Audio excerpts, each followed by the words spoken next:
My name is Giovanna Venuti. I'm from Politecnico di Milano, Italy.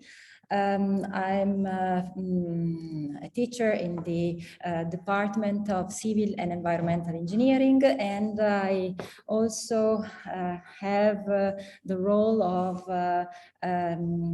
leader of work package leader within the H2020 project TWIGA. Today is an honor for me to introduce you to this webinar on atmospheric water vapor monitoring, namely on the activities that we have done in the framework of TWIGA for making unavailable information about atmospheric water vapor available for sub-Saharan Africa. This was one of the main goal of the TWIGA project, and today we will see an example of the kind of products that we have realized, that we have generated within the project. And the aim of this seminar is to show the characteristics of those products and let you see how they can be used for enhancing the prediction, the weather prediction by assimilation into numerical weather prediction models, and show you and tell you something about the characteristics of those observations, because our idea is that what we have done is what we lead you after the project. So you have to have care of those products, and you probably use them for your own research work or operational work. So I will not say more on the webinar, apart from the how it is organized. Let me say that we have organized it in two main sessions. The morning session is focused on the observations or on the water vapor products.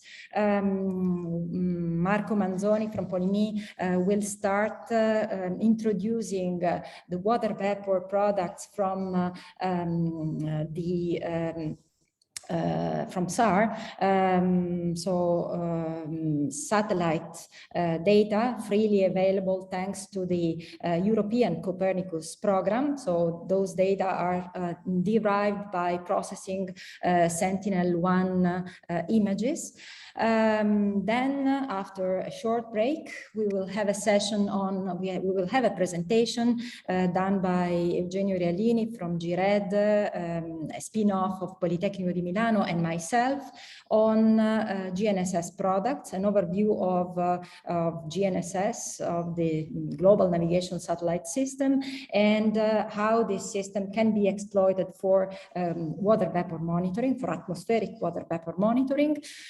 The SAR and GNSS within in the framework of TWIGA play two different roles. From one side, we have satellite-borne observations. From the other side, we have what we consider in situ observation, although, of course, they are based on observation of signals coming from a constellation of satellites. Well, one of the aim of the TWIGA is to intercalibrate, to use together the freely available satellite observations and the in situ observations, possibly coming from innovative in situ sensors, well, to use them together also with model to give people new information about water, weather, and climate. In this case, we will see some new information about weather. Then we will have a short break again, and the morning session will be closed by Marcel Adlerlist from Hydrologic. It will give you an overview of the TWIGA platform, on how to use the TWIGA platform for the visualization and download of all the water vapor products that we have generated within the project. And finally, the lunch break, 1 hour and a half, almost, we hope.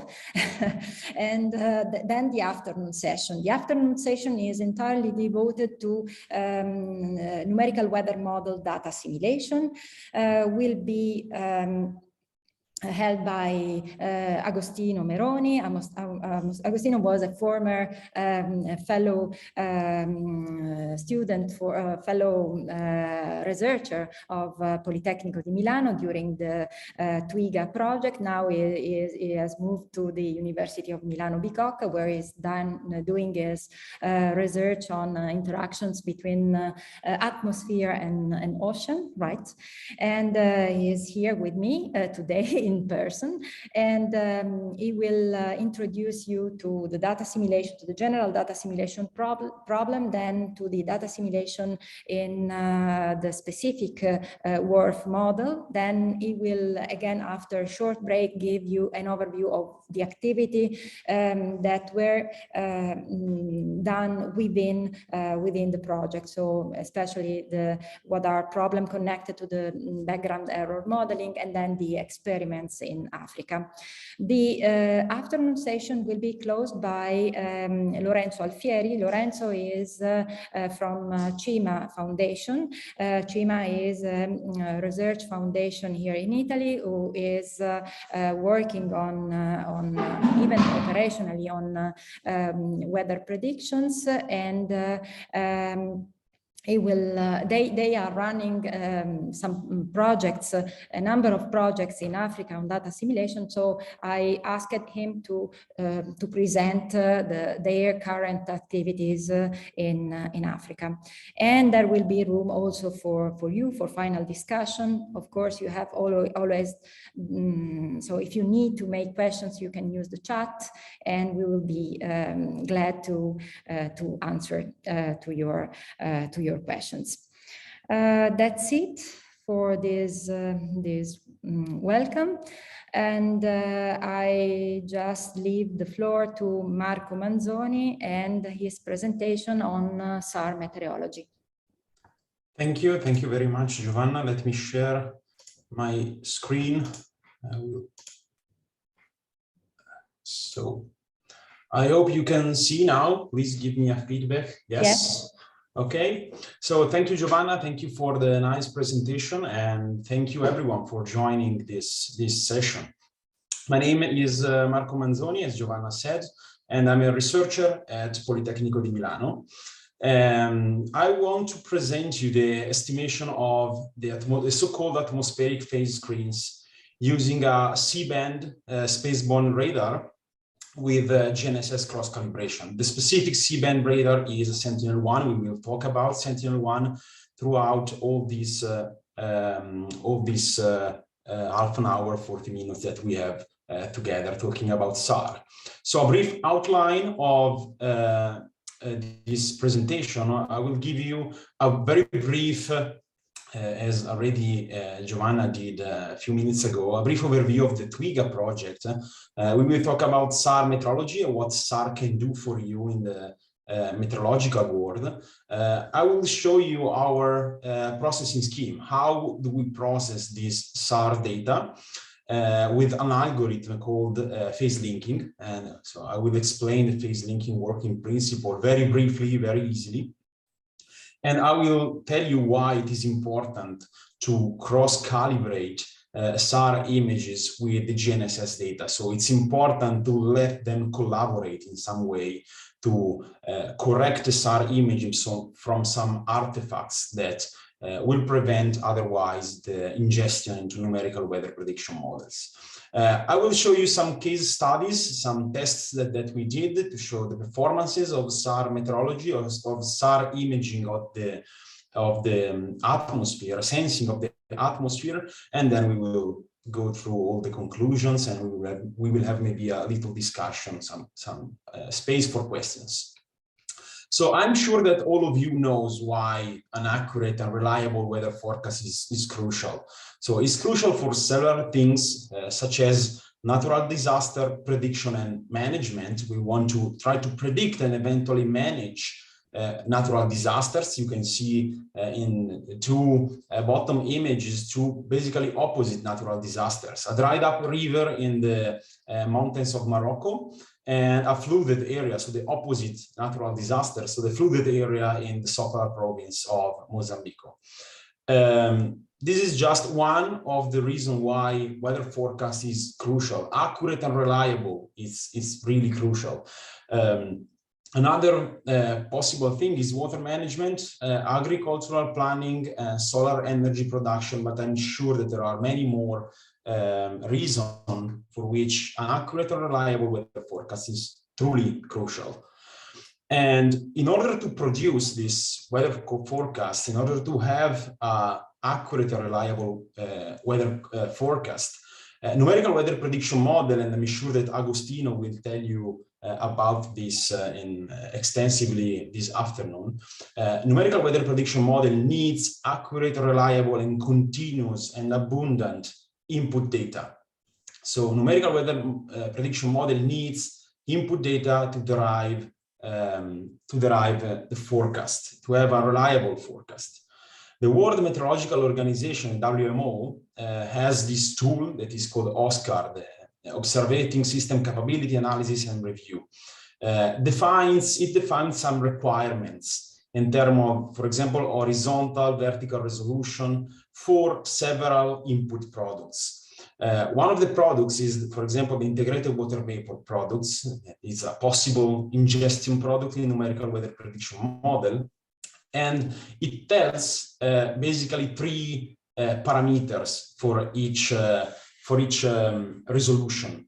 It tells temporal resolution and spatial resolution, and provides some figures about this resolution, some possible figures, a threshold figure, a breakthrough figure, and a goal figure. And the threshold figure is, let's say, the minimum, the theoretical minimum, what we have to have.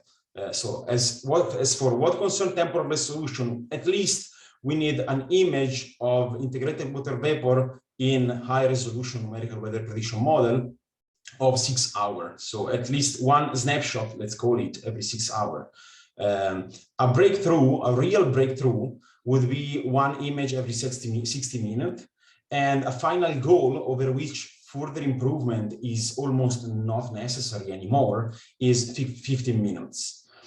For what concerns the spatial resolution, we have a threshold of 20 kilometers. So let's say the spatial resolution of the integrated water vapor map should have a resolution of at least 20 kilometers, with a big breakthrough at 5 kilometers and a goal over which further improvement is again not necessary at 500 meters, so half a kilometer.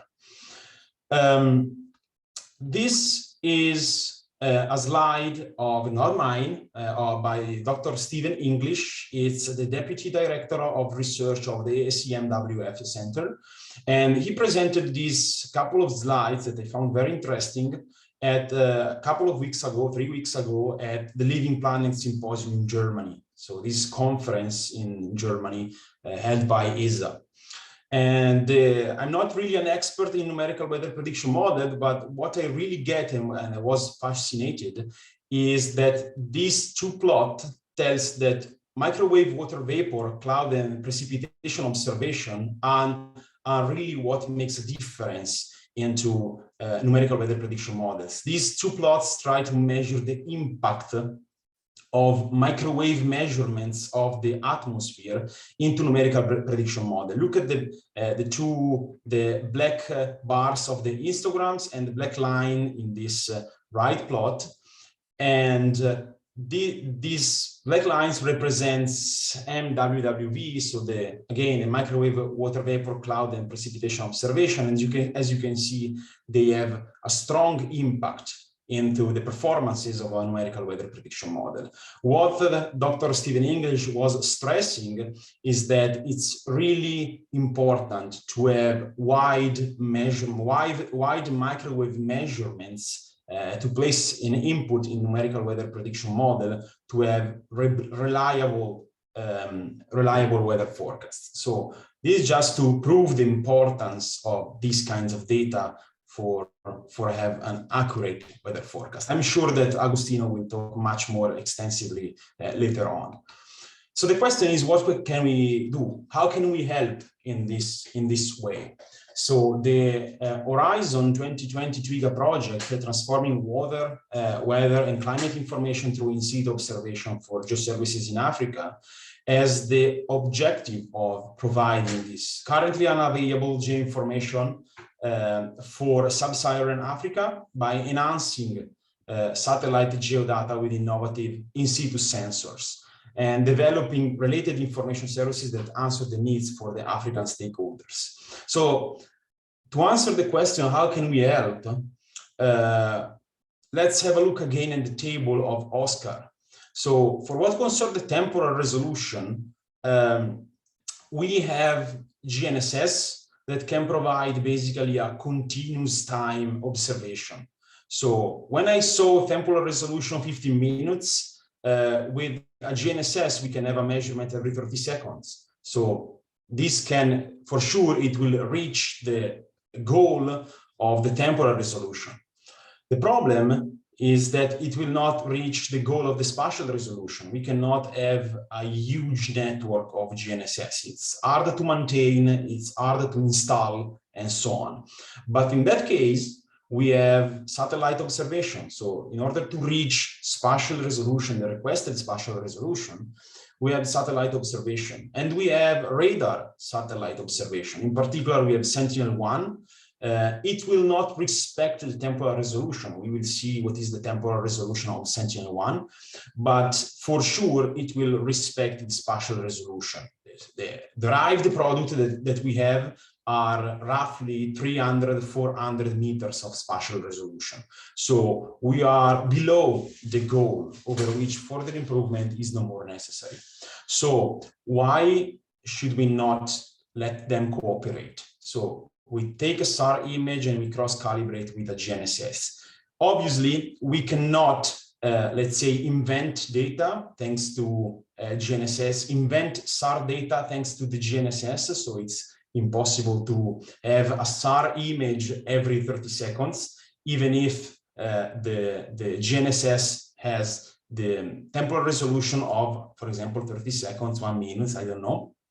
But for sure, we can let them cooperate and see how they can cooperate, and by calibrating SAR images with GNSS to obtain reliable results for what concerns the atmospheric delay. And we will see what is the atmospheric delay later on.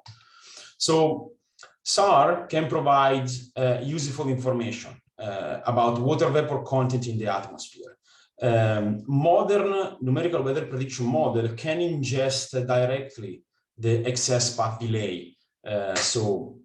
When an electromagnetic wave is launched, a radar, a satellite radar works by throwing an electromagnetic wave in direction of the Earth and observing, hearing, waiting for the echoes of the signal that comes back.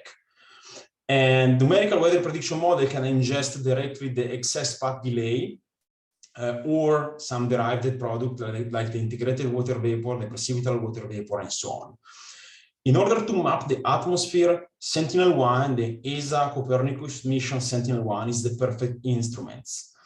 First of all, it provides wide swath imaging. An image of Sentinel-1, you can see on the left compared to northern Italy. A single image of Sentinel-1 is 250 kilometers by 170 kilometers. So it's a huge map. If we compare it with GNSS, we have, for example, just a few, I don't know, in this area, we have 100 GNSS, for example. This is a huge map of 250 kilometers by 170 kilometers, from which we can derive huge atmospheric delay maps. And then it's also at large scales. It acquires all over the globe. So it acquires continuously with a background mission. So we can have an image every n days, and we will see later on what is this n, how many days I should wait between one pass and the other. And it's with very short time revisit, and it works in C-band. This means that there is the so-called, and we will see in a second what is the coherence. So it will have high coherence, it can generate wide and dense map, and it's quite high in temporal resolution. I place high between quotes because it's by no means higher than GNSS. So it's when we had Sentinel-1 A and B, Sentinel-1 is a constellation, so it's formed by 2 satellites. And I should say it was formed by 2 satellites, because right now Sentinel-1B is no more functioning. And we could have an image every 6 days before, now every 12 days. So as you can see, it's not really high temporal resolution, not in the same way in which it is the GNSS, high resolution, one sample every 30 seconds, but still it's quite high in temporal resolution. The goal of the work concerning SAR in TWIGA was to develop, to test, and to implement a new, robust, and fast algorithm to generate this wide and dense atmospheric phase map. We take a stack of Sentinel-1 images, and we want to generate a stack of atmospheric phase screen maps in a fast and reliable and robust way. These maps must also be corrected for the so-called orbital errors or orbital phase screens using a network of GNSS. We will see later on the importance of this network of GNSS station in the derivation of SAR maps. This is just a brief overview of our block diagram, our work inside the TWIGA project. So we take a stack of SAR data that again is open data. So all the data by Sentinel-1 is open data. You can freely download it.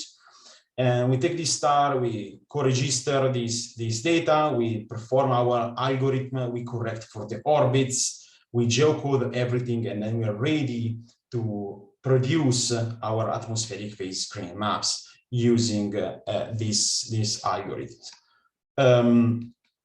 Just a brief overview, and then we will talk later on about the processing scheme. But just a few words on SAR. What is SAR and what is SAR interferometry? And maybe you can have some also useful hints from these slides on how to use these instruments for other things, not just atmospheric mapping, but other products derivation, for example.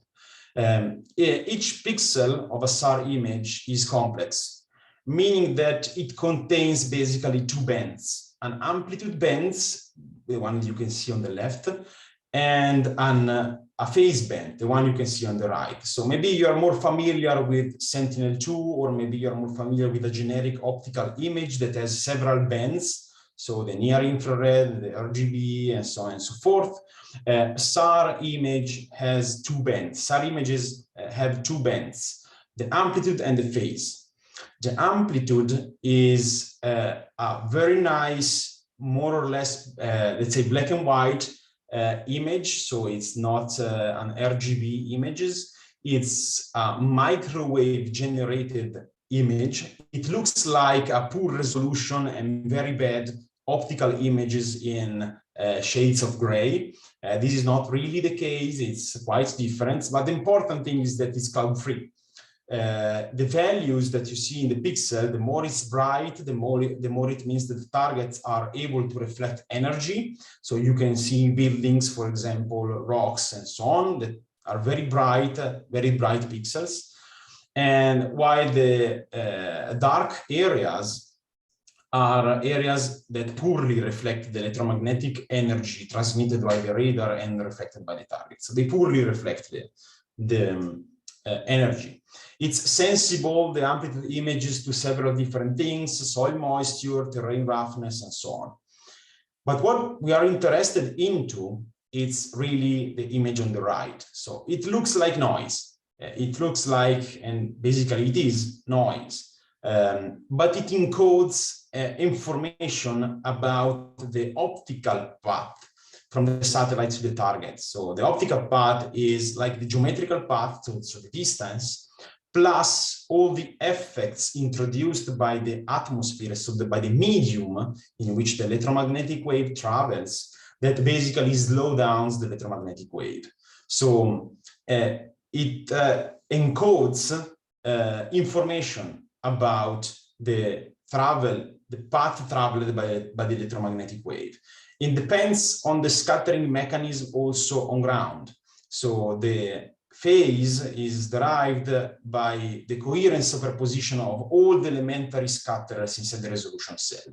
The important thing to remember is that right now this phase is basically noise, you can see from the image, but inside there is somewhere the information about the optical path, the two-way travel time between the target and between the satellite, sorry, and the target. So as I said, this will be basically the only formula that there will be in these slides. But as you can see, we have three terms apart from noise that I discarded. But apart from noise, we have the R, the red one, the RT is the geometrical path, so the distance from the satellite to ground. We have the atmosphere, which is the medium in which the electromagnetic wave travels, and the scatterers phase. So what is on ground affects also the phase. But the phase is noisy. So we have three parameters in one measurement. So the phase is basically, in this case, to throw away. Interferometry to the rescue. So what we do is to take two images, not just one, but we take two images, two phase images, and we do the difference between them. Let's make a couple of assumptions just to understand at the end what is the product that we will have, the atmospheric product that we will have. So if we take two images, two phase images, gathered at two different times T1 and times T2, the one on the left and the one on the right, and we make the difference, we will have the difference of the geometrical distances, obviously, the difference of the atmospheric condition, and please remember, this is quite important, the difference of atmospheric condition between the two times, and the difference of scattering mechanism.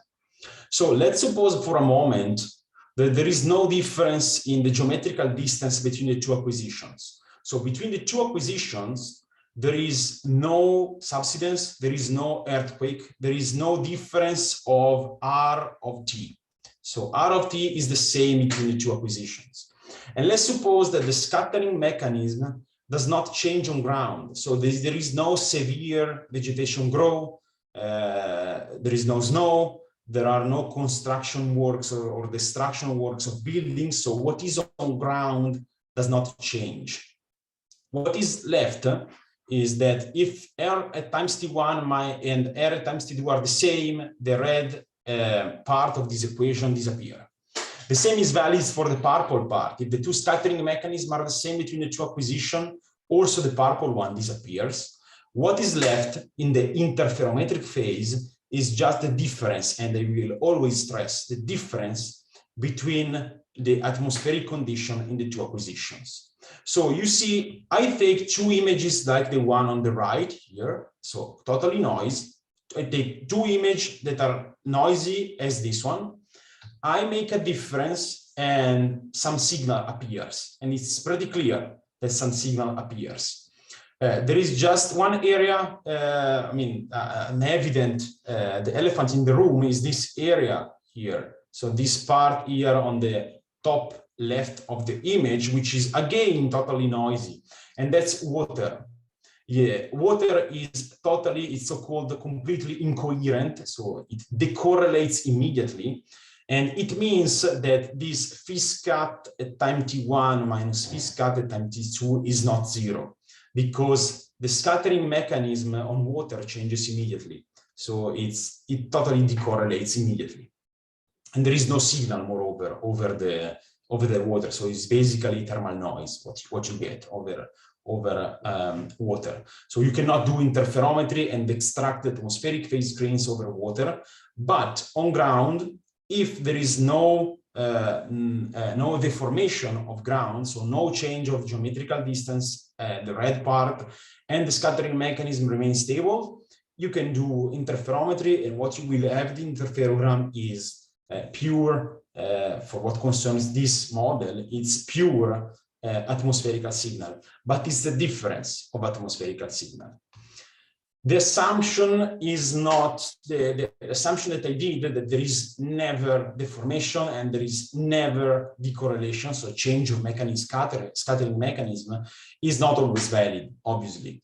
What you see on the left is an interferogram, so the image, the difference of the two phases is called interferogram. It's done by a procedure called SAR interferometry.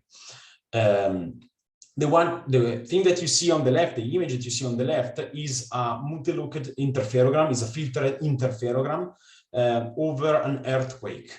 So this is an earthquake as seen from space, and those are called the co-seismic fringes. And as you can see, in this case, the red part is of this equation is dominant. An earthquake changes the position of the scatterers on ground. So there is a dominance in the interferometric phase of the difference of geometrical distances. So in this case, the atmospheric measure, the one that you have in blue, is totally corrupted. So you cannot extract unless you have a model of the earthquake. But otherwise, it's really hard to extract the atmospheric phase screens over an area hit by an earthquake. For example, an earthquake. Also, difference of scattering mechanism. It's true that vegetation is always stable, snow is never present, and so on. Clearly not. It's not true. If we let time pass, for example, so in the image that I showed you before, the T1, the difference of T1 and T2, it's 12 days. So in 12 days, no significant vegetation grow, no snow fell, and so on. So I gave no time to the scene to change. On the other end, if I wait too much, so I give the data time to change, so with 36 days of temporal baseline, so I let time pass, and the difference between T1 and T2 is 36 days. As you can see, the image is not as good as the previous one. Some corruption appears in a lot of areas. And this is the effect, an effect called decorrelation, and in particular, temporal decorrelation. So the scene has changed too much between the two acquisitions. Now the question is, as I told you before, our work was to take a stack of SAR images. Now we're talking about T1 and T2, so two images. But what happens if I have a stack? So if I have a stack, I can do several things. I can take the first image and do a processing called, let's say, one against all. So I take one fixed so-called master image of primary image, and I do everything against this image. So the first image minus the second, the first image minus the third, the first image minus the fourth, and so on and so forth. So I continue like this. All the atmospheric map derived, remember it was the difference of atmospheric condition, are referred to the unknown atmospheric condition at the primary image time, so at times T1. This is a possible technique. This method does not work very well in unstable areas. It's easy to see in this image on the right. If I do the first image minus the fifth, for example, in the stack, too much time passed. So the first with the second, it's okay. The first with the third, it's okay. The first with the fourth, it's more or less. But with the fifth, too much time passed, the scene changes, and the atmospheric products is no more good. It's totally corrupted by noise. So another alternative could be, okay, let's do step one interferogram. I have a stack. I do the first with the second with the third with the fourth, and so on. And this is okay. All the T1 minus T2 will be very short, but this method does not work very well in stable areas because it involves an integration, and when I integrate, I accumulate noise. So it does not work really well in very stable areas, for example, over cities. So what do we, let's say, invented? We invented all against all technique. So we take the best of the two algorithms, and we do the first again against the second, against the third, the fourth, and so on, image in the stack, but also the first with the second, and the second with the third with the fourth, and so on. So we do both the one against all and the step one. This methods works, let's say, as a jolly solution. It works everywhere. It works in stable areas. It works in unstable areas, producing accurate estimation of the interferometric phase and therefore of the atmospheric phase. It's really fast. It's parallelizable. It's very high resolution. The final resolution that we will have in our maps is roughly 400 meters by 400 meters of resolution, which is below the goal level of OSCAR. So it's compliant with OSCAR for the ingestion numerical weather prediction model. It's suggested to use just a few images in the stack, not use 30 images to reduce the effect of decorrelation and deformations. But other than that, there are no really counter-indication on using this algorithm. And it works, as I said, as the jolly solution. This is just a representation, is a SAR image, an amplitude SAR image, and these are all the so-called coherence values. It just tells you that when these values is high, so the yellow, it means that the scene remains stable. In other words, you can neglect the purple value in this equation. So you have a reliable atmospheric phase screens. On cities, generally man-made areas are very stable, so it's quite high in coherence. But when you move in rural areas and mountainous and severely vegetation area, even worse, you can have very unstable areas. The advantage of these algorithms is that works really well by using this large estimation window. So very 400 meters by 400 meters is very large compared to the SAR resolution, and it's able to extract information reliably. So we'll go quite fast on GNSS data. The important thing to remember is that if you have a SAR image, most probably you have an orbital error. So you do not know exactly the position of the satellites in space. So you have an error, an aberration in the atmospheric phase screen that you derive. For this, we need GNSS station. If we have GNSS station on ground, we can estimate and correct this trend that you can see. So on the image on the top right, you have an estimated atmospheric phase screen with a big tilt, let's say, that will degrade the performance of the numerical weather prediction model. This is not physical. It's a trend that is generated due to the fact that I don't know exactly the orbit of the satellite. If I have a network of GNSS on ground, I can estimate and correct this trend. And you can see now, instead of having a trend, in the last image, I have a flat atmospheric phase screen that it is what I want, basically. So this is the reason why we need the GNSS on ground. We really need those, otherwise the error on the knowledge of the SAR will hinder, basically, will corrupt our measurements. A few let's say tips and tricks for the GNSS station. It's important to have not so much, it's just sufficient a few GNSS stations, but sparsed on ground. So very not concentrated in a region, not too few, just, I mean, 3, 4, 5, 6 are enough. It's obviously the better, the more the better, but the important thing is that they are sparsed in the scene. So there needs to be sparsed in the SAR image to estimate properly this trend.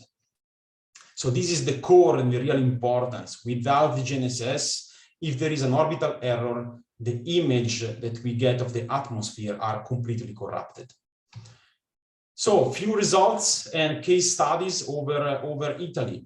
I will show you 3 main case studies. So 2 over Italy. These are the first tests that we did in the project, and this is just a test of orbital correction. This is the orbit correction. This is the atmospheric phase screen map.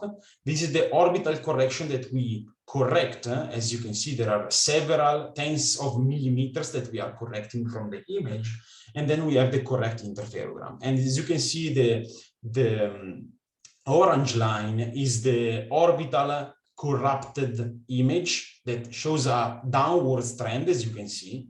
And when you fix it with GNSS, it basically becomes flat, and it's become compliant with other measurements such as GACOS, which is a generic atmospheric correction line service, is a way in which we validate our atmospheric phase screen maps. A few comparison with the theoretical models. So the power spectra, comparison of variograms and 2D power spectra, they show good accordance with respect of models. So the average spectra shows that all the APS have energy at high frequencies. If you look at high frequencies here in the top right plot, at highest frequency, shorter wavelengths, we have that this maps shows high energy in this area. And for what concerns the transition region in the variogram, it respects the theory, basically Stotsky theories of a few decades ago, with a transition region at about 1 kilometer between the 2 power law of theoretically predicted power law, that is so-called 2/3 and 5/3 power law of the DZTD variogram. Validation with other products. In this case, we did a validation with another algorithm, which is the state-of-the-art of the algorithm in the analysis of SAR data. It's called SQUEEZAR. It's a proprietary algorithm. It processes very long stacks on coherent area with the so-called permanent scatter techniques. With this stack, the formation has been removed. It's a very long, tedious, and complex algorithm. And what we are basically showing is that our fast and robust algorithm, which is very easy also to implement, performs basically the same. So it's so good that it performs exactly in the same way as the, let's say, the state-of-the-art of the processing, with the standard deviation that remains around 1 centimeter on average. It's the same on central Italy. So we compare again variograms and 2D spectra, and again the models are in accordance. The curious thing is that in the DZTD variogram, in the date of the flooding, you can see a big sort of an outlier of this set of variograms. There was a severe storm around this date. Other than that, the power spectra respects the model, the theoretical model that was used in this work. The theoretical model predicted again a few decades ago for what concerned the power spectra of the DZTD. Again, a comparison with again SQUEEZAR. This case, it's even better. The average standard deviation is below the centimeter, with values as low as 3 millimeters. I mean, 3 millimeters of standard deviation with respect to the state-of-the-art of the processing. I think it is really remarkable results. And remember that all these maps are, as you can see, very dense, and they are 250 by 170 kilometers. So they are huge maps of excess path delay, atmospheric delay in millimeters that can be ingested after absolutization into numerical weather prediction model.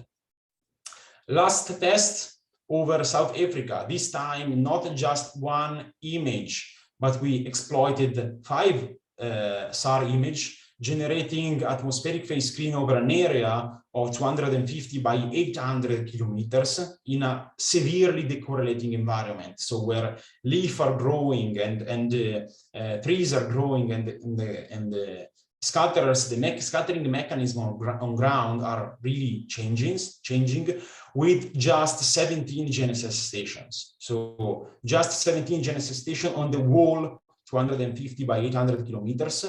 With 6 images with 12 days of temporal baseline, so 12 days between one image and the other. And notice that a few frames, for example, well, just one frame, the 1087, has no GNSS station at all. But this is not a problem since we jointly process all these images to find a common orbital error. And the block diagram is different. Let's say it now includes sub-stacking. So we take sub-stacking the spatial domain of SAR images. We do our phase estimation. We perform an operation called unwrapping of the phase. Then we do a joint orbit correction. This allows for correcting the orbits even where there is no GNSS station inside the image, because the correction is done jointly. We calibrate the APS with each atmospheric phase screen, which the residual orbit phase screen, and then we mosaic everything. We merge everything in a final image. And the final image are done like this. So it's really huge map, again, totally respecting the theoretical model that we used, so the theoretical models in literature. And as you can see, you have these huge maps of delay that after absolutization can be ingested easily in numerical weather prediction model. This time we did not have squeeze-R data to compare, so we did a comparison with GACOS. It's called Generic Atmospheric Correction Line Service. It's basically a numerical weather prediction model. GACOS uses a 10-kilometer high-resolution ACMWF model to derive the supposed atmospheric phase screens, and we compare basically our atmospheric phase screen with a numerical weather prediction model, finding a mean difference of roughly 3 millimeters and an acceptable, let's say, standard deviation of 20 millimeters. Notice that I placed high res between quotes because we are comparing numerical weather prediction model at 10 kilometers with SAR data at 500 meters. You can lower down the resolution of the SAR to be comparable with the numerical weather prediction model, but for sure the numerical weather prediction model will not have the capability to derive very fast spatial components of the atmospheric phase screen because it works at 10 kilometers. So it's really hard for him to derive very fine turbulence, for example, in the atmospheric phase screens. The standard deviation is quite good. It's below, almost all the time below the 20 millimeters, so a couple of centimeters of standard deviation. We compared these maps with the GNSS. For us, GNSS is the truth. So the estimated APS with the GNSS, they shows a very good correlation with the standard deviation of just 8 millimeters. So it's quite good standard deviation. And we also compared GACOS with the GNSS. If for us the GNSS is the truth, then we want to compare GACOS with the truth. And in this case, again, as for our products, as for the SAR product, the standard deviation is roughly below the 20 millimeters. So this proves basically the quality of the SAR maps and their capability to properly extract the atmospheric phase screens using SAR again. So in conclusion, just the last slide. We used this short time revised C-band SAR to estimate IPS. The estimation has numerical weather prediction model in mind. So generally, the APS, so the atmospheric phase screen, is a throwaway product for SAR people because it's noise generally for the estimation of deformation, for example, or for estimation of digital elevation model. In our case, it's the signal of interest. So we developed the entire algorithm with numerical weather prediction model in mind. These maps have to be dense and wide. Dr. Stephen English a couple of weeks ago explained this better, but it's really important for numerical weather prediction model to have wide and dense maps to allow for better weather forecast. Orbital errors are estimated and compensated. This is the TWIGA paradigm. We take the SAR maps and we cross-calibrate these SAR maps using the GNSS. And we have a validation over several test sites, 2 in northern Italy, 1 in South Africa. Each test site shows different characteristics. For example, we used northern Italy for the simple reason that there is very severe and steep topography due to the Italian Alps. We used places with very poor coherence, like South Africa. We use several different total temporal extent of the stacks. We try to stretch our algorithm to see how much it is robust. And it's proven to be really robust in different characteristics of the scatterers on ground, so in different conditions in terms of topography, coherence, total temporal extent on the stack, revisit 6 days, 12 days, and so on. And we compared everything with Squeezer and GACOS and also the GNSS, I would add. And it seems to prove that the presented method is suitable for the APS estimation. And with this, I conclude my presentation, and I hope you enjoyed it. And I think we have a question for. We have time for question, Joanna. Maybe you can. Yes, just okay. Minutes, but I'm a few minutes late. Sorry, but no problem at all.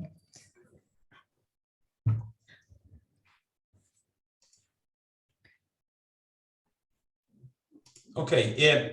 If you have any question, I'm here. I will also be here at the discussion, by the way. So maybe we can have a much broader discussion when we hear everyone. Okay, there is one question from Nico. Nico, you can. I think that you can talk. Let me see. Yeah. Yes, thank you, Giovanna, and thank you, Marco, for the presentation. Most of it was over my head because I'm not a remote sensing specialist, and the methodologies that you utilize to actually correct the information. But I gather that the process that you explained is in preparation for the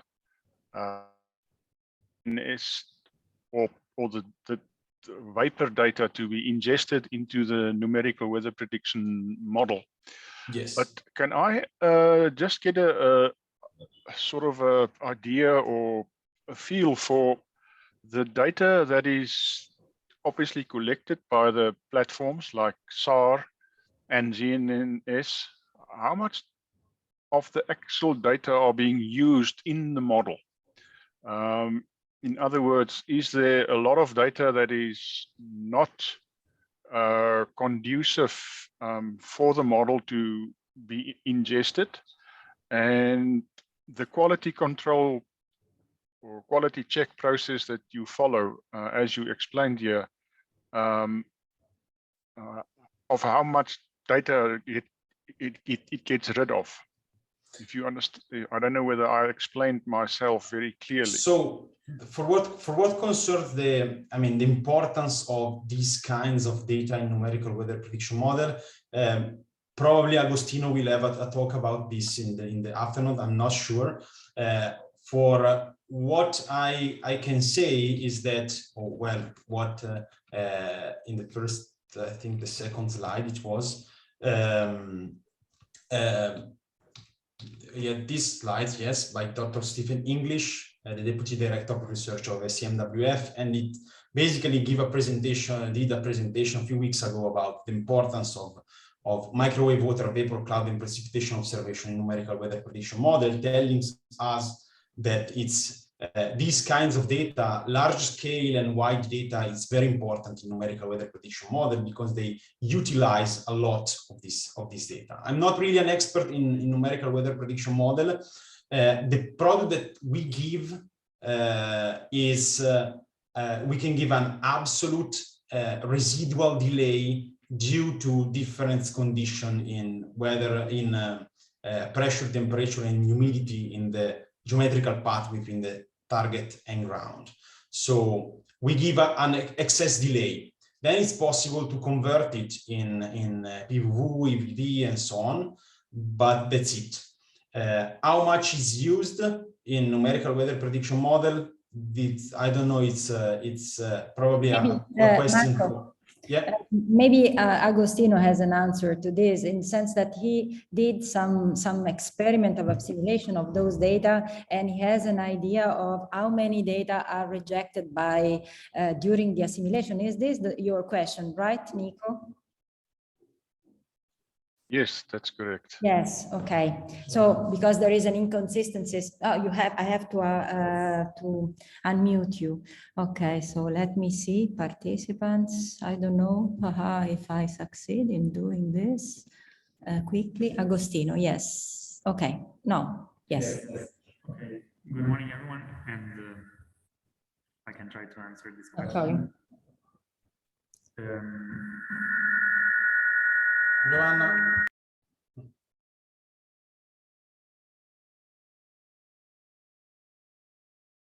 I cannot hear any one of you.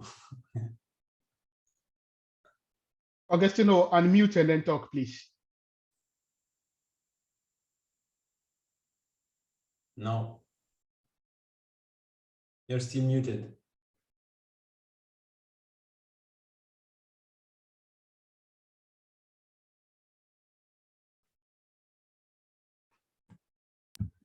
Okay, sorry. So,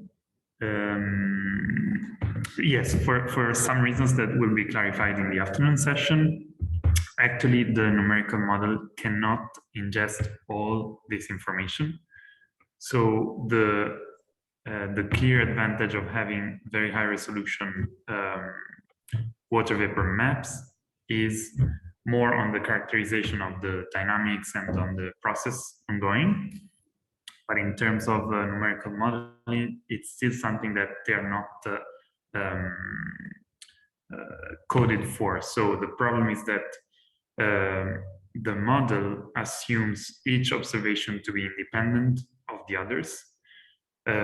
So the background covariance matrix that the model needs to do the data simulation, and again, we will talk about this in the afternoon sessions quite extensively, so I will not go into the details now. So this kind of background matrices assume independent observations, and so we cannot, so the model at the moment cannot assimilate high resolution maps. Still, there is an added value of having such data, again, for the characterization of the process and its dynamical understanding. I hope this addresses the question. So you have to subsample the map in order to be compliant with the fact that you disregard the spatial correlation in some way. So, Florence?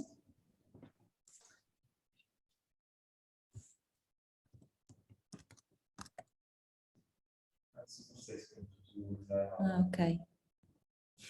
Mute. Okay. Thank you. So no, yes, I'm active. Thank you very much for that presentation, and I believe. Can you hear me? To get more answers to the question, You can hear me, of course. Yes. Yeah. Yes, because from what your talk, it looks like if we don't have the SAR data, the GNSS data is not useful at all, because what I can see, the GNSS is just to remove the errors, the orbital errors. And without the SAR data, we cannot do anything. No, in reality, you can use even GNSS data standalone. I mean, you can, the important thing is that it's almost the inverse. Without the GNSS, you almost cannot use SAR, but GNSS alone can be used. And the disadvantage is that it's a basically point-wise measurement. So you have and maybe Eugenio will talk more about the GNSS processing in the next presentation, but you have a point-wise measurements of the atmospheric delay. Then I use that delay to correct SAR images, but GNSS alone can be used as an ingestion product, basically. So okay, thank you very much. I problem. hope I'll get more in the afternoon. Thank you. Thank you. So I don't see any other question. So I would give you 5 minutes break, or okay, more than 5, just 7 minutes break, and then we will reconvene at 15 past 11 Central European time, so at 15. Okay. Okay. Thank you. Thank you, everyone.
Can you hear me?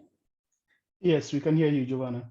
Okay, so it's my turn. I will talk about GNSS meteorology, so the application of this positioning technique for the observation of atmospheric water vapor content. As you will see, there are a lot of similar characteristics with SAR. Both GNSS and SAR are based on the same kind of, so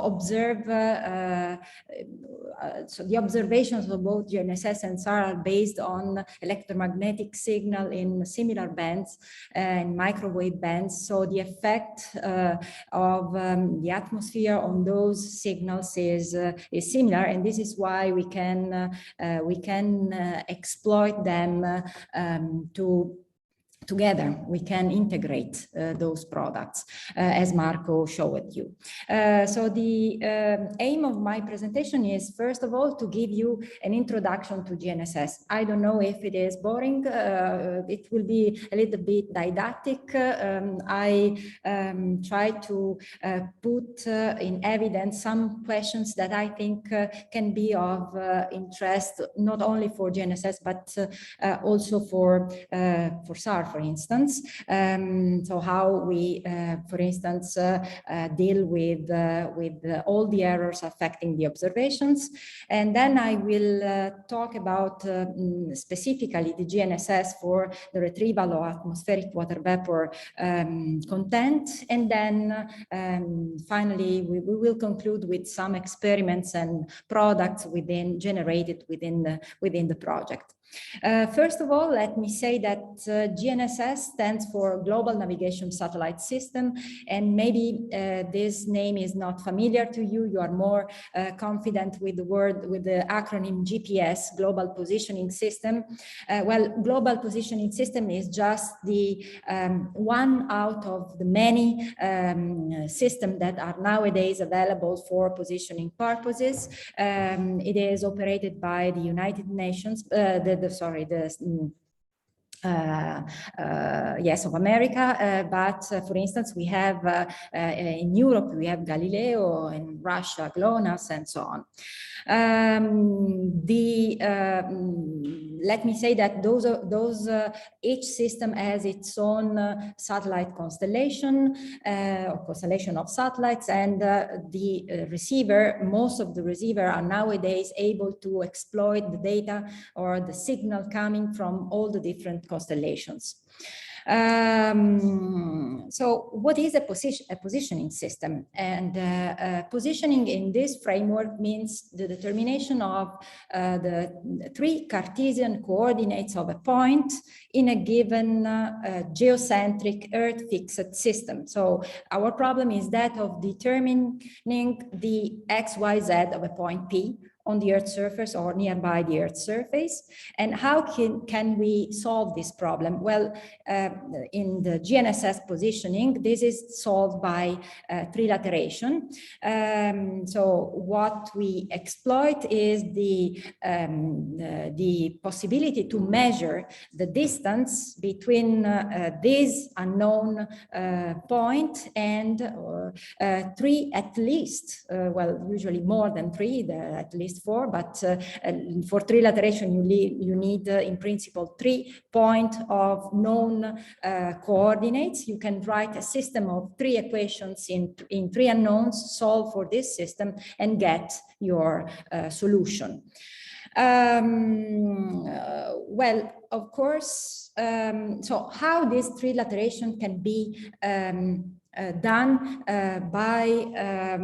to allow for a global positioning system. So to allow you to get your position wherever you are on the Earth's surface. Well, this can be done if you have available points, reference points that are visible from all over the Earth's surface, for wherever you are on the Earth's surface, and those points have to be of known position in this global reference frame, reference system.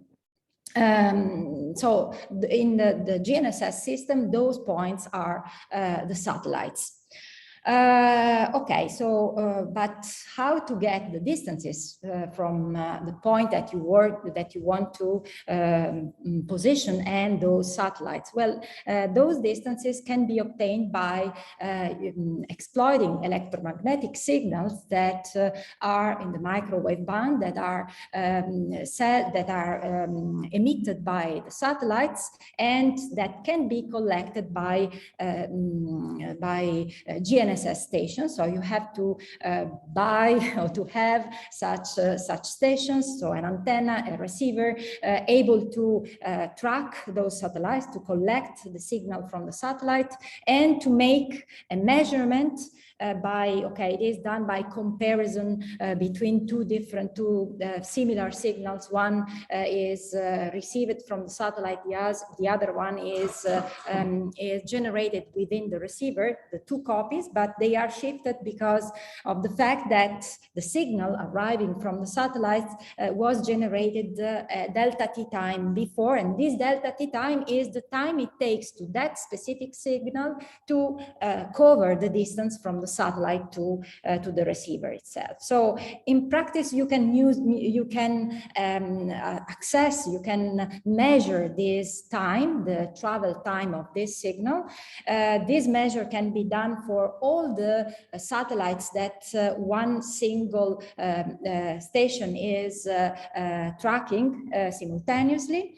And so if you have at least 3, or in case of GNSS, there is another important parameter that has to be determined, that is the clock bias error. Well, you need 4 of those satellites. If you have 4 of those measurements, you can get 4 different distances and solve your problem. How do you get the distance from the time? Well, you simply multiply this time, the travel time, by the constant velocity of the light in vacuum, c. So, and this distance is just a proxy of the distance that we saw before, the let's say the distance, the Euclidean distance in our 3D Cartesian system between the satellite and the receiver. Why this is a proxy? Because first of all, there are errors in the determination of the traveling time. This is based on satellite and receiver clocks. Those clocks are not have some synchronization errors, so the determination of t itself is affected by some errors. The signal propagation speed is not the constant c, the velocity of the speed of the light in vacuum, but the signal the electromagnetic signal interact with the atmosphere, and this interaction changed the speed of the propagation speed, and with changes according from point to point, let's say, and it is not known.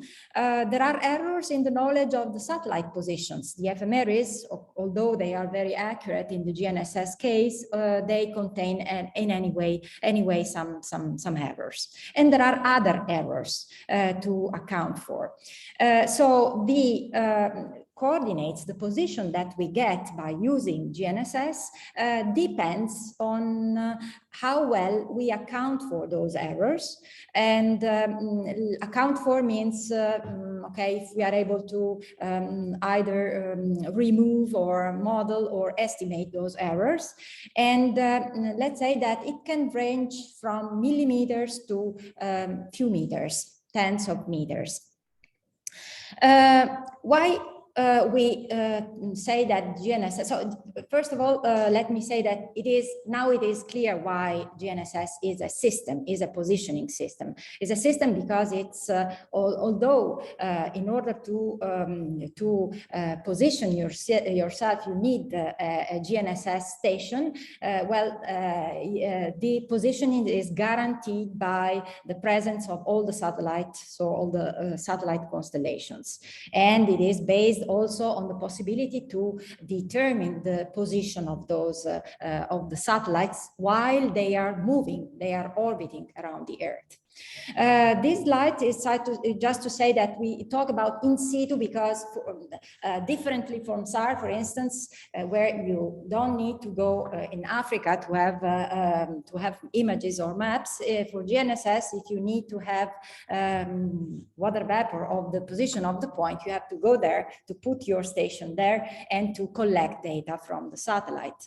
There are different kind of receivers. I here mentioned the two big categories, the geodetic professional grade and the consumer grade receivers, just to, because we, within TWIGA, we have used both. Some of you, maybe you know that, of course, also in your receiver, in your smartphone, it is a GNSS receiver that is embedded in the smartphone that allows you for navigation. So the accuracy, we have said, depends on many factors. The kind of receiver that we have, the kind and the number of observations that we use. So how long, for instance, we collect data from the satellite. As the time passes, the satellite moves, and it's like observing distances from different points on the in the sky. So as the time passes, we have an increasing number of observations, and while this number of observation is increasing, we can so with an increasing number of observations, we can reach more accurate estimate of our position. But there are other aspects to be considered. For instance, the kind of solution that we adopt, the kind of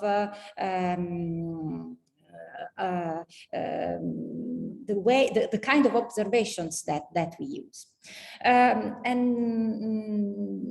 By talking about the kind of observations, I want to tell you something about the positioning strategies, which is a general topic, let me say. So we had an observation that contains some errors, and if we want to have an accurate estimation of the position of the point, we have to tackle this problem of removal of or modeling the error. So there are in GNSS two different strategies. One is the, let's say, the differential strategy, which allows for a relative positioning. So what we do is to consider not to consider not only a single receiver, a single station, but two stations that simultaneously collect data from the same couple of satellites. And what we do is to, instead of considering just the raw observation satellite receiver, we consider a combination, for instance, of the distances between the two receiver to the same satellite. This allows for the removal of the errors that are similar or that are equal in the two observations. For instance, in this case, all the error connected to the satellite, as the two observations share the same satellite, well, they are common, they are completely cancelled. And you can go on with this differential approach by, for instance, make a difference of these differences, of these single differences. So you take the difference between the two distances from the receiver to a satellite.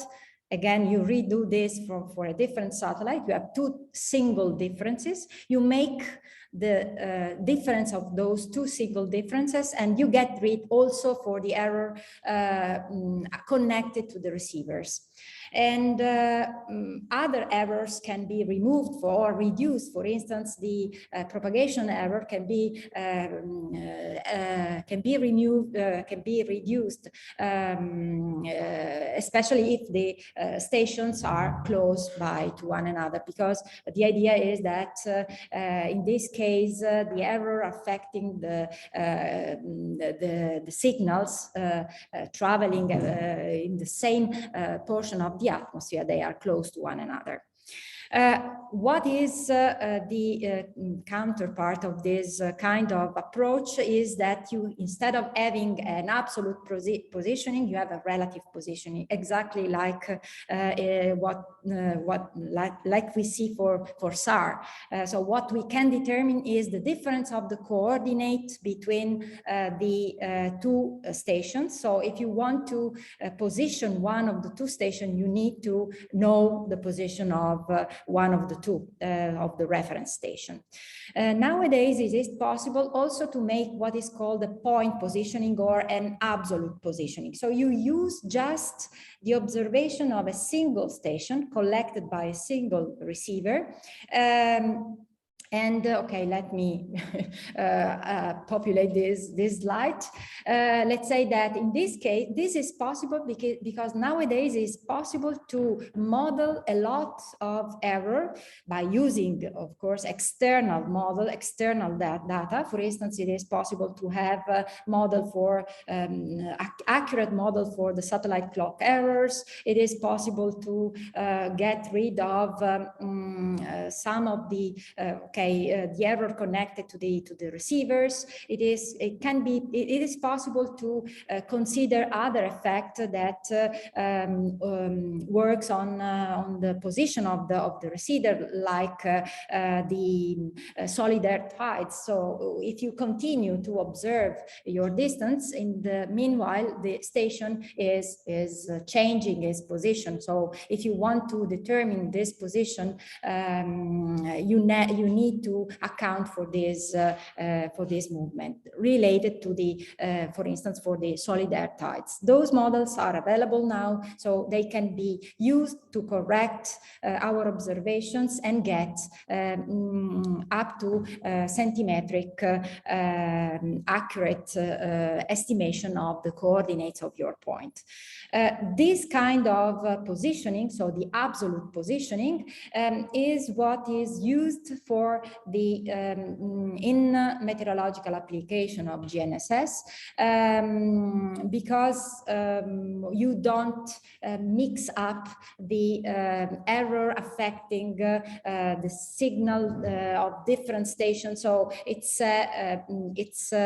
more let's say useful to understand the meaning of this kind of error. You don't reduce in any way by making the difference. As I told you, you remove part of the atmospheric effect. In this case, the total error is contained in the observations.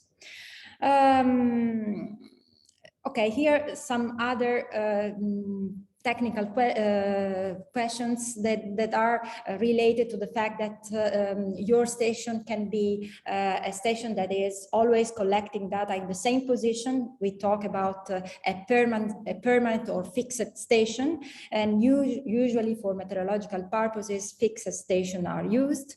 So this means that the coordinates of the points, although they are unknown, they are always the same. So in the system, you can add this constraint that the coordinates that you have to determine, they are always or similar to, they are the same point. So you have just one set of coordinates to determine. There are other technicalities related to the kind of solution that you can apply. Some other questions related to the fact that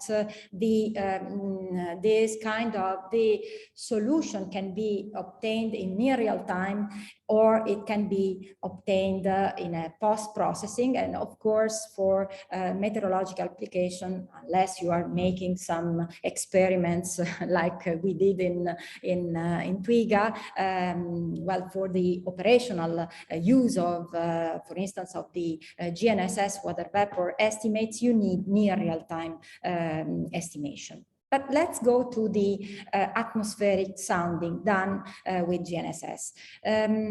So as I told you, we need to remove, model, or estimate the errors, all the errors affecting our observation. So imagine that all the other errors have been in some way removed, modeled, or estimated. What remains are the error connected to the atmospheric interaction.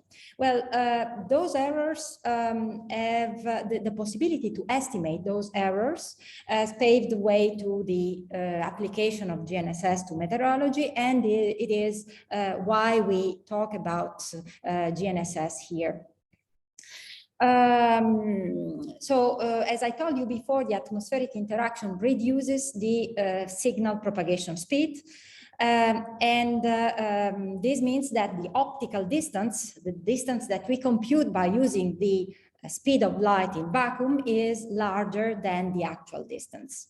So what we can say is that, okay, this is the, okay, here you see delta T or CT is the same, sorry for this. So this optical distance that we are able to measure, imagine that you have removed all the other effect, all the other error, is larger than the actual distance, that is the integral of a velocity that is changing during the path, so it's changing during the time it takes to the satellite signal to reach the receiver.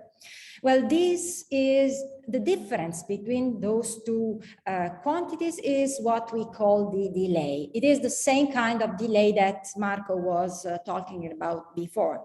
Is the what we call the slant total delay. Well, as a matter of fact, this delay is partly due to the interaction with the ionosphere and the interaction with the troposphere. Also, the troposphere is the lower layer of the atmosphere up to, let's say, 10, 12 kilometers. The ionosphere is above the, for us, is above the troposphere up to hundreds of kilometers, 100 of kilometers. And again, the ionospheric interaction can be evaluated and removed. So we remain with the tropospheric interaction. So we can, by comparing, so what we can say is that what we measure is, this is the critical point, the optical distance corrected by all the other effects is equal to the actual distance plus a delay. Okay, and this is the slant delay.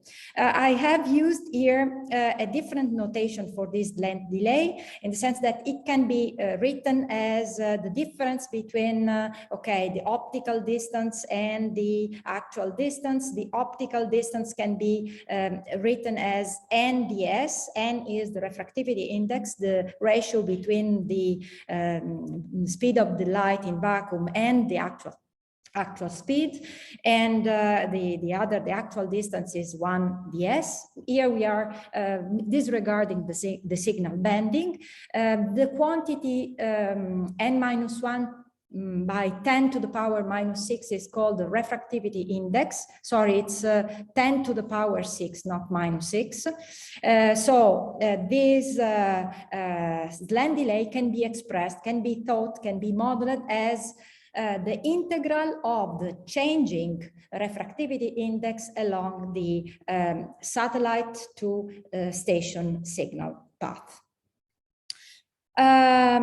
So as I told you, this delay can be, no, I didn't tell you, but it can be further subdivided in two components. One component is due to the presence of dry gases in the atmosphere, so all the gases apart from water vapor, and there is a portion of this delay that is dependent on the water vapor content in the atmosphere.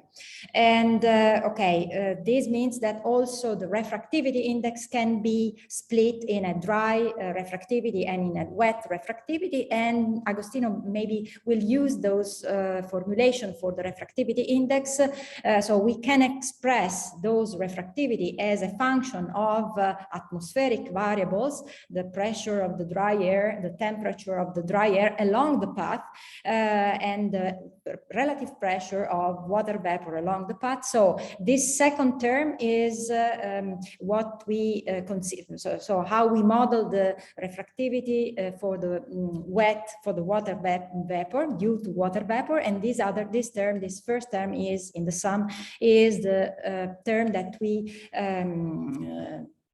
address to the dry gases.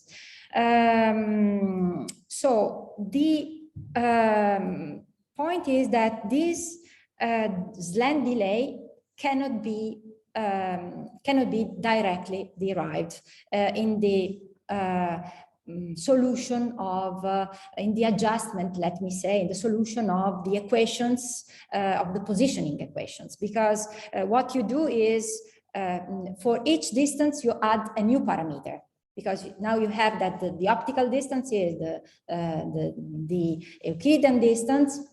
Imagine that you have correct all the other effects plus this slant wet delay, not the slant wet, but the total delay.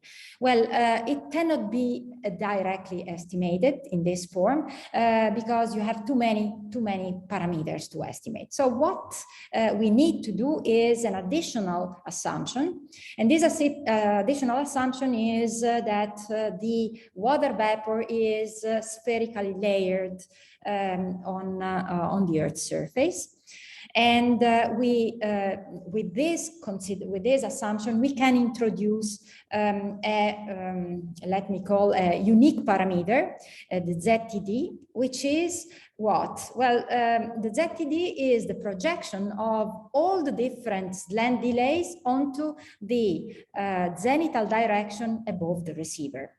Of course, each slant to make this projection, you have to multiply the slant total delay by a specific coefficient, which depends on the roughly from the direction of the line of sight of your observation with respect to the zenithal direction, but if you have this mapping, those coefficients can be derived from mapping functions that are known, that are available again. And so in each equation that you can write for all the different distances, you have, imagine that you simultaneously from one station, you look to different satellites. Okay, in all the equation you have, okay, all the Euclidean distances, which are different, and the same parameter. So this STD will be something, a coefficient that is known by the ZTD, and so on. So you have just one parameter out of many, and okay, by reducing the number of parameters, you then are able to solve also for this additional unknown. And this additional unknown is what we are interested in. So this comes out as together with the coordinates of our point, you can estimate simultaneously the zenith total delay and due to the troposphere and the coordinates of the point.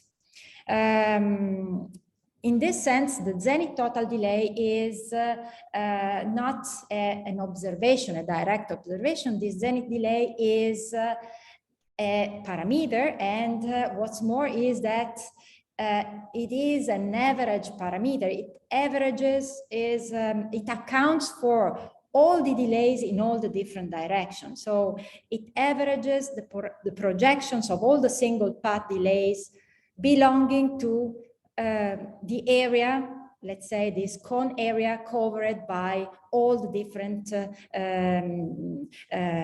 satellite station observations, all the different paths. This is an important point. So the kind of water vapor products that we are delivering to you is not the amount, the delay experienced by a signal moving in the zenithal direction above the receiver, but it is an average parameter accounting for what is happening around the station. So is it not a point-wise observation? It is an integral value, and it is accounting for what is happening around your station, not just there. Well, within TWIGA, we have estimated ZTD for a number of different receivers.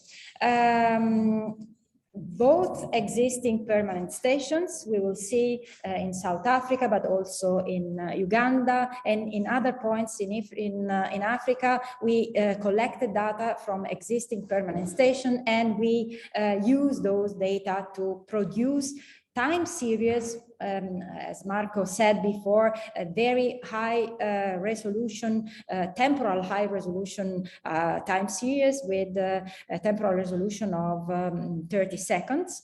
But also we use low-cost receivers. There are, of course, some problems connected to the use of low-cost receiver. You have to make, to solve some troubles, for instance, for the antennas, because, okay, you have to calibrate them. But in principle, you can use both those stations with comparable results. Using low-cost receivers is an important point, again, because Marco says this before, with GNSS, you cannot have a clear distribution, spatial distribution of the water vapor, because what you are able to measure is related to where you have your station. That's true. Usually the stations are far apart. There are stations all over the world installed and collecting data permanently for other purposes, for positioning purposes. You can use those stations for meteorological purposes, but they are far apart from one another. But if you have special areas, particular area in which you are interested specifically to monitor water vapor, because, for instance, are area prone to severe weather events, well, what you can do is to densify your GNSS network by using low-cost receivers. The difference between an high-cost and a low-cost receiver is in the order of one order of magnitude, in the sense that it's some tens of thousands of euros against one probably up to less than 1,000 euros. So you can use low-cost station to densify your network and achieve a better spatial resolution. For sure, not the spatial resolution achieved with SAR. That's clear. But you can reach a resolution of, let's say, 5 kilometers. That's feasible. That's possible. Moreover, you can use low-cost receivers in area where there are no GNSS existing permanent station, like it happens in Africa. Within TWIGA, this is something that I told already, we use the PPP processing. The strategy was, the processing strategies was refined for meteorological applications by GRED. They produced their own software. And let me say that it is specifically taught for the meteorological application. They did a lot of work in order to obtain, for instance, the those ZTD in real time and to deliver those products in near real time for the meteorological applications.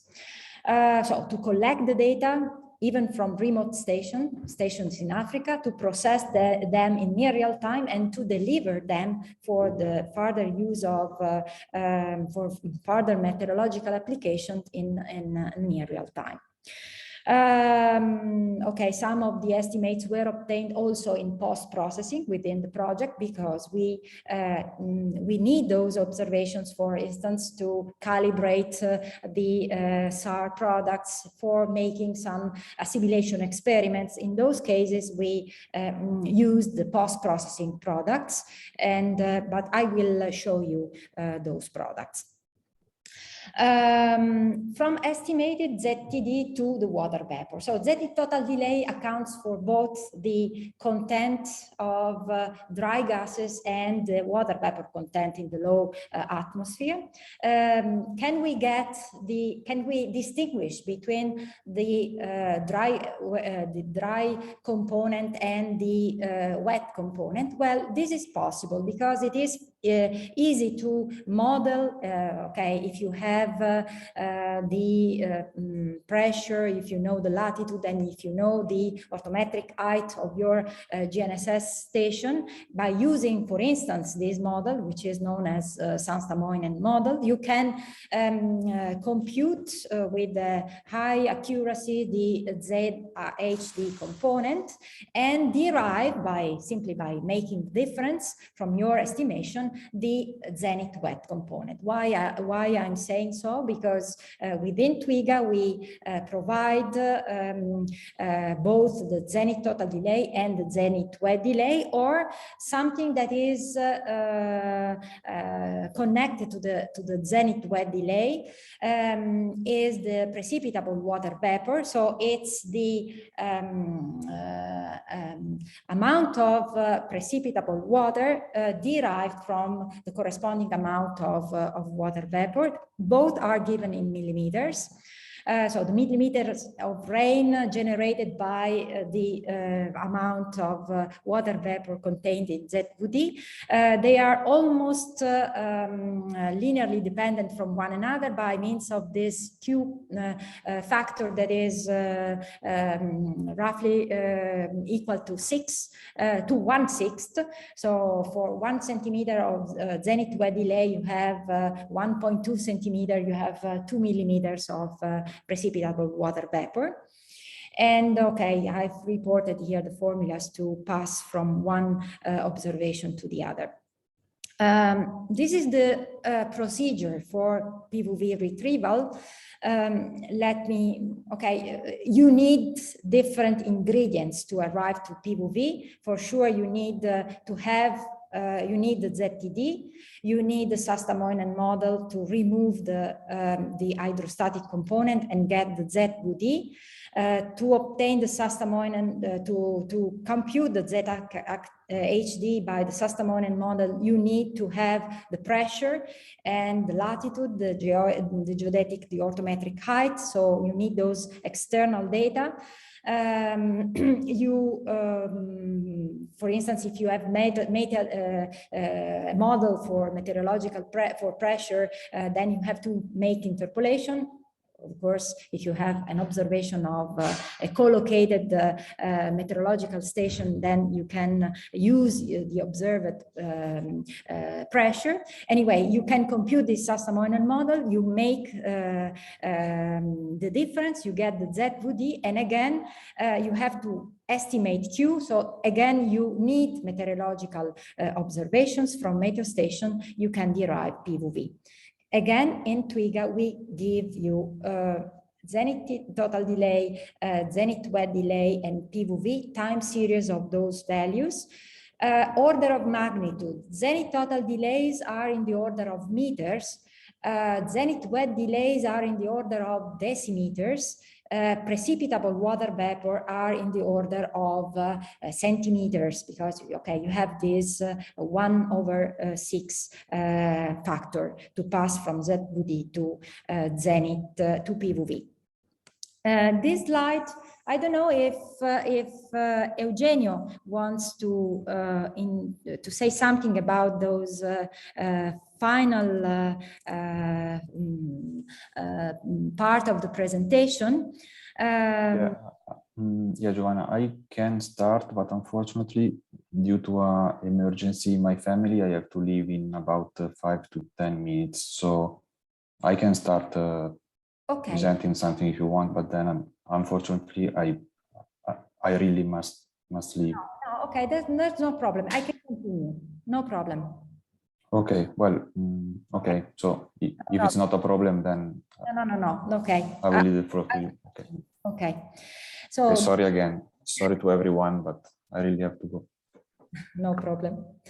Okay, so this is a map or a world map representing the available stations. They are called continuously operating reference stations. They are using for geodetic purposes. They are continuously operating in sense that they are continuously collecting data from the satellites, and so they can give data on a continuous base. Notice how dense are the networks in North America, in Europe, in Japan, okay, even here in Australia, but how this network is sparse in, for instance, in Africa or in South America, but even in in Asia and Eastern Europe. Okay, we can supply to the absence of those network for meteorological purposes by using, as I told you before, low-cost stations. So this is can be this is a possibility. This is something that can be so the use of low-cost station is affordable.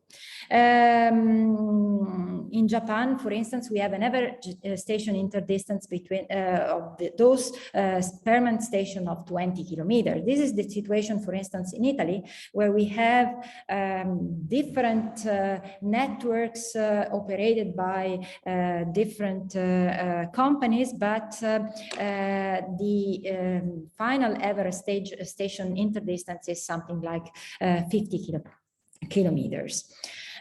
This is something that I would like to show you. This is an example of water vapor. So it's the Zenith water vapor map that was obtained by simply spatially interpolating the time series obtained from the Japan course network, the continuously operating network. And this is nice because you see the temporal evolution of the water vapor distribution over Japan while this typhoon was passing above this country.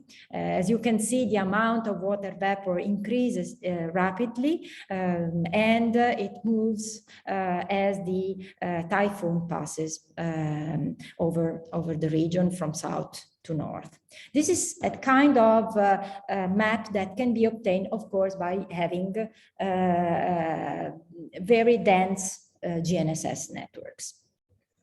This is another kind of, this is another area in Italy, in Lombardy. This is a small area nearby Milano, and this is one example of low cost, on how low cost stations can be used to densify the GNSS, the existing GNSS network when you are interested in the monitoring of water vapor in specific areas, because those areas are affected by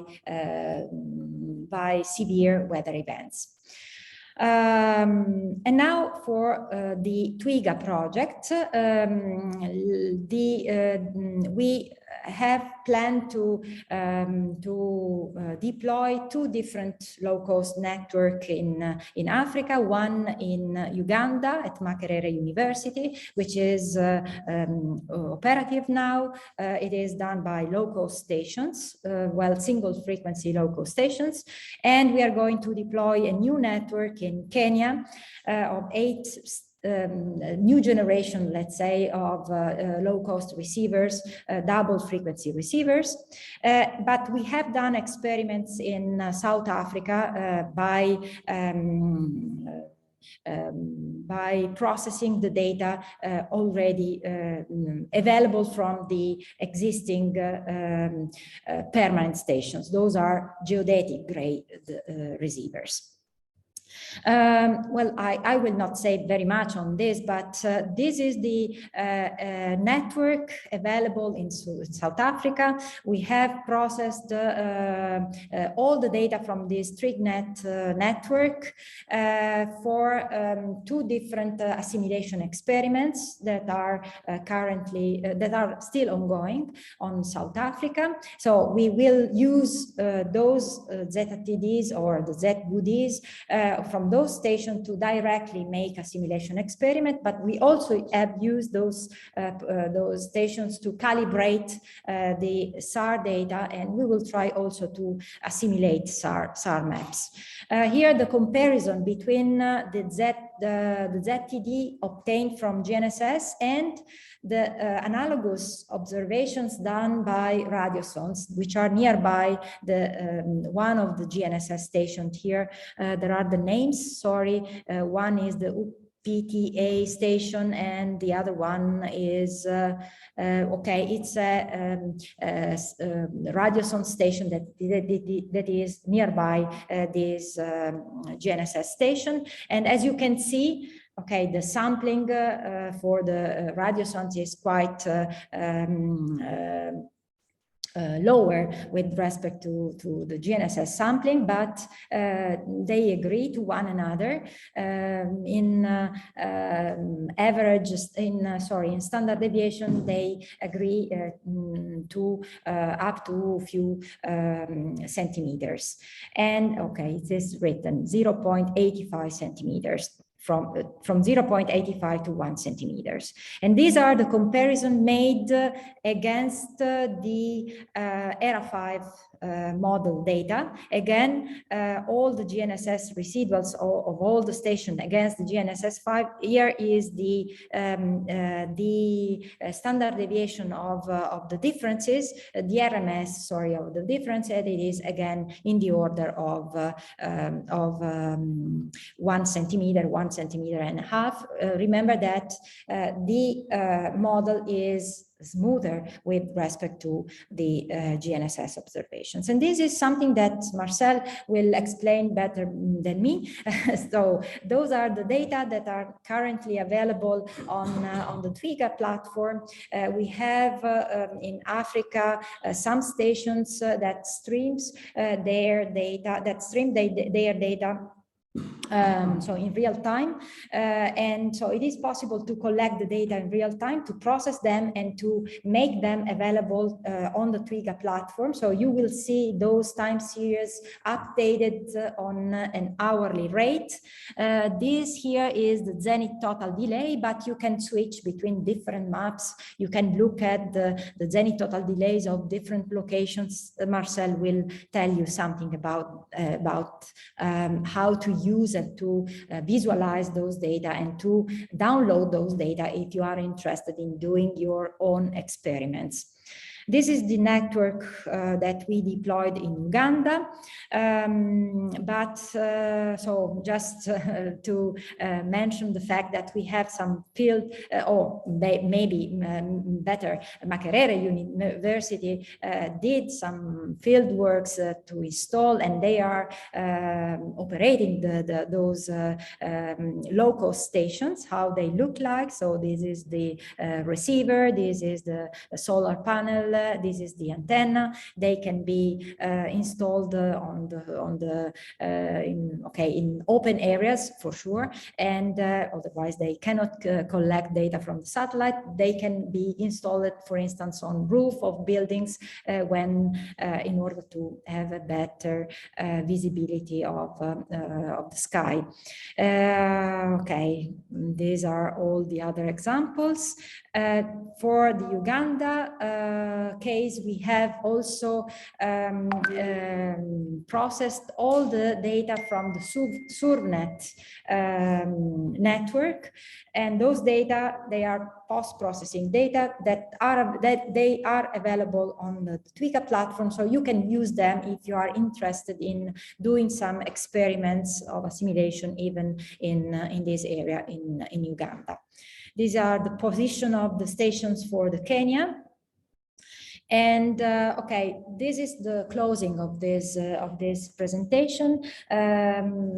Just let me tell you that, as Marco says, okay, GNSS data for sure have a large impact on in the improvement of weather predictions, but it is the water vapor content, the monitoring of water vapor is essential, but it cannot be used as a standalone observation. You need to integrate it with other meteorological data, and I assume that, and I know that I can say that the best way to exploit the information content of those products is to assimilate them together with other meteorological observation into numerical, high-resolution numerical prediction models. That's all from my side. There's time for questions for sure.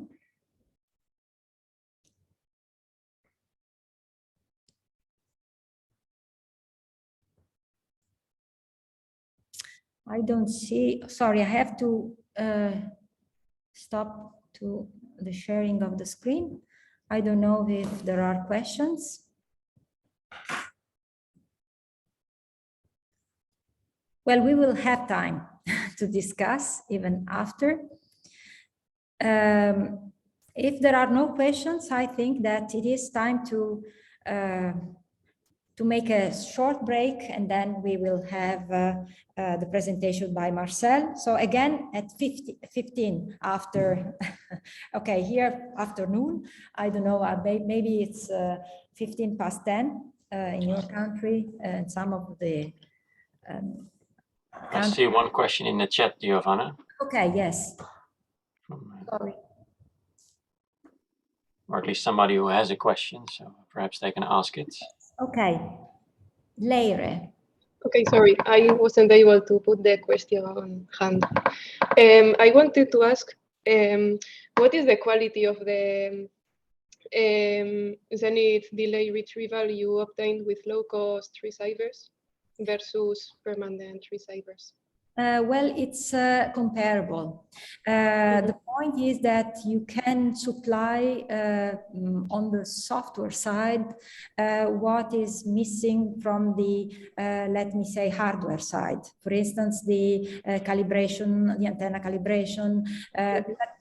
This is, I know that you are working on with Go GPS software.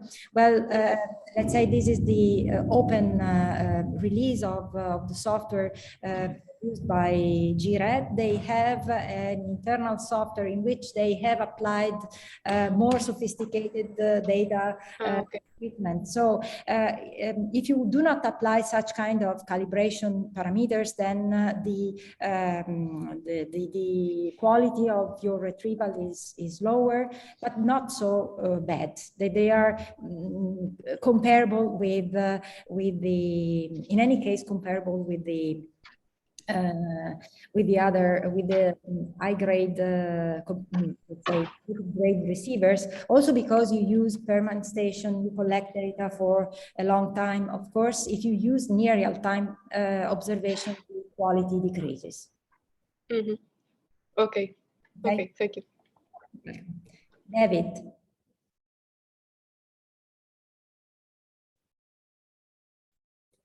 David, we don't hear you. Okay, you are muted.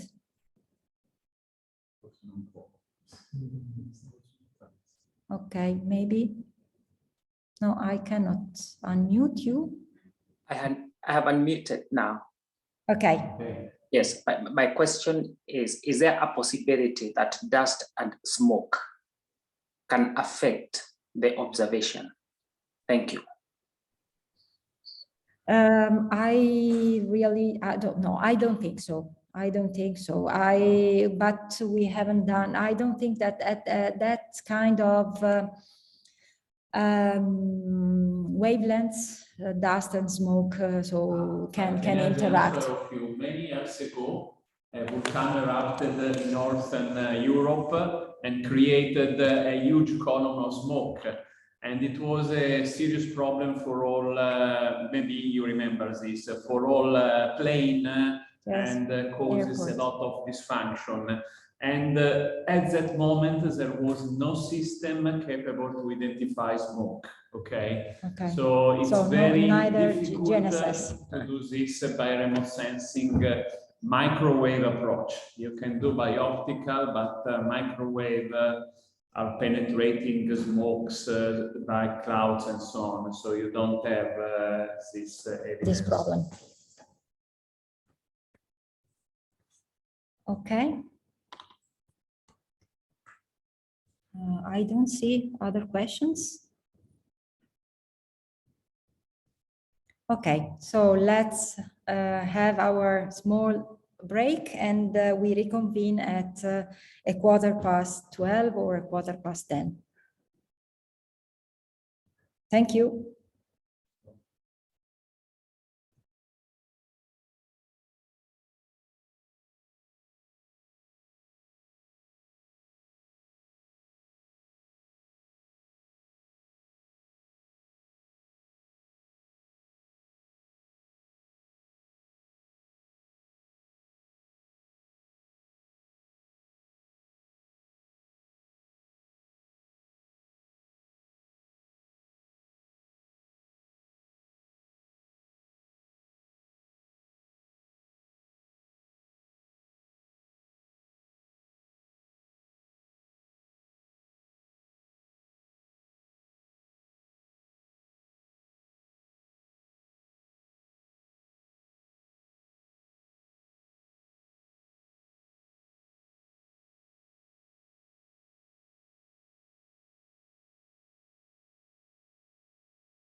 Oh.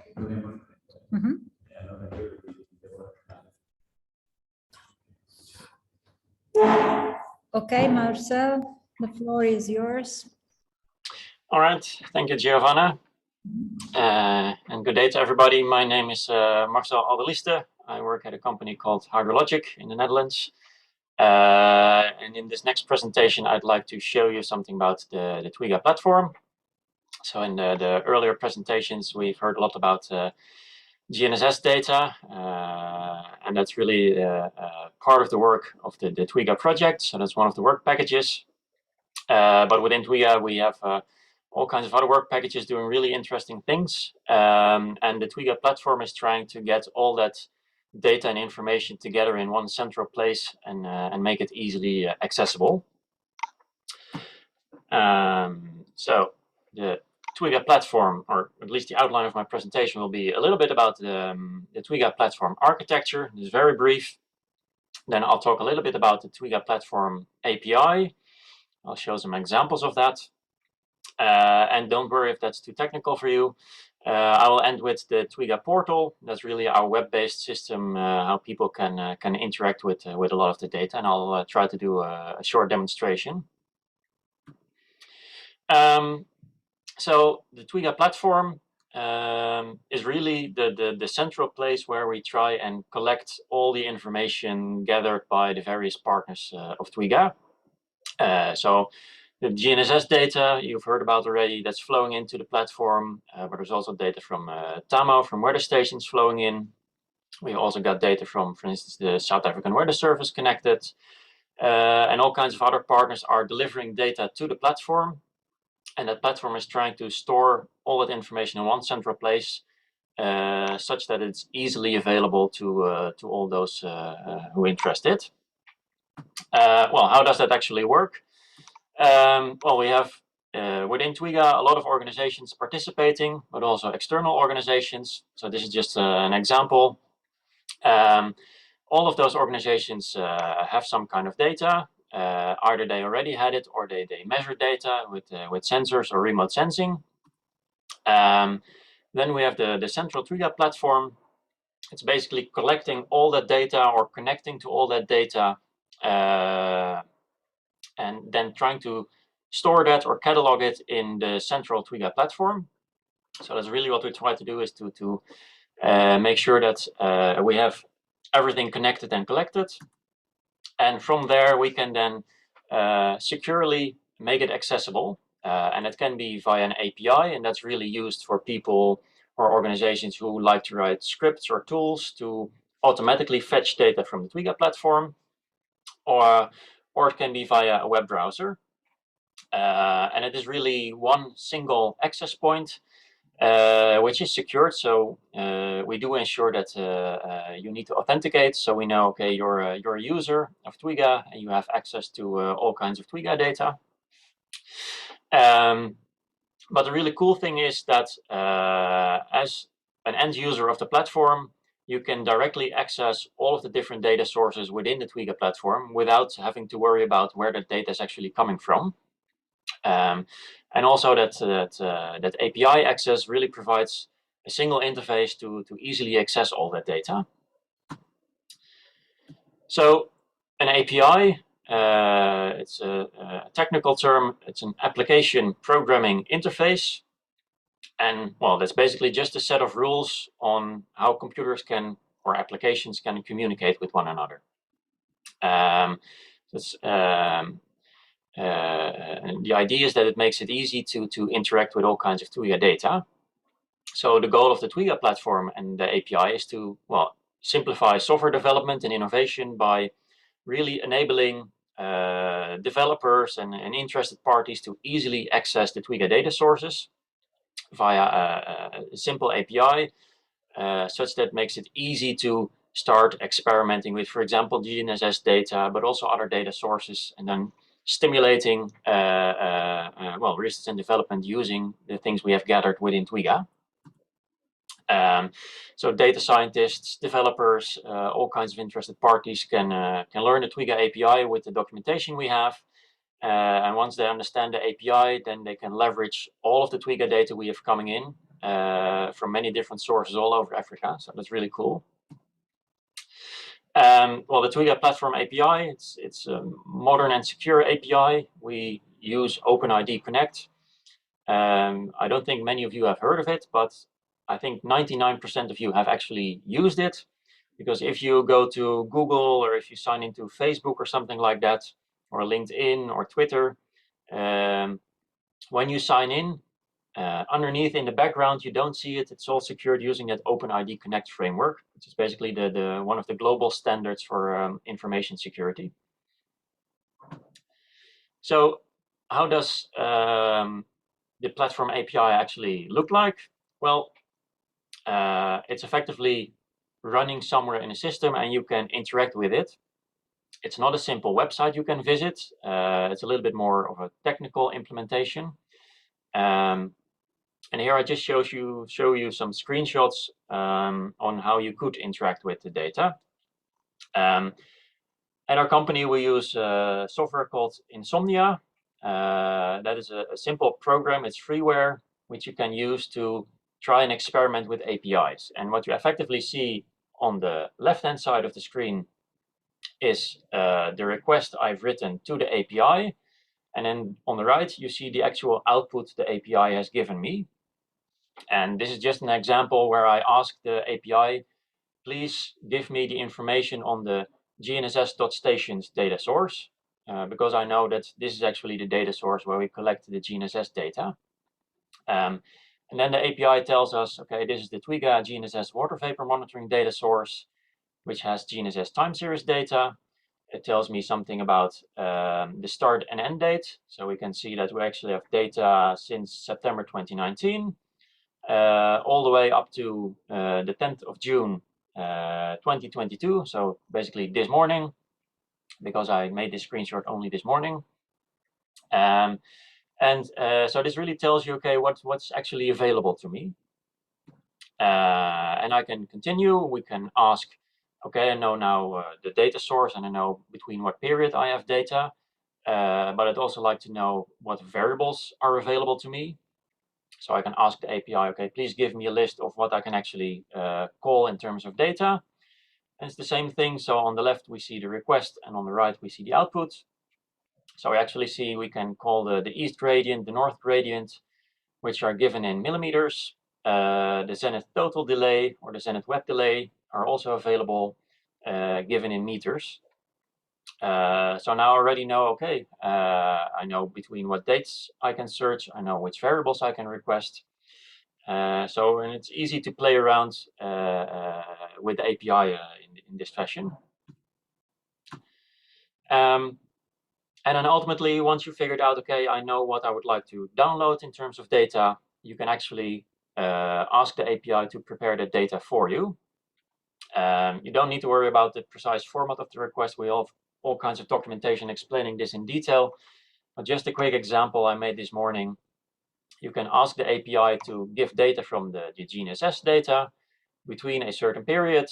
And you can say, okay, for which variable and then for which location.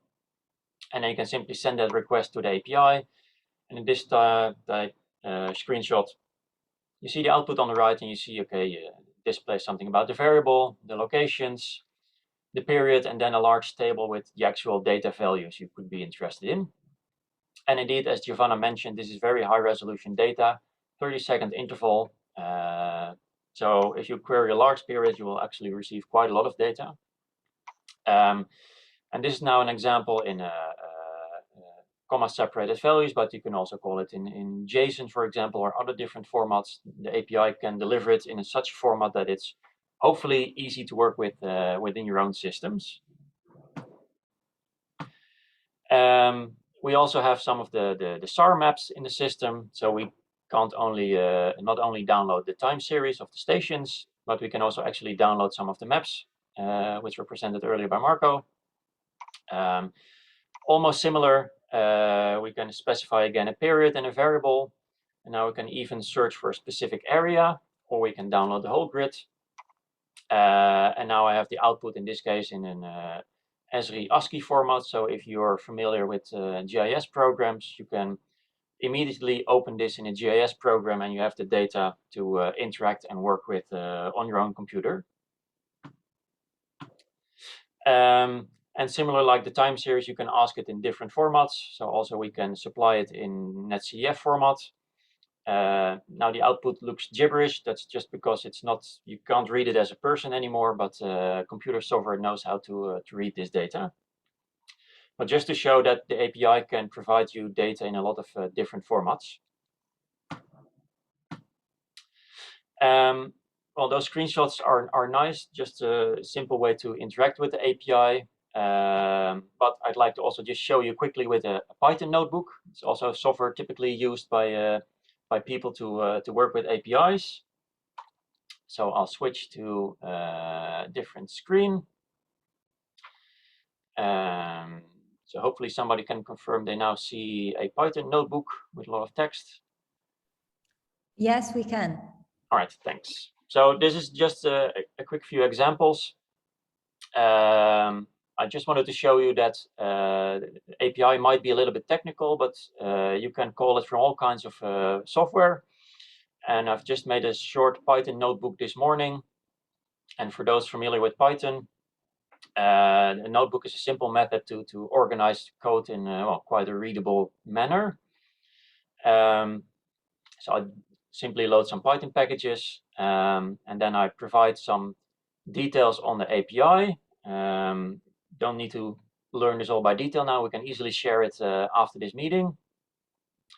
And now directly from within Python, we can actually ask the API things about that GNSS data source we just saw in the earlier screenshots. So we can ask the available locations and variables. And then directly within Python, I can actually look at the same data I showed in the earlier screenshots. So I've asked the API to now give me all the variables. And now I indeed see the same variables I saw in the earlier screenshots of Insomnia. So I see the east and north gradients, the zenith, total and wet delays, and the units in which the data is available. Working with the API in Python or scripting languages like R or something like that is also quite easy. Well, if you're a little bit familiar with Python, you can then start playing around with the data you receive from the API. So here I have a list of all the locations for which we have data. Well, once you have things in Python, you can do things like this, plot all the locations on a map. So you see all the red dots spread around the continent. And you can also call the data from the API to actually analyze the data, run analysis on it in Python, or incorporate it in your own workflow. So just as some examples that are, well, hopefully that the API we provide is quite flexible. So again, here now I have a request for zenith total delay for 2 locations. And you see that now I have the table here directly in Python, and I can study the data. I can make an example of some data in Uganda, where you can search for only the stations in Uganda. And then you see that from the total amount of stations, quite a large number of them is the part of the Uganda network. And I can download that. And then once you have it in Python, you can do things like plot the data, analyze the data, incorporate it in your numerical weather models if you'd like, etc., etc. So just a quick few ideas to hopefully explain that the API we have can do quite a lot of things. And then I'll quickly return back to the presentation. So the platform, the API is one part of the platform. The other part of the platform is the TWIGA portal. And the TWIGA portal is really a web-based, just basically a website where you can log in and you can also play around with the data. So you don't need the technical know-how on how to use APIs. But similar to the API, it gives you access to all of the TWIGA data sources. But now you can actually play around with it interactively in your web browser. We can create all kinds of little dashboards with maps and charts where you can analyze the data as well. And all you need is a web browser and a working internet connection, and then you're good to go. So you don't need any other software or technical skills. And from there, we can even export the data into things like a CC format, so you can open it in Excel, for example, to run on your own computer. So how does the TWIGA portal look like? Well, it is an online web page where you need to log into. But if you're logged into the website, you will land on a page like this, where we basically see on the left-hand side, we see a menu where I see a couple of dashboards we've created with some data sources. And then the right-hand side is really the single dashboard page, which is completely flexible. So first, you will always be taken to the welcome page, where we explain a little bit about the TWIGA project, that we are an EU-funded project, and where you can find more details about TWIGA. And then you see some other dashboards which go more into actual GNSS data. So there's one dashboard that tells you a little bit more about background information about GNSS. And then there are more dashboards tailored towards the actual data, which we can play around with. And then finally, we also have some data from TAMO. So TAMO is a large network of weather stations spread across the African continent. And you can start combining things, for example, which is quite nice. So, well, how does that look like, for example? Just a quick few screenshots before I'll just open the web browser myself. This is something we made earlier of the GNSS data. So we see the operational network of all the data connected to the TWIGA platform and flowing in. So you see 4 maps because we have 4 different variables, so you can plot them side by side. And you actually see the value of the last couple of days displayed next to each location. But also on the bottom, you actually see 2 charts, where in one case we plotted all the 4 variables of Windhoek in Namibia. And on the other plot, we made a comparison between the zenith total delay measured in Cape Town and the one measured in Windhoek. So you can easily add data or add time series into the same plot to make analyses of the data we have available within the platform. And it's also easily possible to export the data. So the data is in the platform and you can play around with it in the dashboards. But if you think, well, I'd rather have it myself on my own computer in Excel or something like that, then you can easily ask the system to make an export. And it will process that data for you. And once it's ready, you can download it. And then you have it on your own machine and you can analyze it or use it in any of your processes as you would like. So this is then, for example, the result you get. So you have it directly in a spreadsheet, and then you can do well, your analysis from there or distribute it even further within your organization. So the TWIGA portal, it's accessible online, but it does require a valid login. So we know that you're a user of TWIGA. And well, I'd say again, it's time for a quick demonstration because pictures are nice, but it's always nice to show it. So I go back to here. I'll close this one. I'll open a new browser tab. So I go to twiga.hydronet.com. And I'm taken to a login page. And in this case, I will log in as a GNSS TWIGA user. And once I've done that, I'm now logged into the TWIGA portal. And as you just saw in the presentation, we first start with a welcome page. It tells you a little bit about the TWIGA project, that we're now in the last year of the project and that we've received funding for this project from the European Commission. And now you see here the menu on the left, where you can simply scroll through and we can simply open any of the dashboards we would like. So there's one on GNSS documentation, which tells you a little bit more about the different variables which are available. So you know how to interpret the data, for example. And then we can go towards the actual dashboards with the data. So now you see those 4 maps here.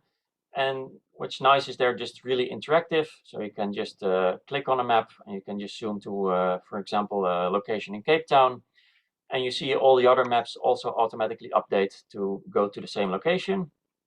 And I can click on the location of Cape Town, and then it gives me the data of the last couple of days. So I can immediately see what happened in the last couple of days. And I can go back, try another location, etc., etc. What I can also do, on the top here, it shows you the period. I can actually change that if I would like.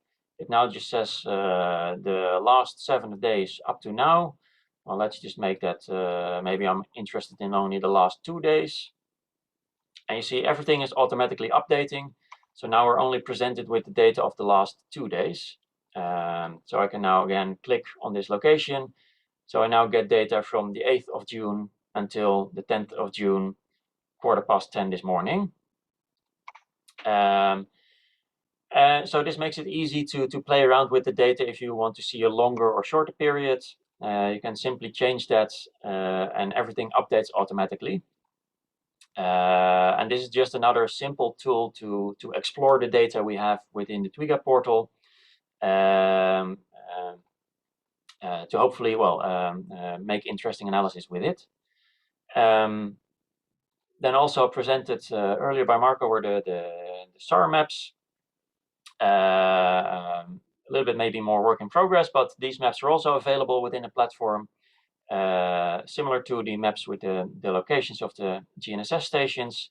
This is also completely interactive, so we can zoom to a specific location. We can actually see the values on the map, but we can also again simply click on a location, and then we get a time series of all the measured of all the maps we have available in the system. And we could also make a graph of this and also put this on this dashboard. But well, to also show you the power of TWIGA as a whole, we also have data from the TAMO network connected.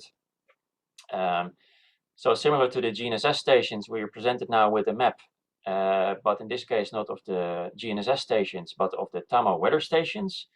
So you see TAMO has a vast network of weather stations spread across the African continent. We have that connected to the platform, so we can simply find relevant weather parameters for any of these locations. Well, this is quite a large set, so I can even search for a location, and it should hopefully. That's always the problem with the live demonstration, or I'm searching for something that doesn't exist. But again, this is interactive, so I can zoom around, play around, say, okay, maybe I'm interested in what's happening in Congo at the moment. So I can find the location, and then it gives you more options to say, okay, which variable would you like to see? Well, perhaps I'm only interested in the wind speed. I can say view the data, and now it's actually fetching the data directly from TAMO. And we now have a graph with the measured wind speed in the last couple of days. And similar to the earlier dashboards, you can easily change the period to update everything. And on the right, you see an example with all kinds of variables. Again, this is interactive, so we can disable some lines to make it a little bit easier to see. So, for example, we see the relative humidity with a nice daily signal. Similar, we can also add the wind speed or only look at it individually, etc., etc. So this is also a simple tool to analyze a lot of data which is available. And then ultimately, what is nice, that is really the export tool, that if you think, okay, I like this data, I'd like to work with it myself on my own computer, we go to the export tool and we say, okay, I want to download some new data. I'll simply create a new export. And then it asks you, okay, from what data source would you like to have the data? So in this case, I'm just going to say the GNSS data. And I say next. And then from which variable would like to have the data? Well, let's just stick for the zenith total delay for now. And it asks you the period. It also tells you there is data between 2019 and 2022. So let's just say I want to download data of the current month. So the 1st of June up until today. And then it asks you for which location. Well, I'm greedy, I just want all of them. I can say next, and now I just need to present a file name. So GNSS data dump demonstration. And I can click finish. And now you see there is a new entry in this table. Export is queued. So we've told the TWIGA platform, okay, we would like to have this data. And the TWIGA platform will now start collecting all that data in the background. And once that's finished, this button will change into a blue button like this, where the results are being able to download. And depending on how large your request is and how busy the platform is, it might take a while. It can be an order of seconds. Well, there it is. It's already completed. So now I can click download. And you see I've now downloaded a new file. Let's see if I can open it. Might be a little bit large. Here we go. And now, so I have a spreadsheet now with a lot of data directly so in Excel, and I can start working with this in Excel right away. So I don't need to save it. So really the platform allows you to work with the data easily in these dashboards. You can download it and start analyzing it yourself. And that was really what I wanted to show you about the platform. So hopefully it wasn't too technical, but I hope you still enjoyed it. And I'm happy to take questions, comments, and we can of course share login information and the Python notebooks after this meeting. Let me quickly. I have just to add one thing, because I forgot to mention the fact that we compute also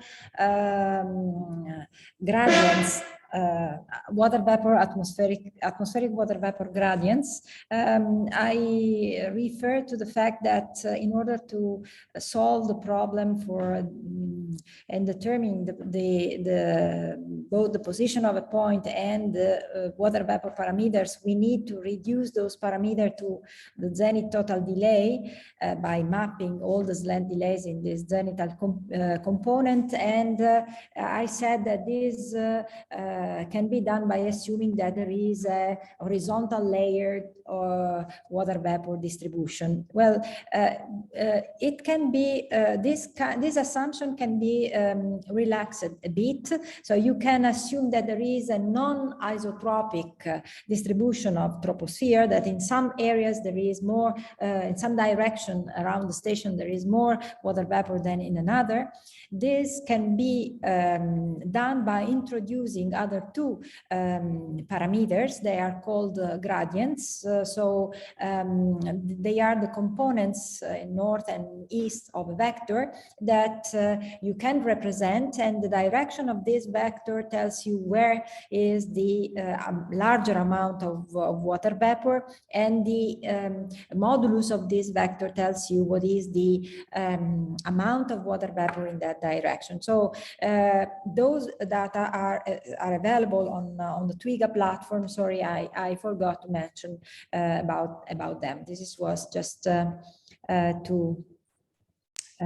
for those who were wondering what those data are. No problem. Very good addition, Giovanna. Thank you. You're welcome.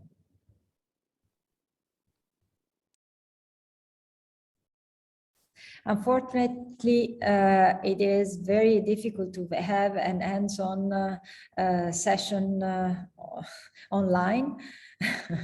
So this is the best that we could arrange, just to show you how the things can work. Yeah, it would have been nice to sit together in a room and everybody opened their laptops and everything. But still hope this was already provided with you with some insights, and so we're happy to share the login things after this meeting so people can play around with it themselves.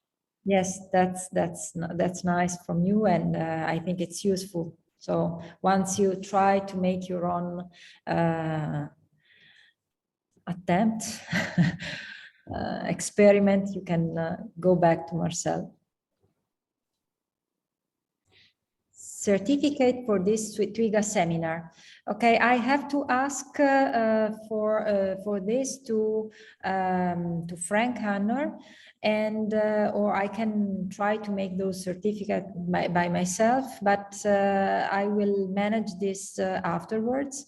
And sorry, before giving the floor to Nico, I want to ask you also before the break to answer to this poll. I'm launching this this poll.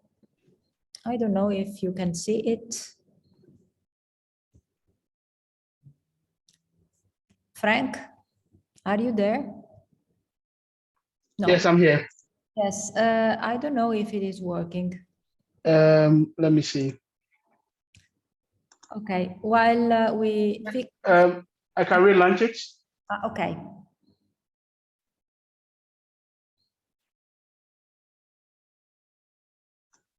Yes, so maybe let's see what other people can see.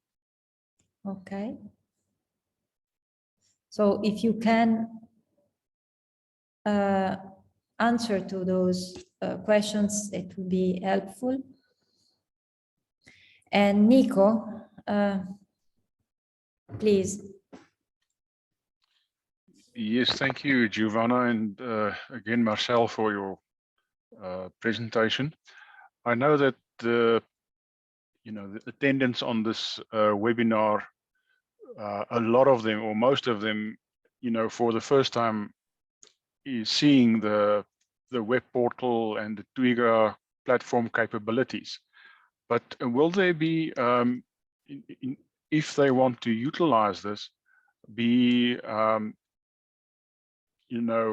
training material, user manuals, user guides, or something in line with that? I know that going through this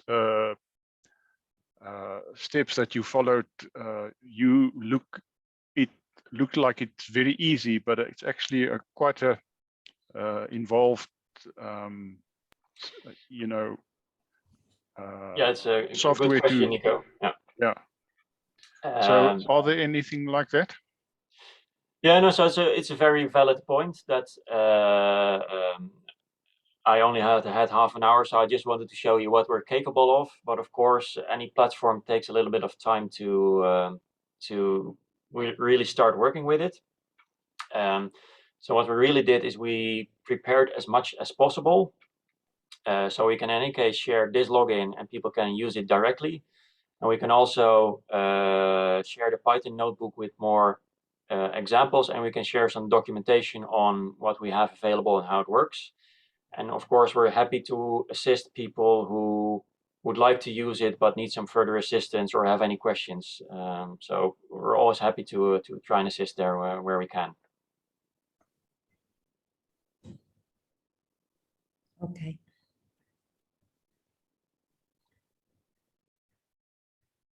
We still have about 34 people to participate, so if we can do that, that would be helpful. Yes, I will repeat it in the afternoon. All right.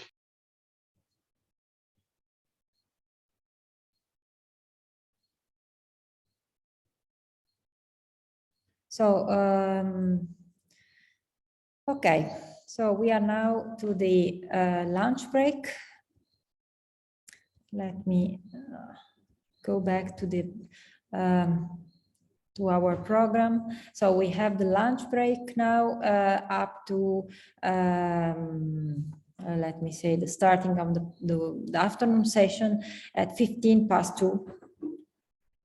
Okay, so we reconvene here at 2:14 or 10 or 12 past. Sorry, 15 past. Sorry, past 2 or 15 past 12.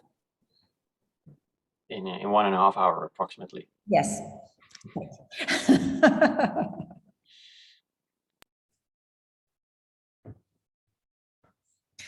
Okay, so I stop sharing. So thank you, and let's see in the afternoon. Frank, do I have to stop the poll or I leave it? We can leave it, and then when we come back, we can see the results. Yes. Okay, so I don't close the session here. I just mute my microphone and the camera, and that's it. Yes. You can pause the recording. And we'll pause the recording. Ah, okay. To really. All right. Yes, so now we're recording, great. We didn't think about that. So if we're interested in this kind of products or area analysis, which is something in the past, we can also use future observation, of course, with respect to the instant of interest. And in this way, we can exploit also this information that can give an added value. We can also distinguish the techniques based on the time span where this assimilation procedure is performed. So we can consider intermittent techniques or continuous ones. The two schematics here are simply trying to show this, this categorization. So for example, in the first one, we see that we have a model run, like this green arrow is showing any kind of, it's like the trajectory of our atmospheric state. And then we stop the numerical model, we take the observations that we have, we perform the data simulation, so we obtain an analysis. So we have a jump, the atmospheric state is instantaneously modified, and then we can set the model run again. So it will start from a different point, follow another trajectory until we do another analysis. So this is an intermittent technique. On the other hand, there are some continuous techniques that can give us a continuous analysis. So something that is smooth, because basically we include in the data simulation some information of the model configuration. So we are able to continuously modify the state of the atmosphere in our model. And the results, once again, is not a broken trajectory, but it's a continuous one.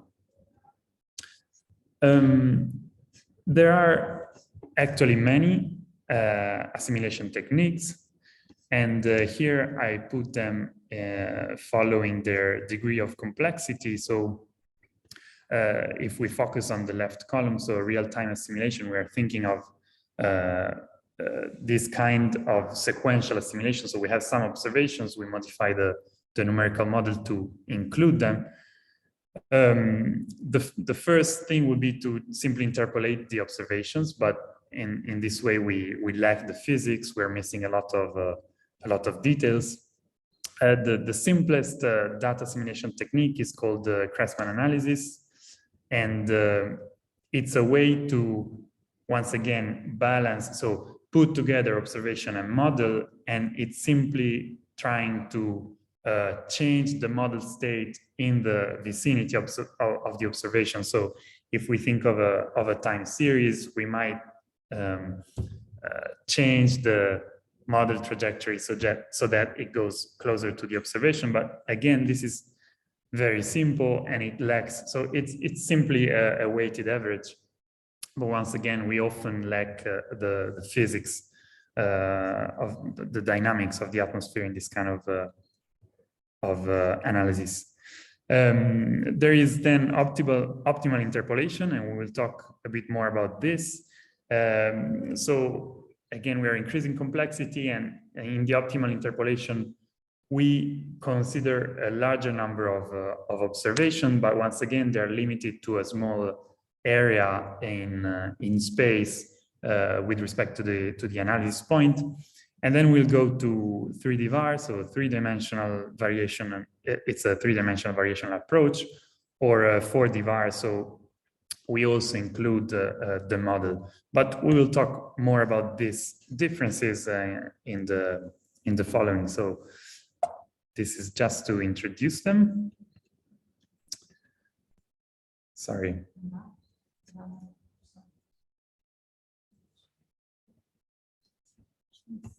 Okay. No, ne sono troppe. Okay, no. Okay, right. Sorry, we have some technical issues. Okay, so here's a small list of things that we need to have a good result. So first of all, we're saying we're trying to put together a first guess, so something that generally comes from a numerical model with the observations. So first of all, the first guess has to be good. So data simulation is not like something that magically gives you the best result ever, but we need to start with good ingredients, of course. And so our first guess has to be reliable. So if it's too far from the real state, so not even with data simulation, we can get a good result. Then also the observations have to be good. So, and we will see that more in details shortly, because basically the first guess and the observations have an impact weighted on their uncertainty. So if we have observations with a large uncertainty, they will not modify the first guess, and so nothing will change, basically.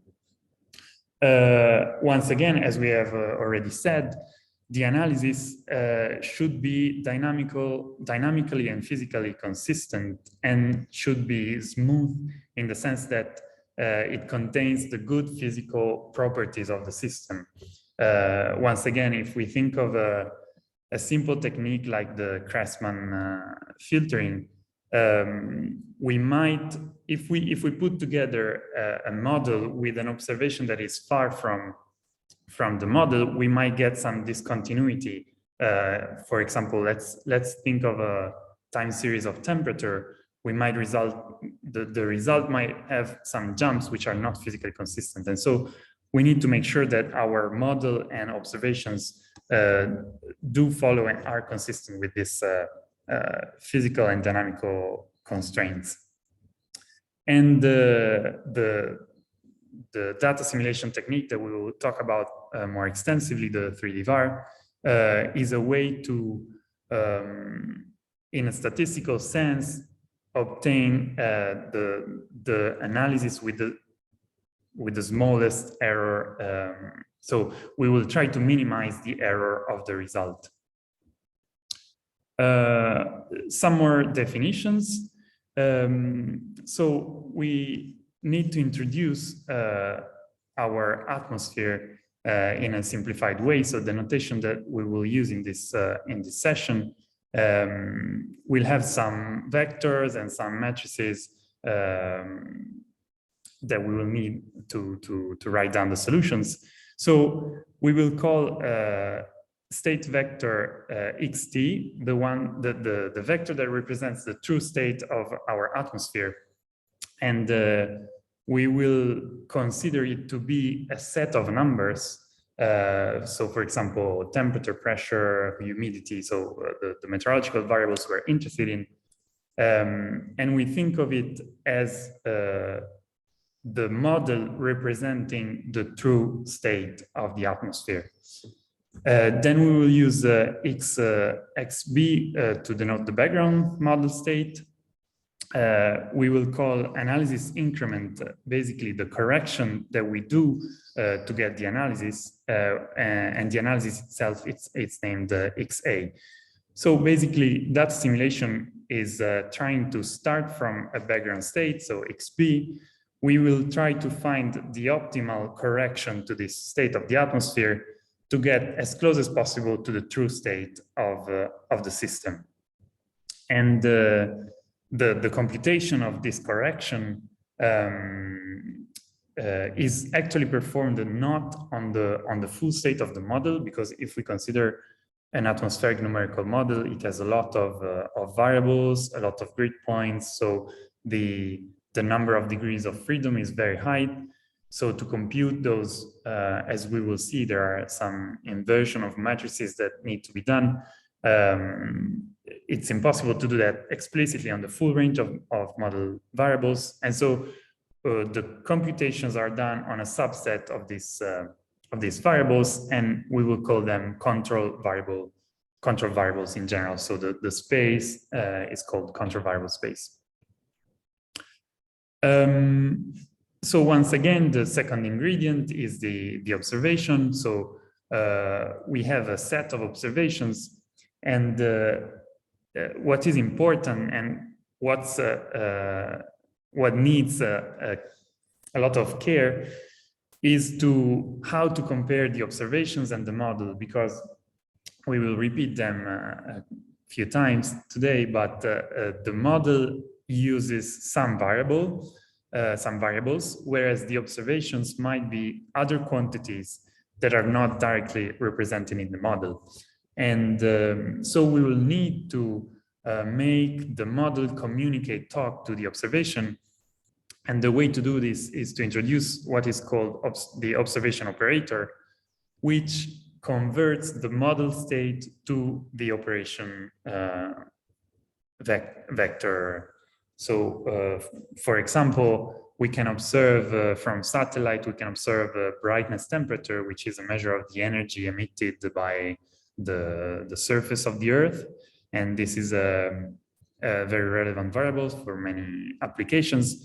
But often in a numerical model, there is no variable that is, so the brightness temperature is not a model variable. So we need to convert the model state to these operations.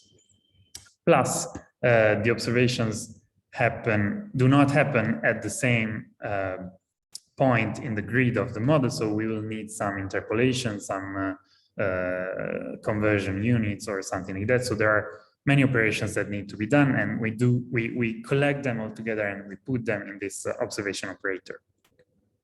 And a couple of more definitions. We will call innovation vector the difference between, so Y is our set of observations and XB is the background state. So we convert the background state in the observation space through this operator, and we call this difference innovation vector. So basically it's the difference between our background state, so what we know a priori, and what we observe.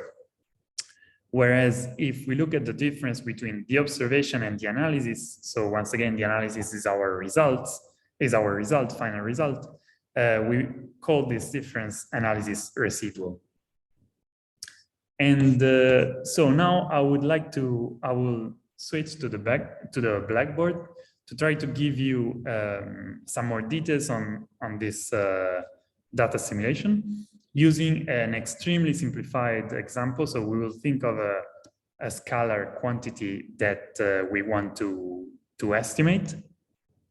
So the example that I want to propose to you is we want to estimate the temperature of the room we are sitting in. So we know it has some true value, which we call T, true.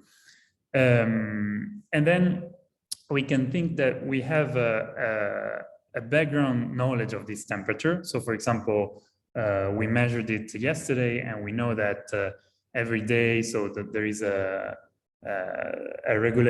something that regulates temperature. So we know that the temperature will be the same. And then we have a thermometer, so we observe it. So both our background estimate and the observed value have an uncertainty, which is denoted with this sigma.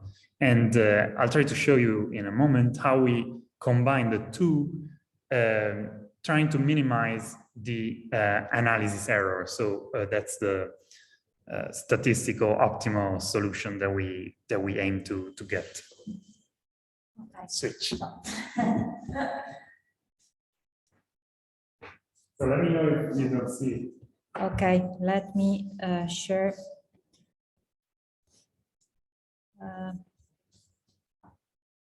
Okay, can can you see Agostino writing on? Yes, we can.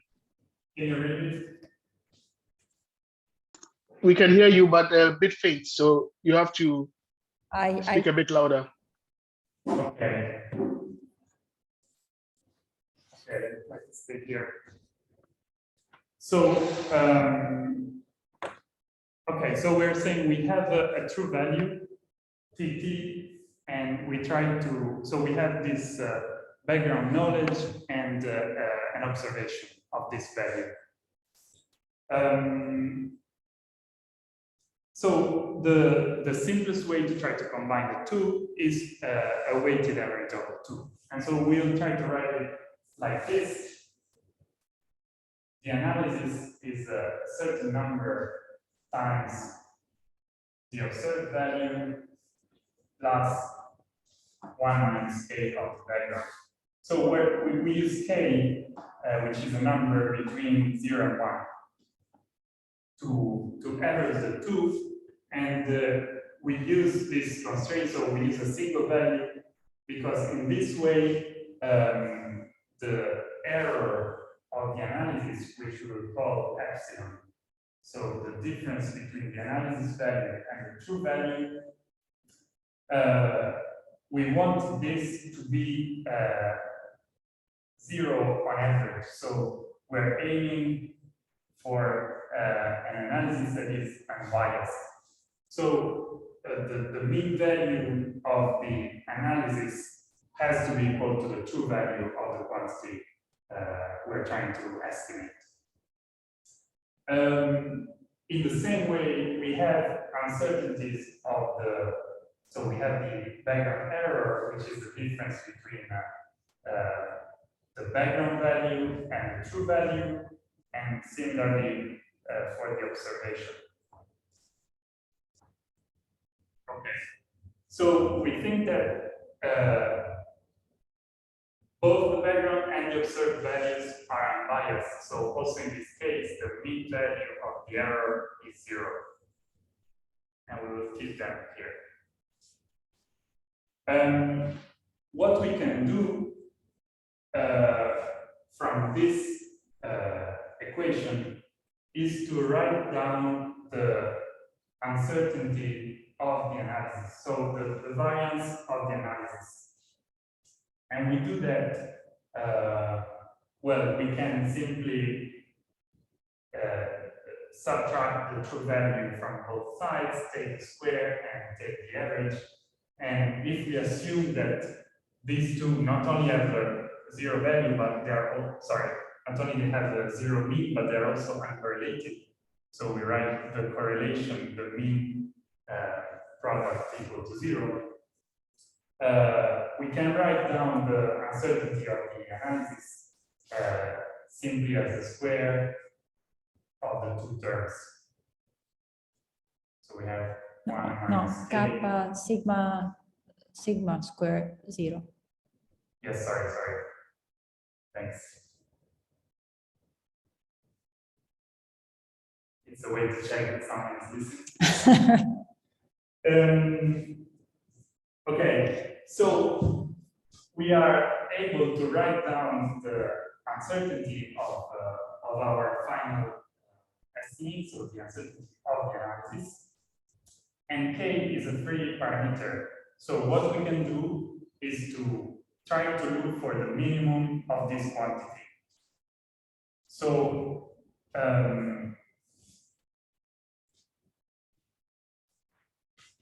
yes, to get the minimum of this function, we simply take the derivative and set it to 0.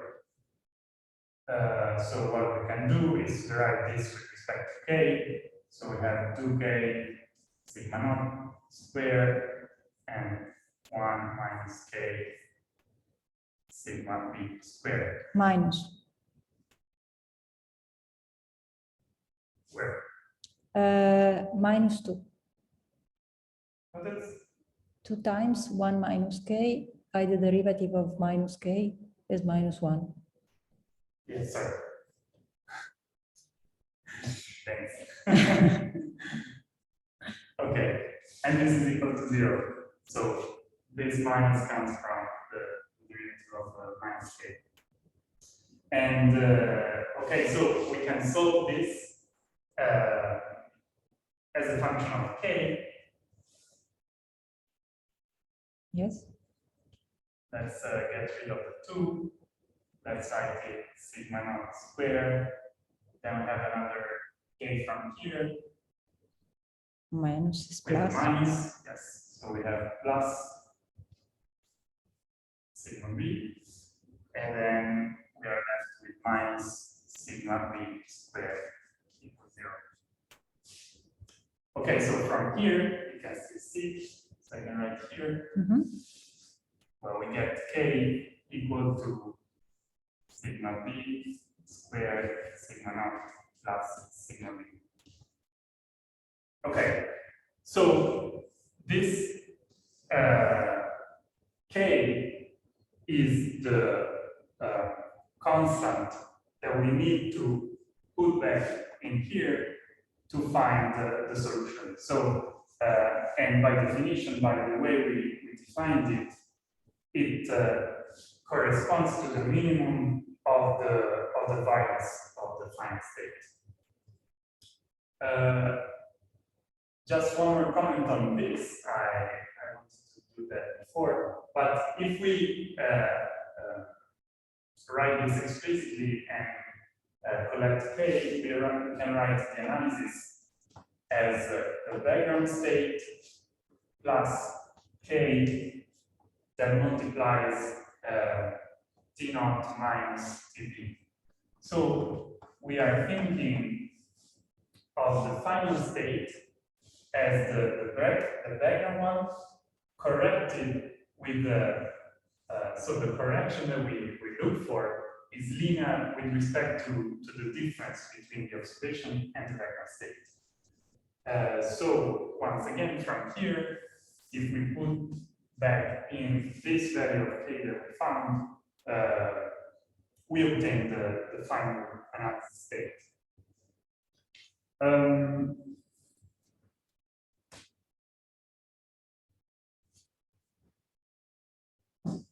So we can do it quickly.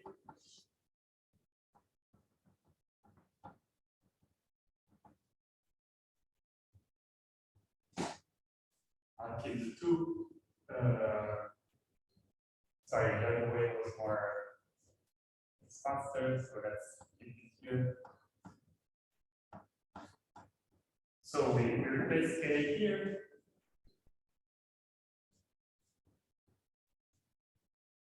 Sigma b. Here we have 1 minus k, so we can write it as a sigma naught sigma b minus sigma b squared. So here we remove the 2, and we can rearrange the terms. So we can divide by sigma b squared here. We have sigma naught squared sigma b plus 1, and here T naught, and similarly Tb, and we have 1 plus naught. And then once again we can collect sigma naught here, so we end up with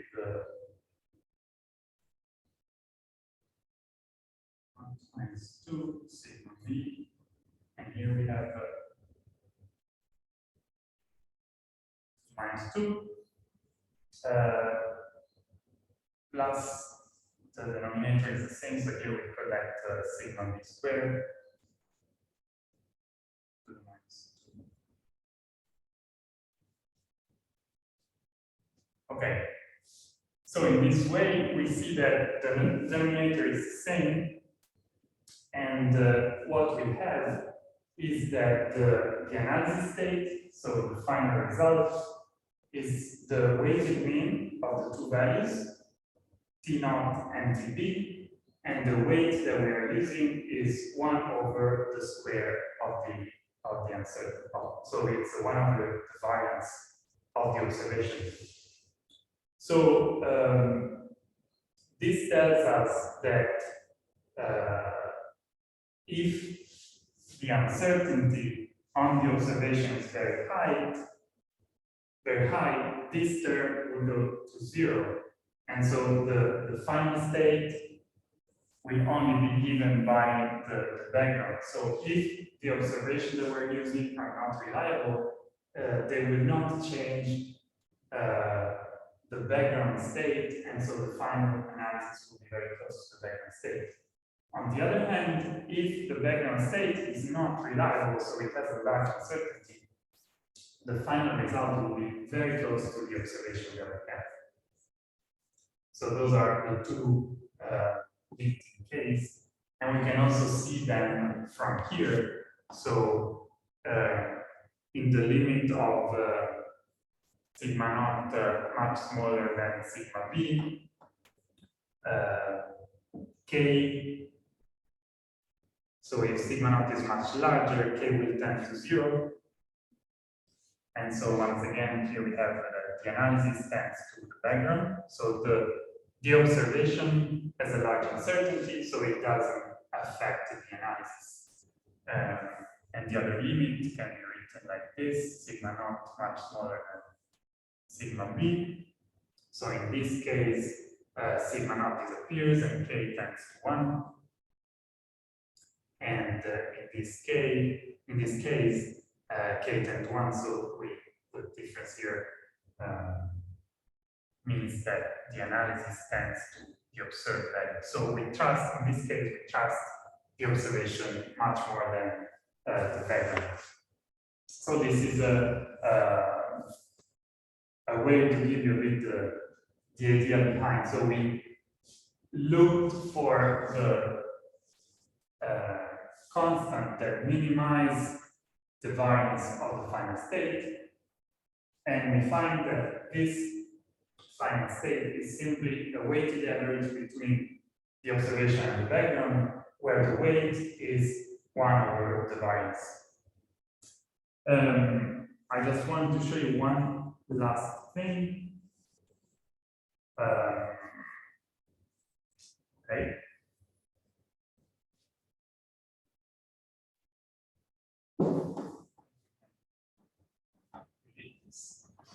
So this same problem can be written in terms of what is called a cost function. So the idea of minimizing the variance of the analysis can be rewritten in terms of this cost function. So we will not demonstrate this here. It's it's out of the goal of the seminar. But basically, we can write a function that depends on the variable that we're interested in. So in general, here we're writing temperature, but in general, it's the atmospheric state. And this has two terms. So we have a term that depends on the observation, and we have a term that depends on the background. So these terms for the scalar case are a quadratic function. So we write them as t minus dp squared over the variance. Sorry, we have the observation first, but very similarly, t minus dp squared. So it can be shown that this function, which makes some assumptions on the probability density function of the error. So here this is based on a Gaussian distribution of the errors, and there are some other hypotheses. But it can be shown that the minimum of this function.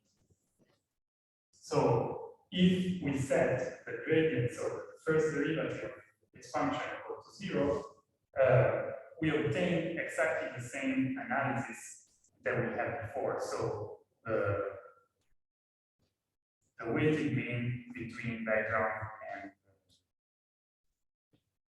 and observation. I wanted to show you this because the models actually perform this kind of operation. So they introduce a cost function and they minimize it to get the atmospheric state. And again, this corresponds to the atmospheric state with minimum variance. So you can do this operation as an exercise of starting from this. You see that the solution is the same.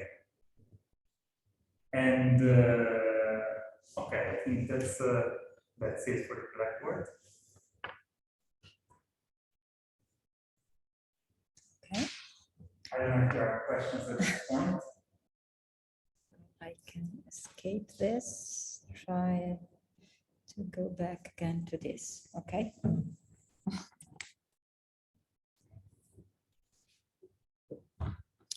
Okay, so in any case, there are in the slides, there are the same calculations, so you can play around with them if you want. We'll skip them now here. And all right. So back to our real atmosphere or our model actually. So I just showed you something in a very simplified setting. So we're thinking of a simple scalar quantity. But as we said before, in numerical models, we have a large number of degrees of freedom. And as I was telling you before, it's not simple to compare the observations and the background. First, because there is no longer a one-to-one correspondence between what we can observe and the background vectors. So those are vectors that exist in the model space. And we have issues with the location of these observations. So we need to properly interpolate them on the model grids. And also in terms of variables, they may not be the same as we were saying before. And so once again, we condense all these operations in what is called the observation operator, which, as you might think, so once again, if the example is the brightness temperature or the radiance, you can think that it's not a linear operator. So it has a lot of complex computation. So this is also a problem for the data simulation itself. So let's spend a few words on this error. So we were saying that the difference between the background and the true state is called background error. This is in the case of a multi-dimensional space. This is a vector, so it's not a number. Then we have the observation error. So again, the difference between the observation that we have and the true state. So the result of the observational operator on the true state. And then we have the analysis error. So the difference between the analysis and the true state. So in this observations error, once again, we have various errors and uncertainties. So they might come from the instruments themselves, from the algorithm that we use to retrieve the variables. So if you think of satellite data, there are all sorts of geophysical model functions to go from the data observed to the meteorological variables. And then there are representativeness error. So we consider those to be interpolation or smoothing or discretization errors that need to be done because, once again, we need to compare the two. And in this case, so in the scalar case, we wanted to minimize the variance of the simple temperature. Here we want to minimize the analysis error. And we do that in a statistical sense. So those errors have their own probability density function. So we can think of them as variables that we can. So if we do a measurement, we will get one value of observation error, but we can repeat those observations, for example, to get a PDF of them. And in the data assimilation problem, there are some assumptions on the shape of this distribution. So as I was mentioning, often they are considered to be Gaussian, and this is somehow a limitation.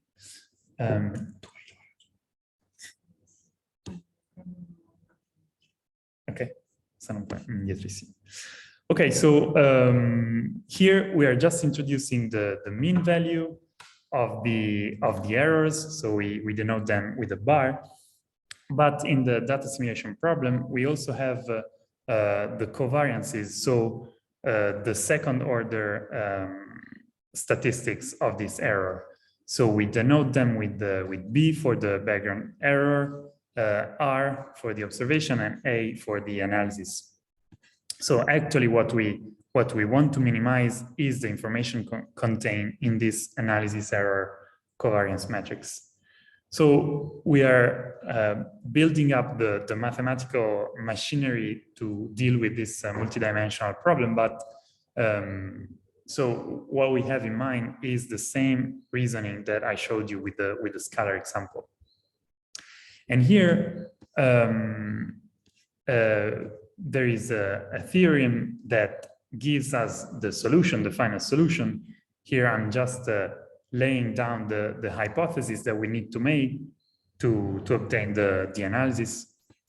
And so this theorem is called, well, we're trying to use the best linear unbiased estimator. And so we need to assume that the observation operator is linear.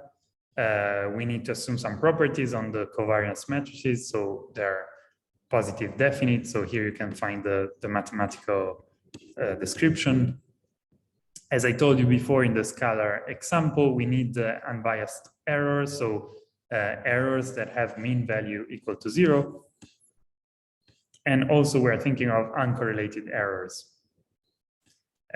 We will end up with an analysis that is linear and proportional to this innovation vector. So once again, as I pointed out before, the correction that we are trying to make is proportional to the difference between the observation and the background state. So this is exactly the same thing we had before. Augustino, before you move to the next slide, there are a few questions.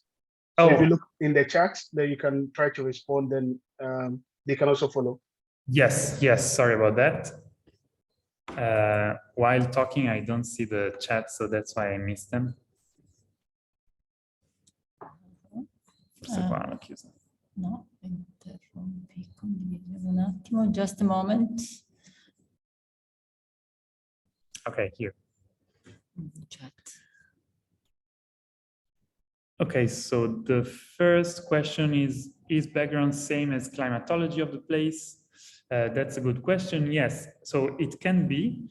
So the background state is our starting point for the data simulation. So it can be a climatology, but it can also be the output of a numerical weather prediction model. So something that is closer to the actual state of the atmosphere at the instant we're interested in, because we can use a climatology, but the climatology might be far from the true state. So we might need, so it might be too far from the real state, because we're thinking of really an instantaneous state of the atmosphere. So if we use climatology, it might be too far, but it can be used as a first guess.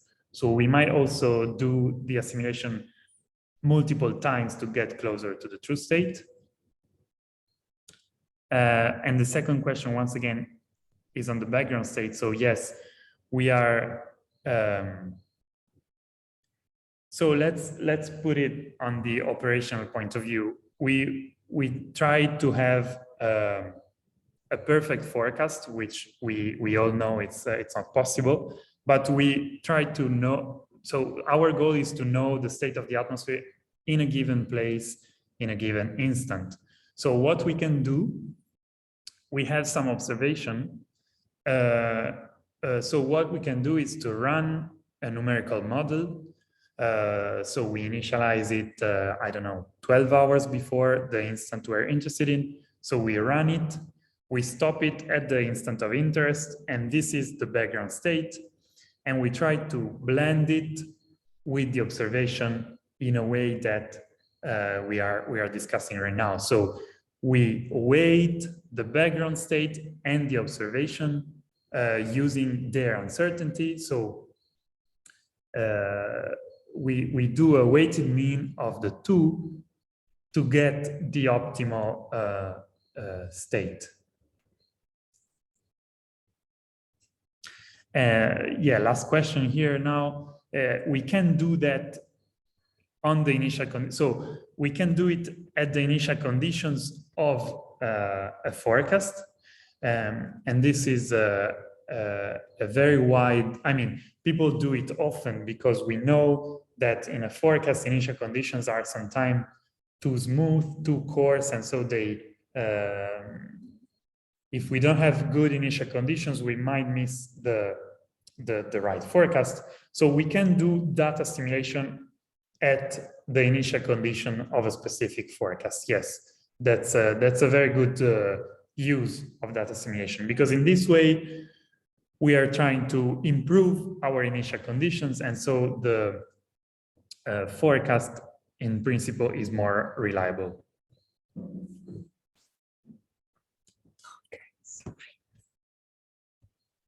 So we can go back and then we'll do another round of questions.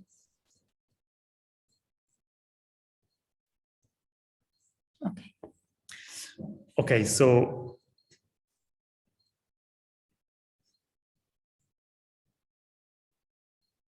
okay. So what we can do, this is just to show you that in a similar way as we did for the scalar example, we can write down the solution in this multidimensional case. And you might recognize that here we are writing the analysis as the sum of the background state plus we have this k, which is no longer a scalar. It's not a simple number, but it's a matrix. But this is multiplying the difference between observation and background. So we get a similar solution as the one we had before. And similarly, this k, so this constant of proportionality, which is in this case, again, a matrix, depends on in this case, on the error covariances of the background, so this matrix B, and on the error covariance of the observational, the observational error covariance matrix. And once again, this can be shown to be equivalent. So this analysis, which is written here, is equivalent to the minimum of this cost function. And here again, you might recognize some features. So we have two terms. The first one contains the background state, and this is a quadratic term. So in the scalar example, it's really t minus tb square. Here it's more complex, but it's substantially the same thing. And here we have a second term which contains the quadratic term in observation. And so the analysis is optimal, so it's close to the true state in this root mean square sense. So we minimize the variance as we have said before. And okay.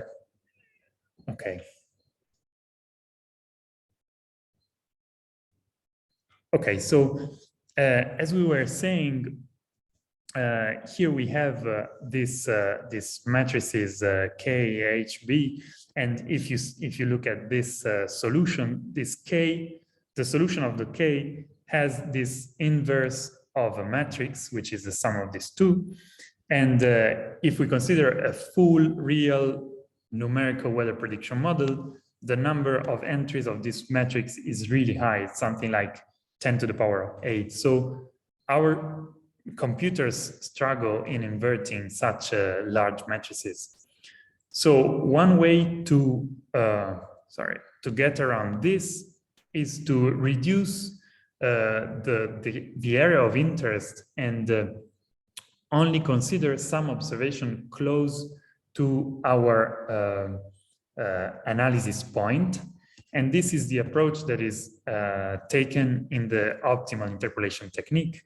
So when we do an optimal interpolation, basically we try to look at, for example, in this schematic, we're interested in the value of some quantity, let's say temperature once again. So we want to know the temperature in the point x1 and in the point x2.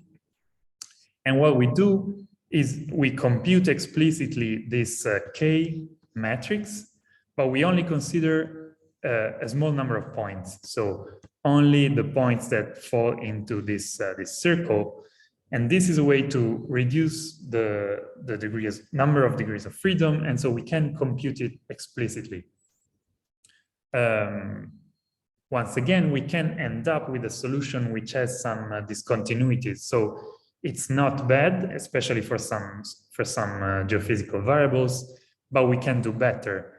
And the way to do better is to use the cost function approach. So once again, it can be shown to be equivalent from a theoretical point of view. But what changes is that from a computational point of view is much more efficient. So we are able to solve this problem not fully, but in a more extended way with respect to the optimal interpolation. And when we do this, so when we look for the minimum of the cost function, we are doing what is called a 3D VAR, so three-dimensional variational approach. And the next step is to include the dependence of time of the solution. So we can do a 4D VAR if we are able to include some features of the numerical model itself in this minimization procedure. And sorry, I don't know, sometimes it works and sometimes not. Okay. I can use this. Okay. Maybe I can skip this because we will talk about that in the future. And this was the end of the first introduction. So I leave you this reference, which has a lot of information, and I took most of this information from here. So we might want to check if there are more questions.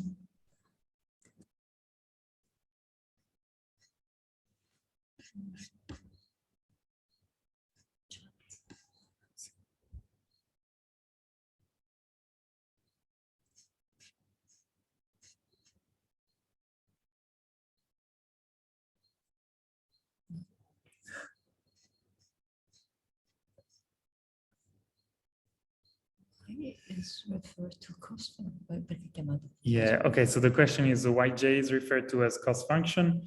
I think it has some historical meaning. So the idea is simply, well, this is a name, and I would say that what is interesting to us is that it's a function that we try to minimize. So we want to minimize the value of this function to get the analysis. I don't have any idea why it's called J instead of it can be called phi. Yeah, I think it has some historical reason. Okay, so I can try to do this a bit more quickly, and then so we postpone a bit the break. Okay. Perché era il tra un quarto, no? Sì. Okay. So, okay, here the goal is to try to show how the WRF model implements some of these concepts. And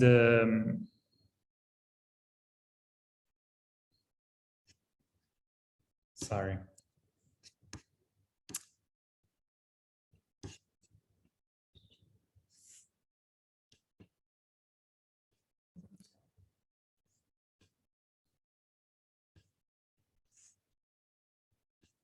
and I'll use this. Okay, we were here. So the goal is to, talk about WRF DA. So the WRF package, so WRF data simulation, which is the piece of code that handles this data simulation. So the development of this code needs input from different fields. So we have seen there are quite a lot of statistical concepts. Then we need to include the methodological understanding, because as we were saying, the result of the data simulation needs to be physically and dynamically consistent. And then we have issues for the numerics. So we need to find minima of quite large and with a lot of degrees of freedom. So functions with a lot of degrees of freedom. So there are various issues that need to be considered, and it's not simple. So as it was coming out also from the questions, the applications of this procedure, the data simulation procedures, can be to provide better initial conditions for a model forecast, but it can also be used as a tool to validate the model runs, because as we are discussing, basically data simulation compares the background state and the observation. So either we do the assimilation to get the best estimate of the atmospheric state, or we can use the statistics that are performed in the calculation to see how far the background state is from the observation, which is a way to validate our background information. So once again, this background information might be a previous forecast from our numerical model. Then it can be used to, for example, assess the impact of some variables on the skills of the forecast. So Marco this morning and also Giovanna talked a bit about this. So they have shown us some figures with the impact of some observations on the forecast skills. And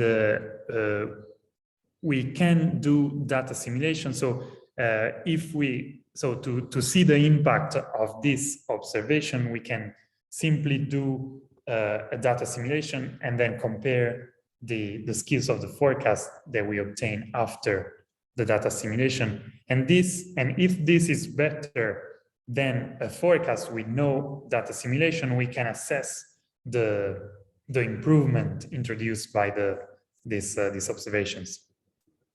And then it can be used to do reanalysis. So those products that merge numerical models and the observation to really get the best state of the atmosphere. And but there are a lot of things to be improved. There are many people working on that. So the methods of this data simulation can be improved, and the representation of this model error statistics and observation error statistics can be improved. So there is still a lot of work going on. This is a schematic just to show which are the pieces of code in the WRF DA. So if there are people familiar with the WRF model, they might already see something that they know.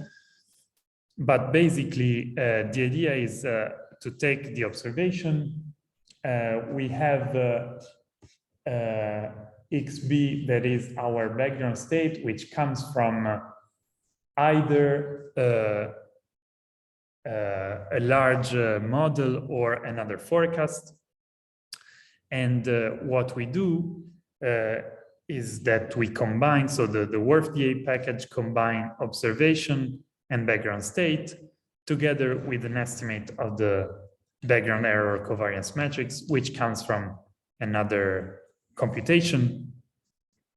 And then we have this analysis. We need to update the boundary conditions because once again, for people that are familiar with WRF or with any other numerical models, it's easy to understand, but The idea is that we have a regional model. So we have a box in which we model the atmosphere, and we need conditions at the boundaries. So to know what comes in and what goes out. So when we change the state of the atmosphere inside our grid, we then need to update the boundary condition as well, not to have discontinuities. So the code is developed in a way that it can do all these steps, and then we can close a loop. So if we do a data simulation, we can use this as initial condition for another forecast. So we use the WRF code, and then from the WRF code, we can, the WRF forecast, we can stop it. So we get this XF, which is simply standing for a forecast. And we can, once again, we update the boundary condition, and we can do another assimilation. So you can see that we can use it iteratively. And the idea is that we collect some observation and we put them, so the data simulation is a way to introduce the observation that we observe in the forecast in a way that the forecast is more skillful and it's closer to what we observe. So in WRF-DA, there are these techniques implemented, so the 3D VAR, the 4D VAR, and this hybrid ensemble variational approach, which I will briefly describe you in a second. And all these techniques have different advantages and disadvantages. So let me tell you something more. This is quite general, let's skip it. So let's spend a few words on these different techniques. So the 3D VAR, here I put again the same cost function as before. So we have introduced it before. We have this background term and this observational term, and 3D VAR tries to find the minimum of this. And here is the schematic. So we are thinking of our model running. And then here at the corresponding to this pink arrow, we do an analysis. So it's similar to a schematic I've shown you before, but we modify the trajectory of the model. We have a jump because we introduce some observation, and then we let the model run again. So this is an intermittent data simulation. We have these jumps. The advantage of the 4D VAR is that, so we have three main advantages. So we can use observations at the time of the measurement, and we can modify smoothly the forecast of the model. We have in this way, so as we are considering also the equations of the model itself, we have an implicit definition of flow-dependent error covariances. So for the 3D VAR, those variances B and R, so here, those have been computed before the run of the forecast using, for example, climatological information. And so they are not updated while the forecast proceeds. Whereas in the 4D VAR, we also include the model itself in this minimization. And so we have some information of the flow itself in the covariance matrices. And also we introduce some dynamical constraint because the model is written in terms of physical equations. So the problem with that, we have disadvantages, but it's more computationally demanding, of course. But the schematic is something like this. So we are able to smoothly change the evolution of the forecast to include all the observations that we get, and we end up with a trajectory that is smooth and does not have those jumps that we had before. And if you can see, the cost function is similar in the first part. So this is the background state, which is related to the initial state. And then here in the observational part, you see that there is also this M that appeared, which stands for the model. So once again, we include the physical equations of the numerical model in the minimization procedure. And so we get this kind of more physically consistent and smooth analysis. And then the third technique that we have available in WRF-TA is called the hybrid ensemble variational technique. And let me go to the schematic, hoping that it's clear. So here we try to exploit an ensemble of forecasts to estimate the background covariance metrics. So here the schematic is showing multiple realization of the forecast. So we have an ensemble, and we exploit this to compute the background error covariance metrics, which are more suited to the specific application. So they give more information on the dynamics and on what's happening at this moment in this in the condition we're thinking of. And so we include this in the 3D or the 4D VAR approach, and that's why it's called the hybrid, because we exploit both some features of the ensemble approach and some features of the 3D or 4D variational approach. And this, once again, has advantages because it's more specific to the application we are doing, but it is more computationally expensive. Here's a table with a list of the observations that WRF-TA is able to ingest, but we will talk a bit more on the observation after the break. So this is left here. You'll be able to read it. Here again, a list of these acronyms, but we will talk about this after the break. And well, I think that's more for general interest. There is a simplified history of the WRF-TA development, so I'll leave you for those who are interested. And here I also put the link of so where you can find the code. So it's freely available.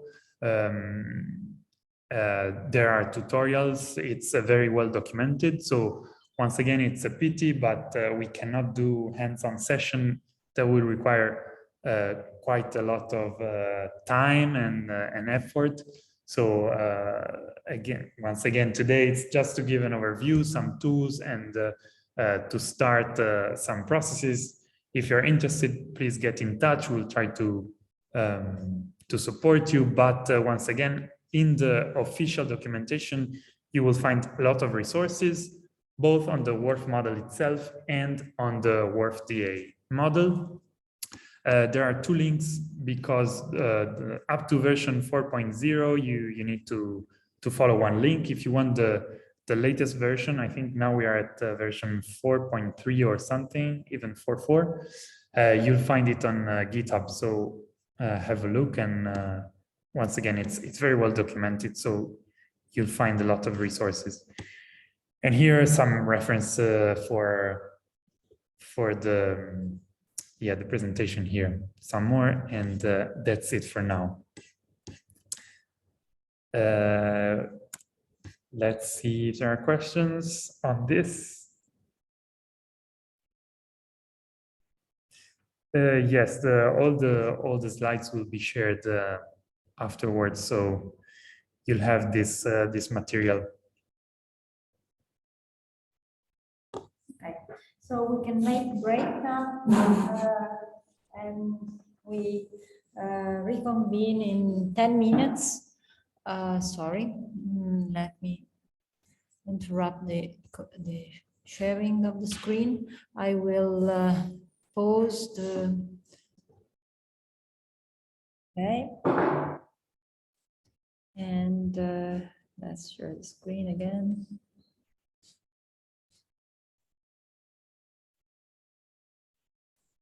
Okay, this one.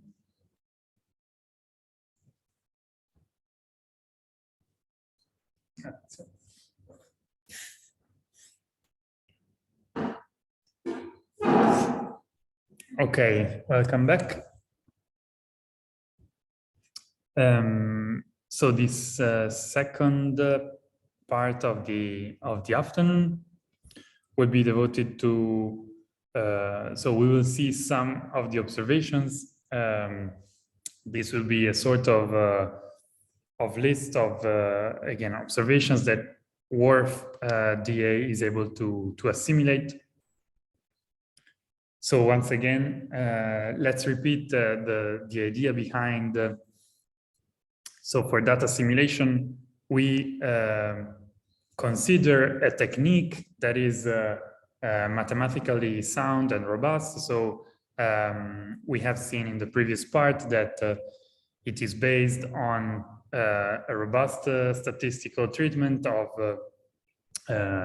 all the errors associated with the observation, and this first guess, which is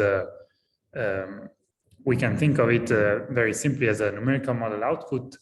So data simulation is a mathematically robust technique that aims to obtain the best estimate of the atmospheric state, and it does this by weighting the information contained in the model and in the observations, using their uncertainties to weight them. So with large uncertainties in the observation, we will just use the information of the model, and the other way around. So it's a way to balance this information that we have and try to extract the best estimate of the atmospheric state. So once again, the goal is to really, one of the application is to have a better forecast, because if we have a good representation of the atmosphere, we can run a forecast which will have better skills. So okay, let's have a look at these observations. So again, you can keep these slides as a summary of all these observations, and you'll find a lot of acronyms that are used in the model. So once you'll try to implement your WRF data simulation routine, you might find it interesting to go back to this or to the official documentation. By the way, this is taken from the official documentation, and you see all the observation that you can ingest. So WRF DA can assimilate in situ observations or remotely sensed observations. So from the surface, you can have a weather station, station on ships or buoys in the ocean. And you can also assimilate radio sounds, instruments that are mounted on aircraft. So those PIBAL, AREP, we'll see AMDAR as well. We'll see those acronyms in the next slides. So those are measurements that are taken by instruments that move around or are in specific locations. And so WRF is able to use this point-wise or local information in the full grid.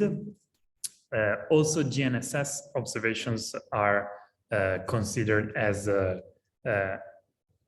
in situ observations, even if they're based on satellite technologies, of course. Other examples from satellite are atmospheric motion vectors or surface wind speed, or so from radiometers or scatterometers, or even wind profile. And nowadays, WRF is able to assimilate quite a large number of observations. Other examples are radar radial velocity and reflectivity. So when we have weather radars, we can observe we can have information on hydrometers and how these clouds and rainfall move. And so we can assimilate this observation in WRF. And then we can assimilate temperature, humidity profiles. We can also use precipitation data, and we can assimilate those using only 4D VAR technique, because we need, so once again, all these observations need to be converted in something that the models can handle. So we need to convert the observations in model variables. And we do this with, once again, this observation operator. And yes, specifically for precipitation, we can only do that with the 4D VAR. And then we have already mentioned this.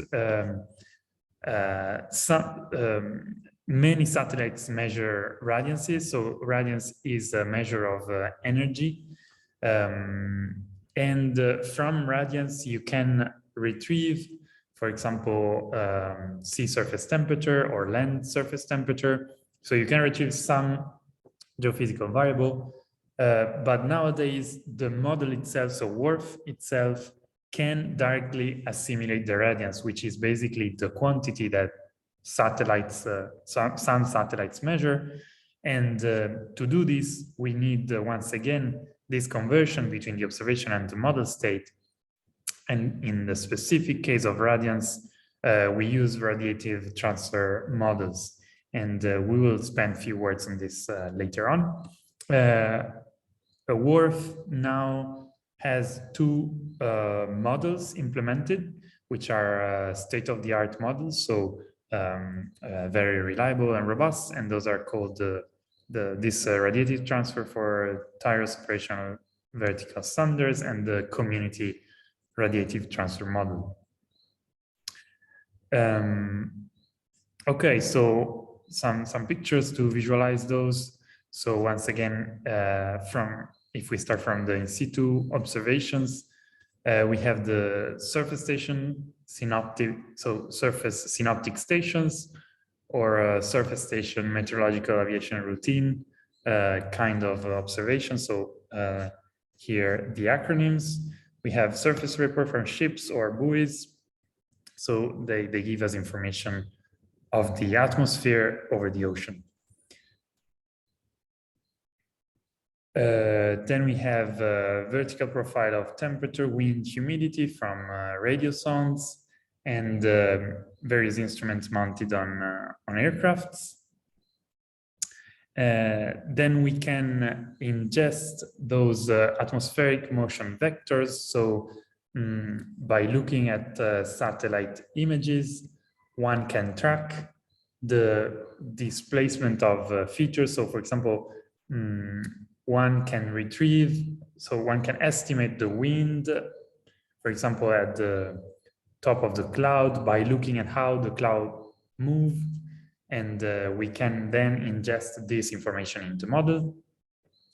Then we have oceanic surface wind speed, here the example in the center, and then we have heard extensively on the GNSS ZTD measurements. And once again, from GNSS, we can retrieve the refractivity and we can ingest it, or also other measurements of ocean surface wind from scatterometers and radars and vertical profiles of temperature, humidity. So there are many kinds of observations. Here, a few more examples from radar and once again, precipitation. And another thing that we can retrieve from the GPS satellites is what is called radio occultation. So once again, by exploiting the GNSS signal, we can retrieve information on the state of the atmosphere by measuring how the signal bends when it crosses the atmosphere. So it is related to the GNSS measurements that we do from ground-based sensors, but it exploits other satellite, and it can be used to retrieve vertical profiles of variables. Yes, in this case, the GPS stations are mounted on low orbiting satellites, so not on the Earth's surface, but they are mounted on other satellites, low orbiting satellites. Yes, and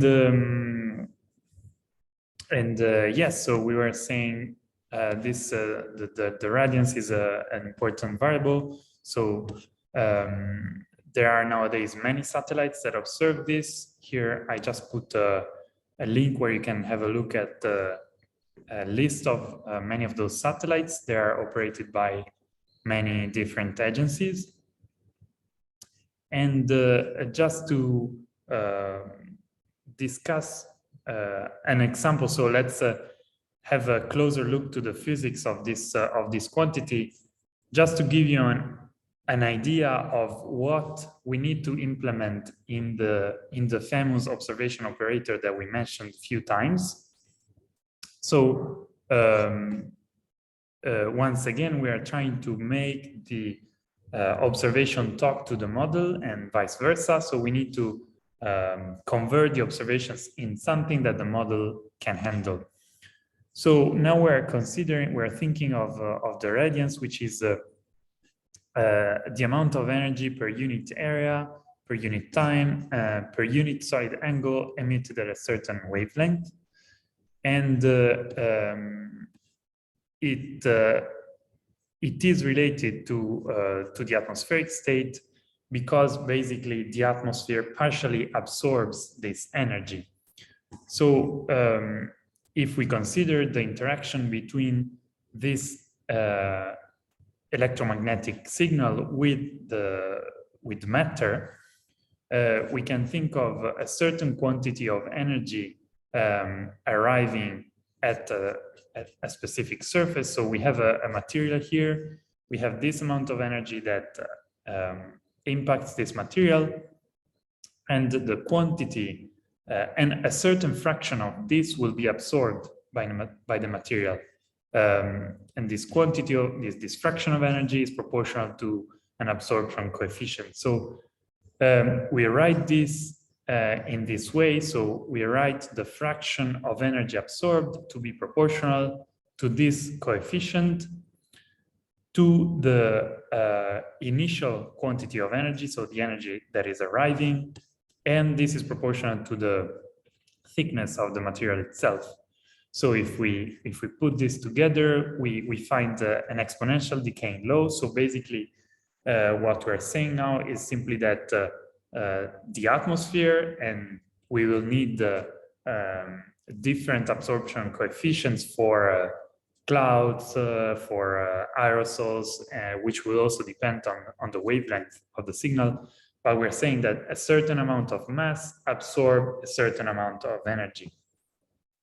And so the satellite will measure the energy that is able to cross all the atmosphere. So we can retrieve some information based on this. Then, of course, things are more complex, because this absorption coefficients that we were saying is not uniform. So we need to introduce some integrals to account for the variability of this quantity. And this integral is what is called optical thickness. But basically, we are saying that so let's think of the surface of the Earth that is emitting a certain amount of energy. This energy will pass through the atmosphere, and a fraction of this energy will be absorbed by the atmosphere itself, and another fraction will be transmitted. So some energy is able to cross the entire atmosphere. So basically, if we forget about the scattering, which is another process that this radiation can go through. We are saying that the entire, so the fraction of the energy transmitted plus the fraction of the energy absorbed is equal to 1. So 100% we close the budget. And this is, again, a very general way to depict the complexity of the atmospheric state and the complexity of those radiative transfer models that we mentioned before. Because once again, in the atmosphere, we have different materials, so different phase of the water. Then there are, again, aerosols, dust, and there are many processes happening in the atmosphere.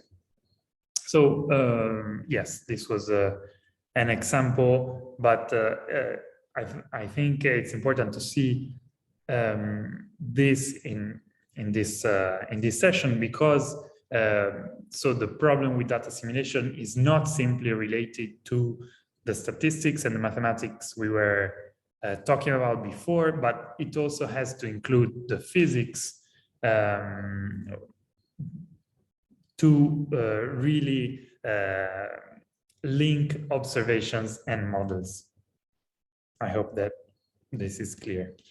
Maybe, Agostino, we can make another simple example. Maybe you have it already, is the example of the zenith total delay. Not really, I don't have it explicitly. But it is again an example of the link. So the equation that I wrote this morning about the fact that the zenith delay can be expressed as the integral of the refractivity along the signal path.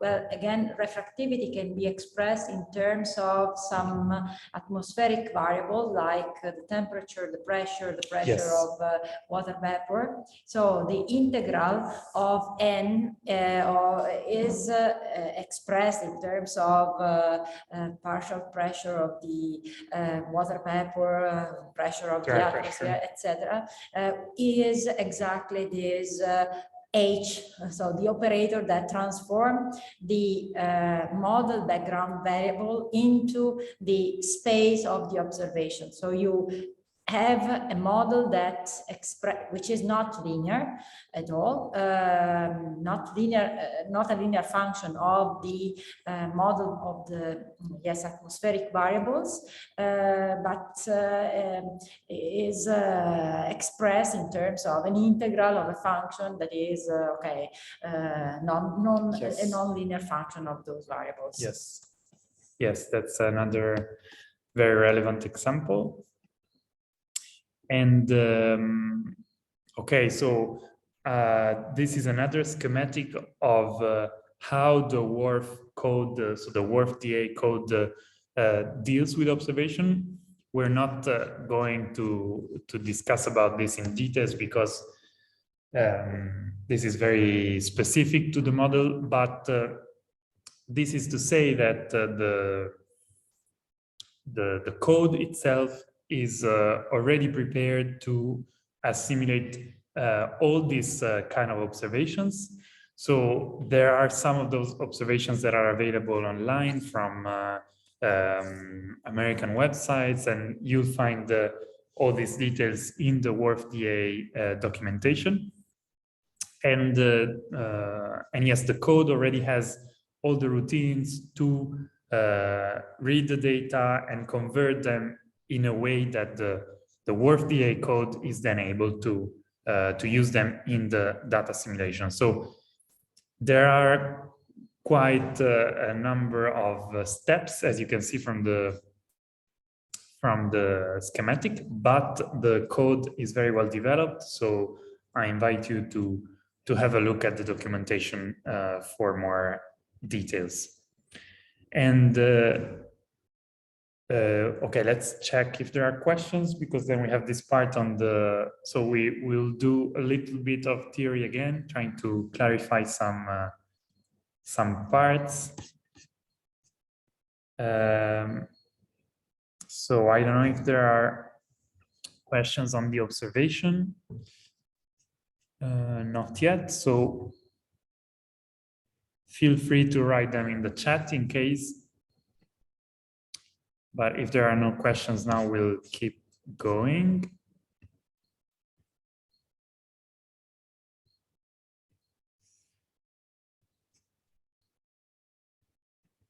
Oops. Cuba. Okay. So, okay. So we don't need to look at the details of this, but once again, if you're interested, you'll be able to read these slides and go more into the details. But the goal of this part is to discuss a bit more about how this minimization, that is the core of the 3D VAR technique. So the goal is to see how this minimization is performed, because we can write the theoretical equation, but then we have some numerical issues in coding this. And so I'll try to introduce some other concepts and try to clarify some of the things we said before. So once again, we have this. So in this case, we need to differentiate between the background state and the first guess, because what is done in the algorithm is that basically, so we have the background state, which is our numerical weather prediction model. So we know the atmosphere from a model, and then we are trying to correct this background state with some observation. So we have seen that we try to merge the two with a correction that is proportional to the difference between these two. What we can do basically is to do this correction multiple times, because if the background state and the observations are very far, what the code does is that it throws away the observations that are too far. So if the difference is too large, we remove some observation, we do this assimilation once, and then we take back all the observations and try to do it second, third, and fourth time. So we can do it iteratively more time to try to extract as much information as possible. So what we do is that we introduce another state, another vector state, which is called first guess. And so the first guess is what enters this cost function. And the first guess is equal to the background state only in the first, so we call them outer loop. So in the first outer loop, we start from the background and we do the analysis. And then we use this analysis as a first guess. So I'll try to show you a schematic of this, but basically what we are doing in these two slides is to rewrite the cost function in a way that we can do the analysis iteratively. So what we are saying is that we take in the first attempt, the first guess is the background. So the background is the numerical weather model. Then we try to merge it with the observation. We do what is called innovation check. So we compare the first guess and the observation. If there are observations that are too far away, we reject them. And we do the analysis with the remaining observation. But then we do not forget completely about those rejected observations, but we start again. So we take the analysis and we use it as a first guess. So here is why it is called the outer loop, because we can do it multiple times. And this is a technique to exploit the observations that we have as much as possible. Another aspect that has to be considered is something that we mentioned before. So we cannot perform this minimization using all the model variables because they are too many. So it's too computationally intensive, expensive. So we select a subset of the variables. And the clear advantage of this is, once again, the fact that we have fewer observations, so we can compute them explicitly. So we can invert the matrices and like do the operations explicitly. But then it also means that if we select, so we have seen that the observation operators is not linear, as we have seen from the radians and the ZTD examples. But if you remember, in the hypothesis of our best linear unbiased estimator, we need a linear observation operator. So the smart approach is to select a set of variables for which the observation operator is linear. And this can be done to a certain degree of approximation. So the fact of selecting some variables has these two advantages. So first of all, we can compute them, so we can do the computation, they are affordable. And secondly, we can select them in a way that the observation operator is linear or is sufficiently close to being linear. And so once again, the equations here are how the WRF-DA does this operation. So we introduce this vector V, which is this control variable vector, and we rewrite the cost function. And then, as we just said, we can minimize this cost function multiple times with different outer loops so that we really try to exploit all the observations that we have.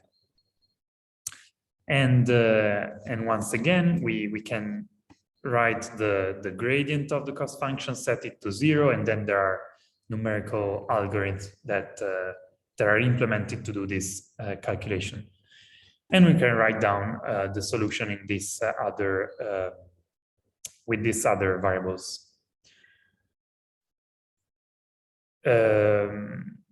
Okay, so another simple schematic. So what we are doing is this minimization of the cost function. This is a very general example. We do, so the minimization algorithm is iterative. So it starts from, so it tries to compute iteratively the gradient of the cost function until it is close to 0 to a given approximation. So the code is set up so that it stops when the gradient is sufficiently small, basically. And then we repeat it in this second outer loop, and we can do more outer loops. Just a few more comments on the background error covariance matrix, because this is a rather important ingredient in our problem. So it enters here in the cost function, and we have seen it also in this. So this is the analysis, which is equal again to the background plus the correction. And so this correction is proportional to this matrix K, which contains the matrix B. This matrix is square and symmetric, so it contains, on the diagonal, it contains the variances of the background errors, whereas off diagonal, it contains the covariances. And then another property is that it is a positive semi-definite, and this is useful for the solution. What is important, so it has a physical impact on the solution, because the correlations that are contained in this matrix are important for at least three reasons. Sorry. So first of all, it is important for the spreading of information, because consider, for example, that we have very few observations. So we have few points in our large numerical grid, and the correlations that are contained in this matrix helps spread the information in the single point. So because otherwise we would only have corrections at the precise location of the observations, but this would introduce discontinuities in the variables of the model. So the correlations help to spread out and to basically gives smooth correction. On the other hand, when we have a lot of stations close to each other, so we have a lot of observations in the same areas, we cannot use all this information, and we need, in this case, we need to smooth out the information given by this dense area. And once again, this is done by the correlations of this matrix. And then the other important thing is that it contains some physical balance constraints. So once again, so this matrix can come either from the climatology or from the model run itself. And so it is based on some physically consistent fields. So for example, geostrophy and hydrostatic balances are generally contained in this covariance matrix. And this is a way, for example, if we have an observation in terms of pressure through the geostrophic and the hydrostatic balance constraints, we can use the information on the pressure to correct, for example, the wind field.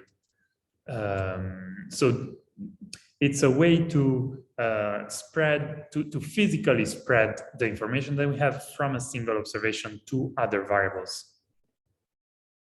So the key message is that this B matrix is really important. And let's focus on these two last bullet points. These are two ways of estimating that. So one way is called the National Meteorological Center method. So basically it exploits two forecasts that overlaps. And so you need to run a month or a few months of forecast in a way that, for example, you initialize a forecast every 12 hours and you run each forecast for 24, so that you have a 12-hour overlap of forecast. And basically what you do is, well, what the code does is to use the difference of the same fields from two different forecasts to estimate these background errors and their statistics.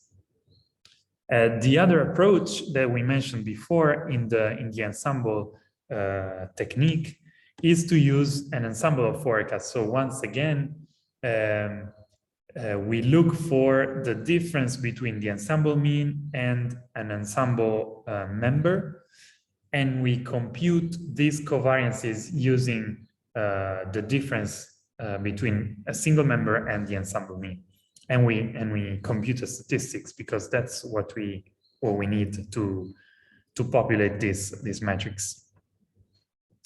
And once again, here's some references for these topics, and we are getting to the last chunk of presentation.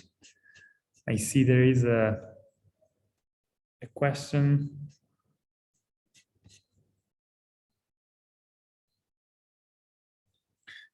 Okay, so Robert Maisha is asking how to combine surface and upper air observations at the same time.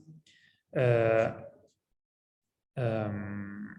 that's a quite technical thing, so it's probably not the best moment to chat, but I think, Robert, you have my email and you can find it also here on the slides. So please get in touch and we might arrange a meeting or something to try to address this issue. But yes, I think it's not a good moment to talk about this. Okay. So, well, we have this. I don't know if we can.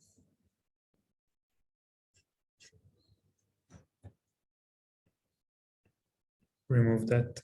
Oh, okay. That's this. Ah, maybe there is. Ah, if I can.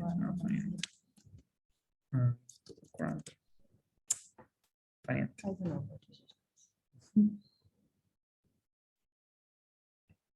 No. Okay, sorry.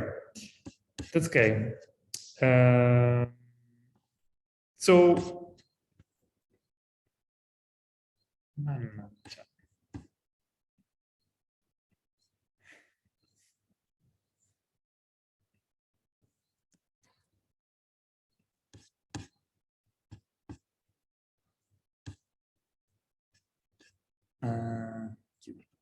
Okay.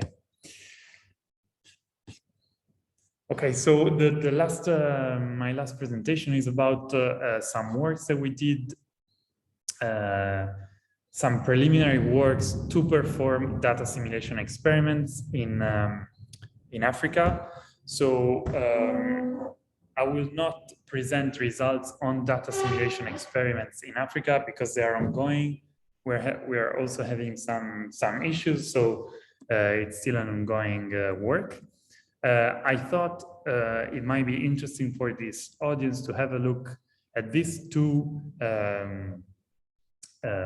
topics. So the first one is on how to obtain absolute ZTD maps, because this morning Marco described very well the algorithm to retrieve the atmospheric phase screen from INSAR observations.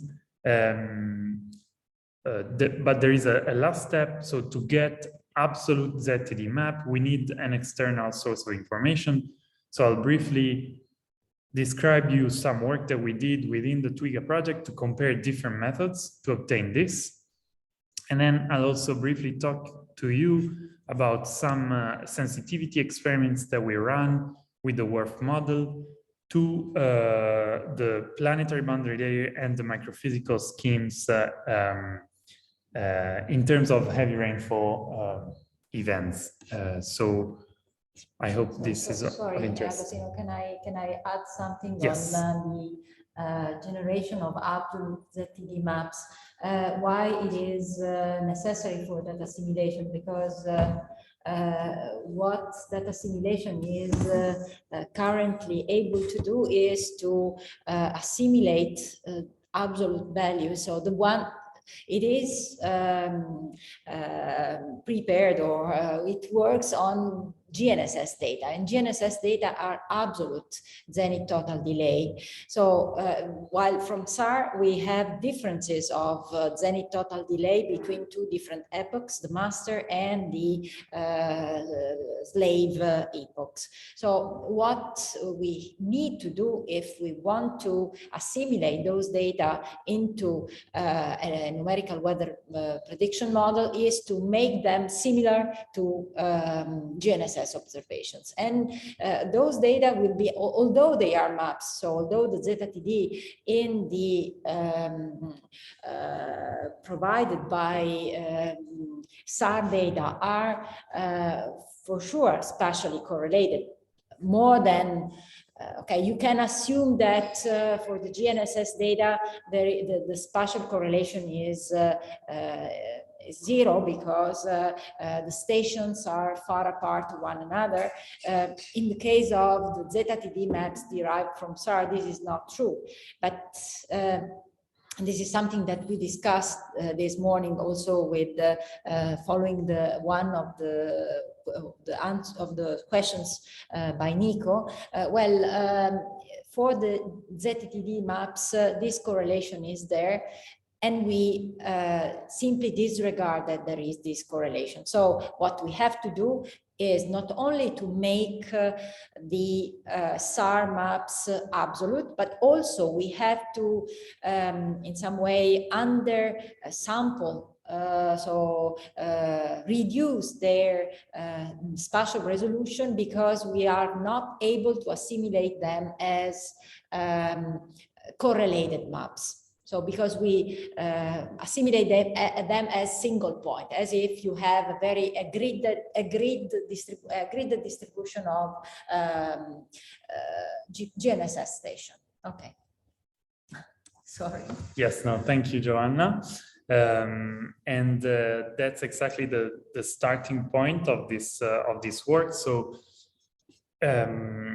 let's repeat it very briefly. Basically, from INSAR observation, we are able to retrieve a time difference of ZTD. So for the assimilation, as Giovanna was saying, we need the absolute value of ZTD, so not time differences. And to get an absolute value from this time difference, basically we need to know the map, so the state of the ZTD at the reference instant, which is called the master epoch. So we need the master map of ZTD, which is a reference map needed to compute this absolute value at another epoch, so at a subsequent instant.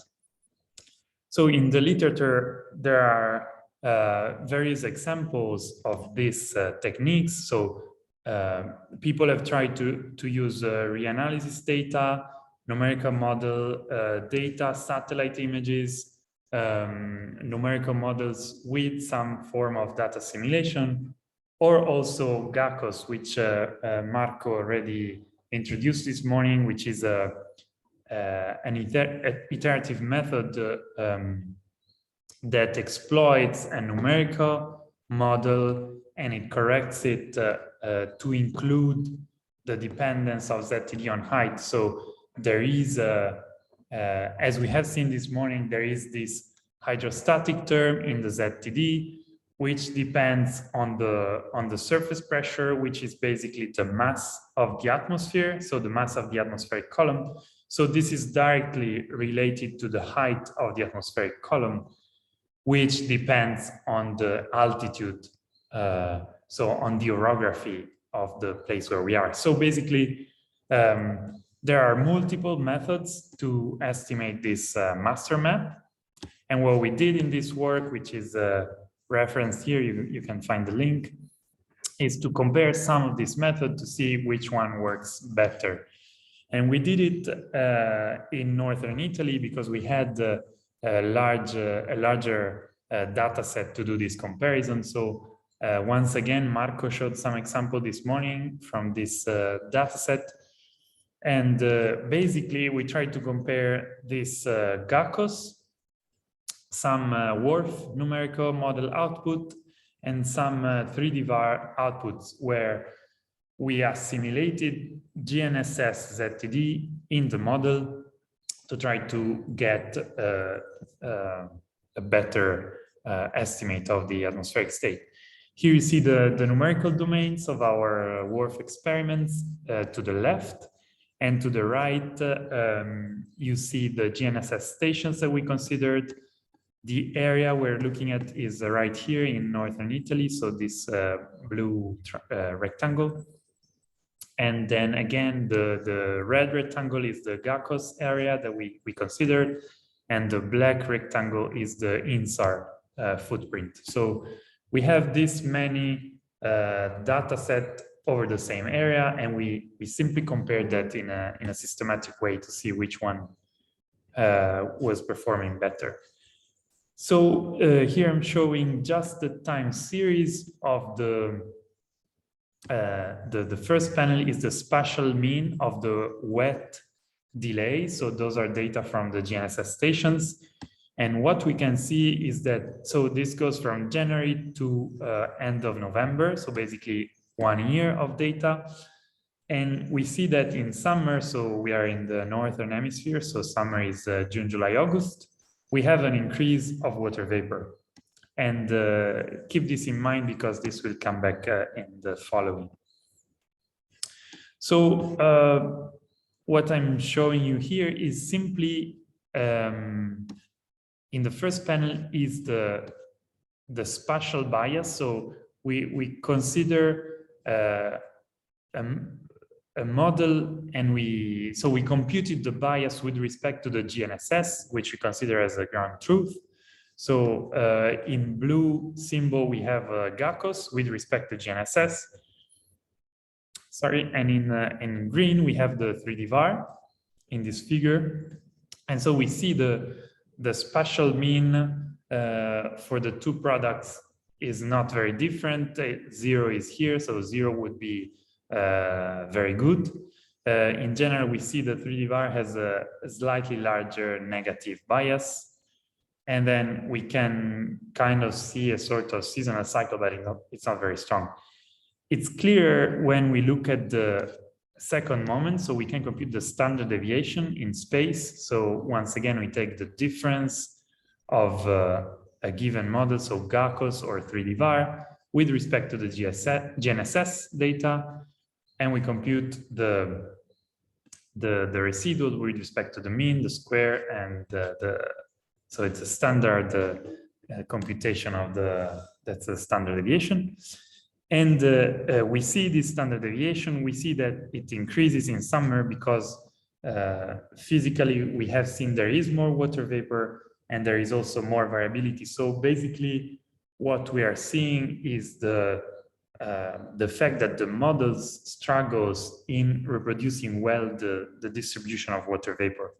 And if there is less water vapor, it's easier, simply because we have less thing to model.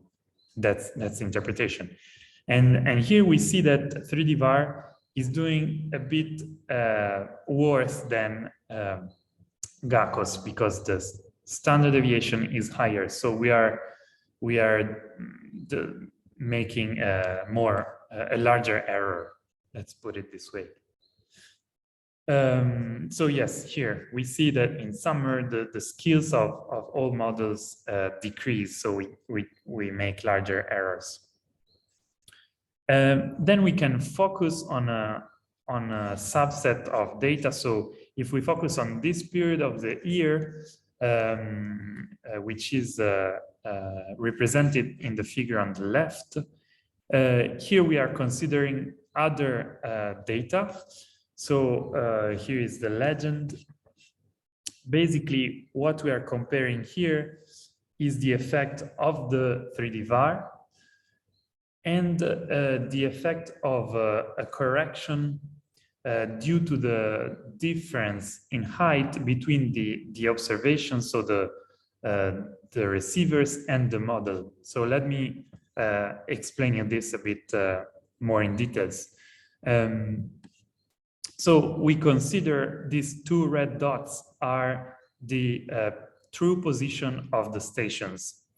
And what we have here, this line is showing the model orography. So how the numerical model is representing the terrain height. And this is different from the true height because the model needs to have a smoother orography. So there are some numerical constraints and it cannot have a very steep slopes because otherwise it goes unstable. So for sure there is a difference between the model orography and the true orography. And basically what we can do is we can use the refractivity in the numerical model to correct for the difference in ZTD. So according to the sign of this difference, so whether the station is above or below the model orography, basically we subtract or add this delta ZTD. So to make it simple, what we see from, let's focus on the upper panel, we see that the blue dots have a smaller bias. So those differences are closer to 0. And this is telling us that this correction that we do because of the model orography mismatch with respect to the true orography is very important. And it's more important than the correction that we do when we do the 3D VAR. So basically, we can see that GACOS has a very good representation of this ZTD dependence on the orography. And that's why we got in the previous slides here, for example, this is how we interpreted the better skill in terms of GACOS. So basically, we are suggesting to use GACOS to correct, to obtain the master ZTD map, because it represents very well this dependence of ZTD with respect to orography. And this last figure is just to show that if, is to tell you that the choice of the master epoch is very important, because if you pick a master map which has a large bias, this propagates to all the absolute map. And so if you then use these maps in a numerical model to perform data simulation, you might introduce large errors if you pick the wrong master map. And going to the very last part, I'll do it very quickly because we are a bit late. So we tested, using WRF, we tested the skills of forecast of heavy rainfall events using different planetary boundary layer and microphysics schemes. Because just for those who are not familiar with numerical models, there are processes, for example, the turbulence in the planetary boundary layer, or all the microphysical processes, so formation of cloud droplets and formation of rainfall droplets and so on.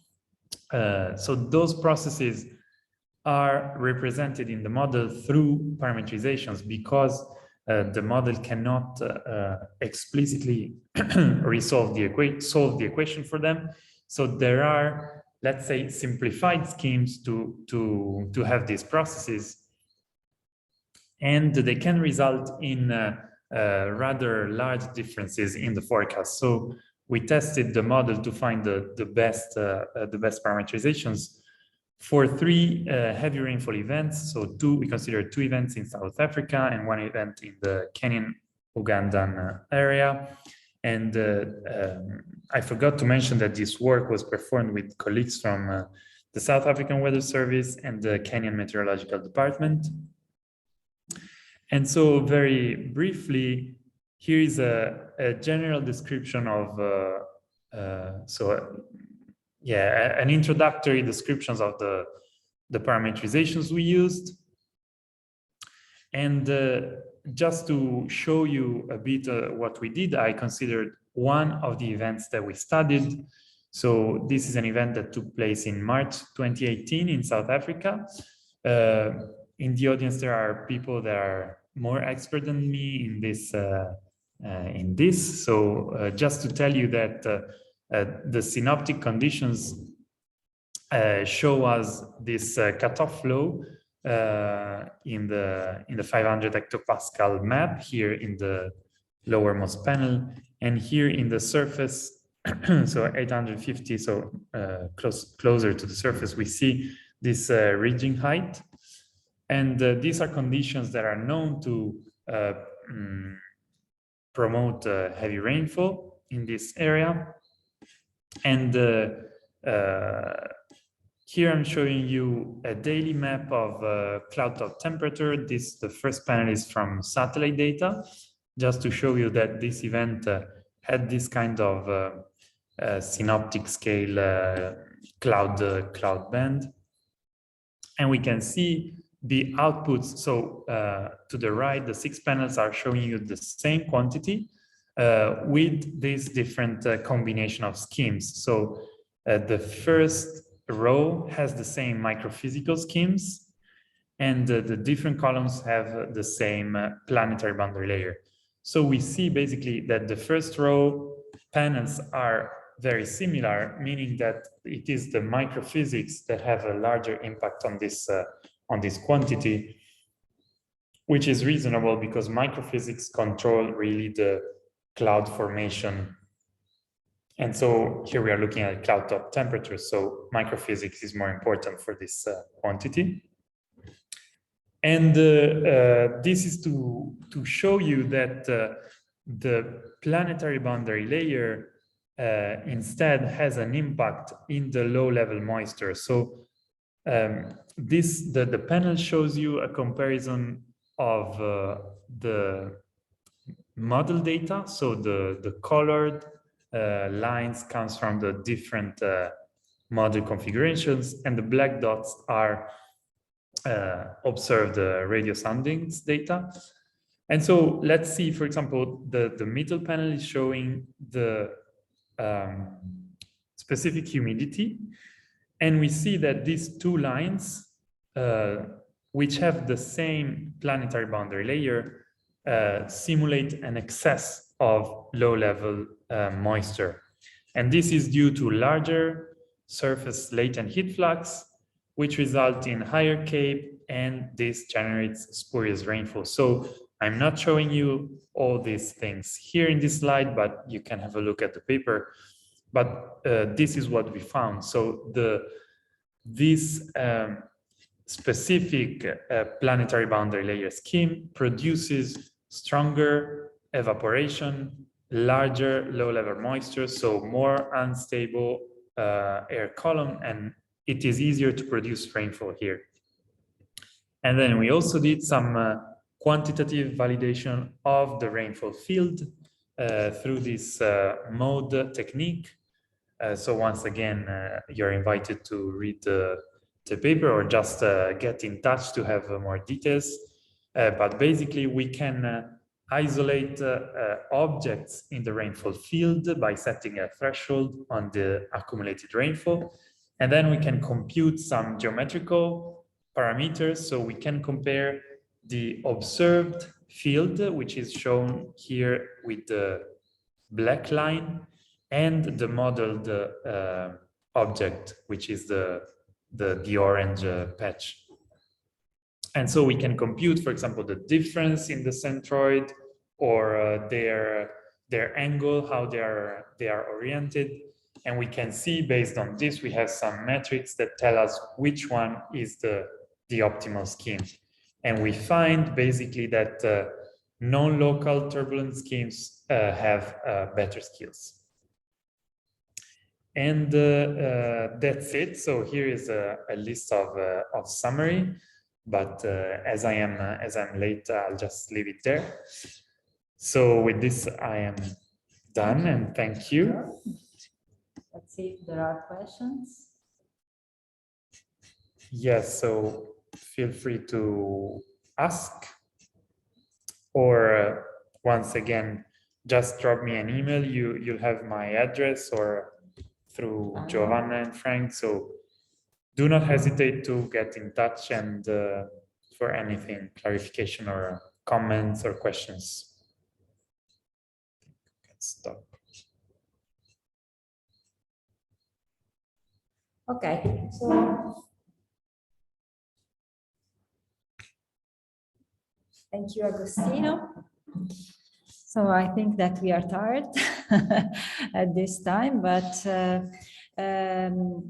I want to invite Lorenzo Alfieri from CIMA to give an overview of the activities that are going on in Africa on data simulation. Lorenzo, are you there?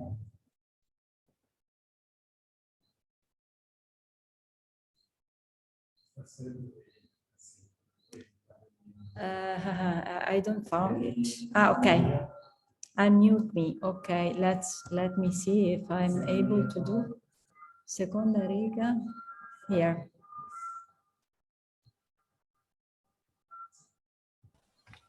Hello, good morning. Good afternoon, sorry. Can you hear me?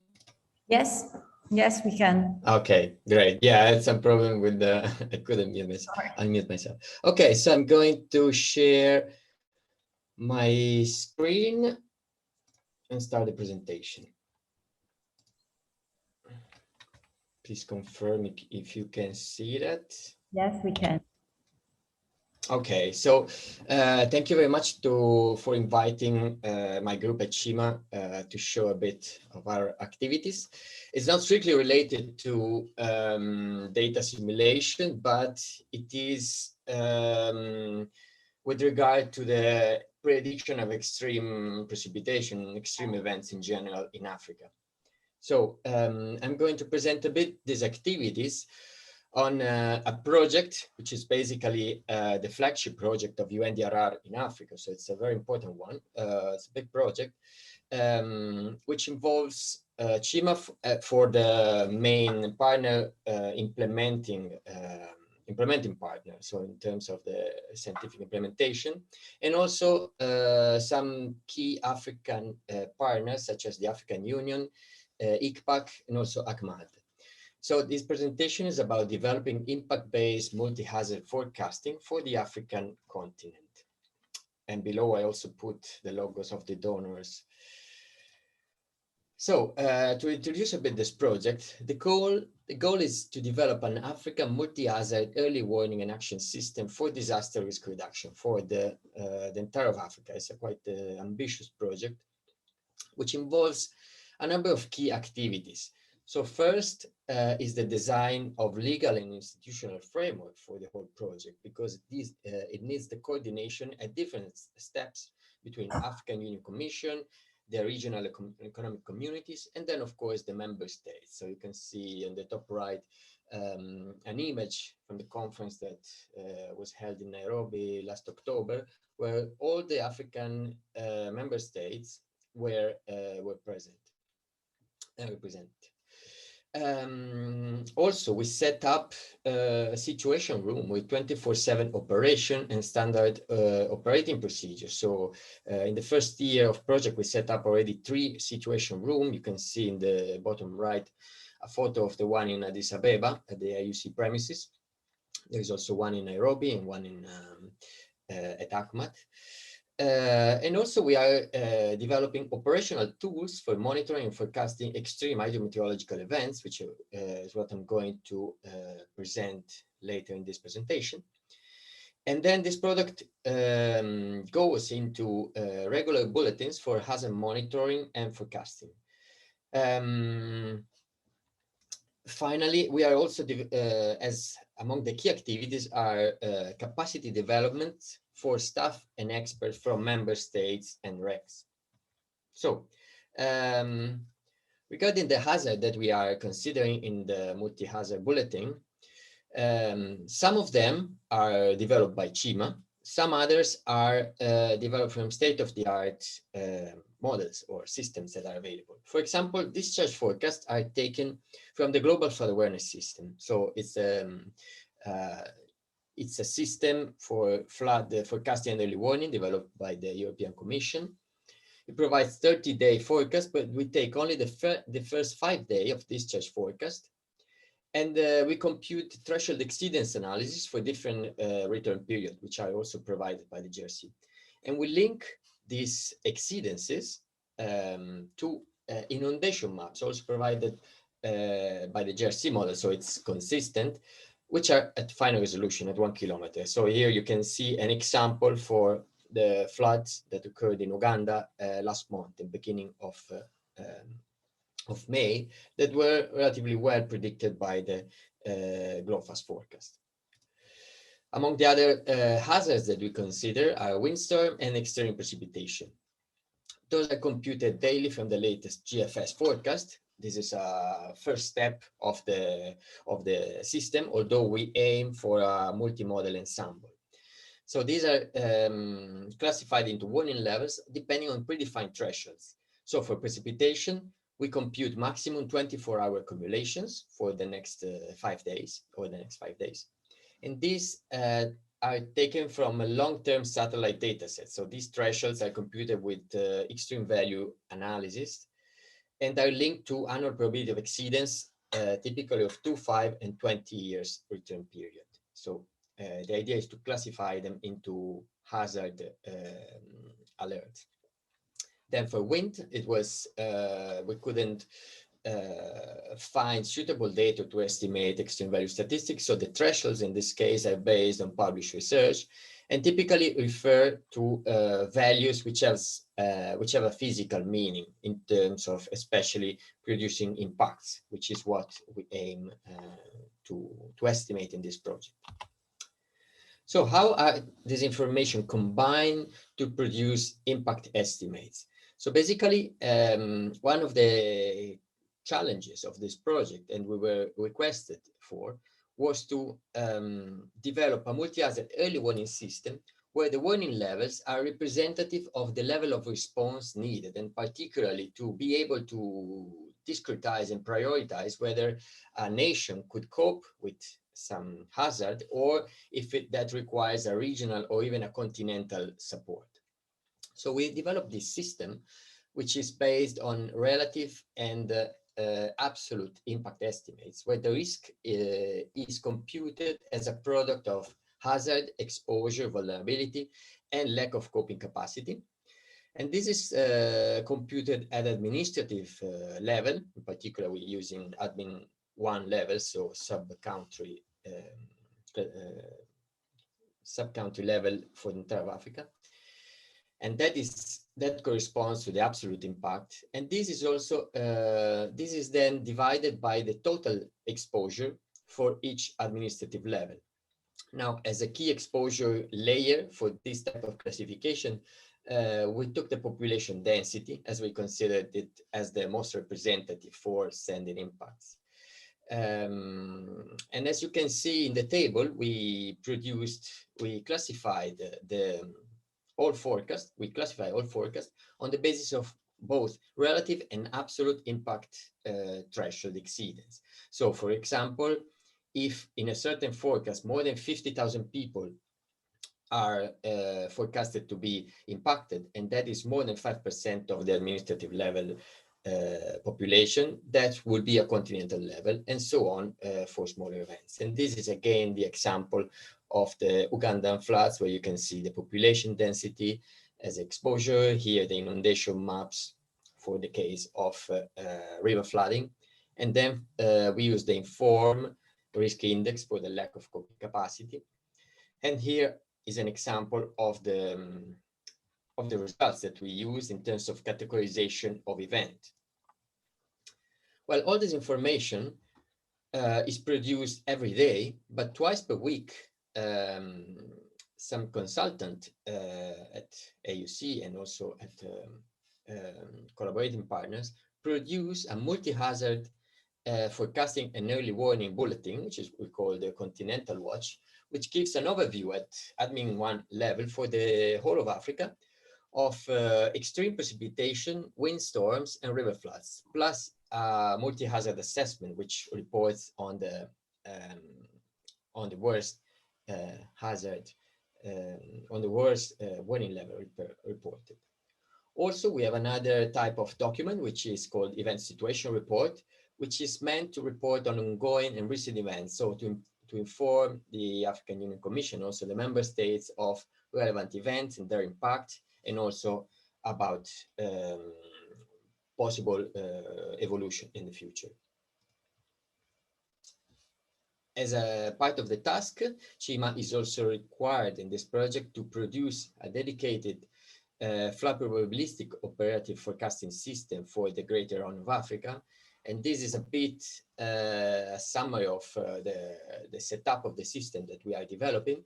We are using the continuum ideological model, which is CIMA's in-house ideological model, a distributed model. And that was applied over 17 domains, covering an area of almost 7 million square kilometers, with a resolution of between 250 meters and 3 kilometers. And also in this case, we aim to basically produce high resolution streamflow forecast over a 5-day forecast horizon.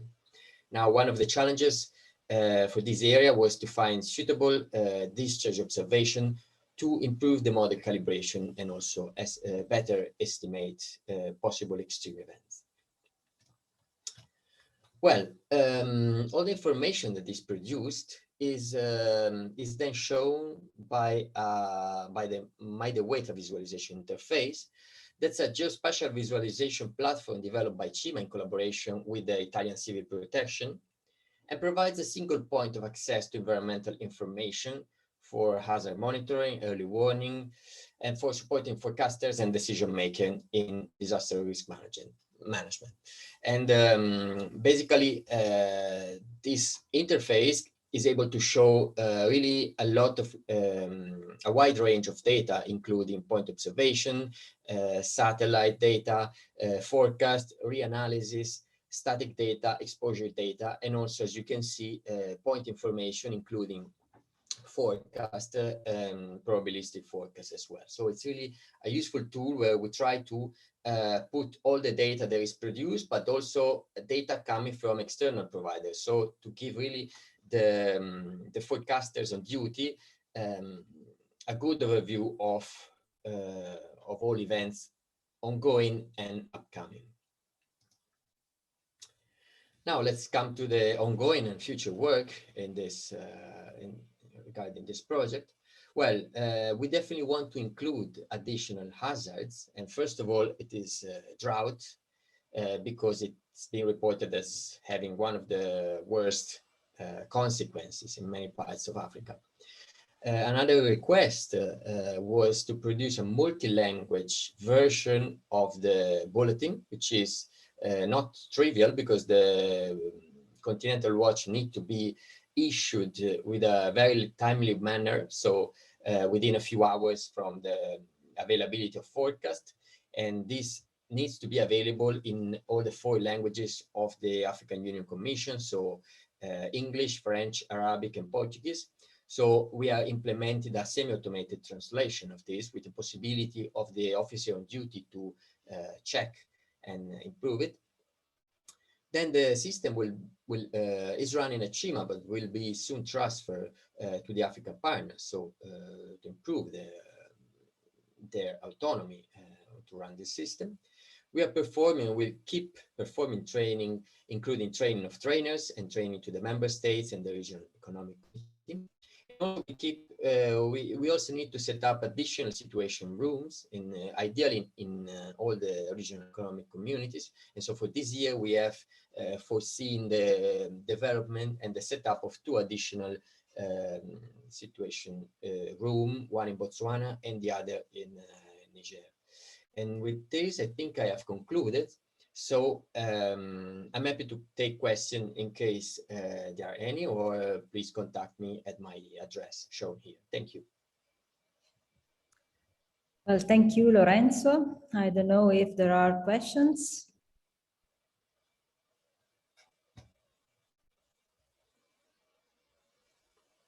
Otherwise, well, I know that stop sharing. Yes, thank you very much. Someone from Ahmad, if I'm not wrong. Professor Lamte, and then somebody from Ahmad. Yeah. Okay. So Professor Alante.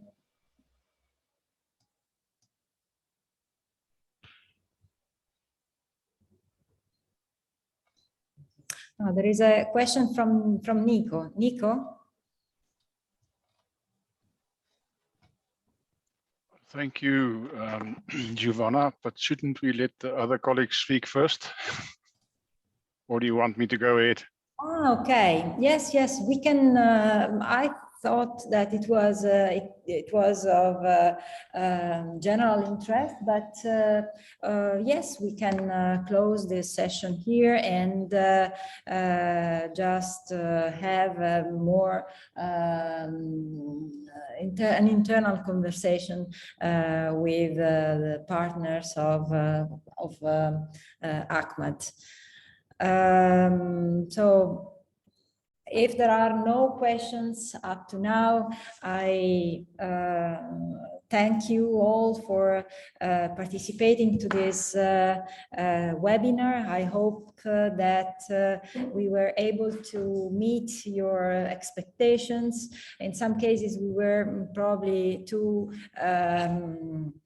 technical. We know that some things are not so easy to be understood at first glance. They require a lot of background. We know that in some situations we to have a meeting in presence would be better, but this is what we're able to do. So I hope that you have let's say that you have appreciated our effort, and please keep in contact if you want to have some more detail on what we have done on the TWIGA project. Please contact us, and we will deliver you the records of this webinar, also the slide that we have projected, and also the certificate of participation. So that's all from my side, and I thank you again very much. So have a nice evening.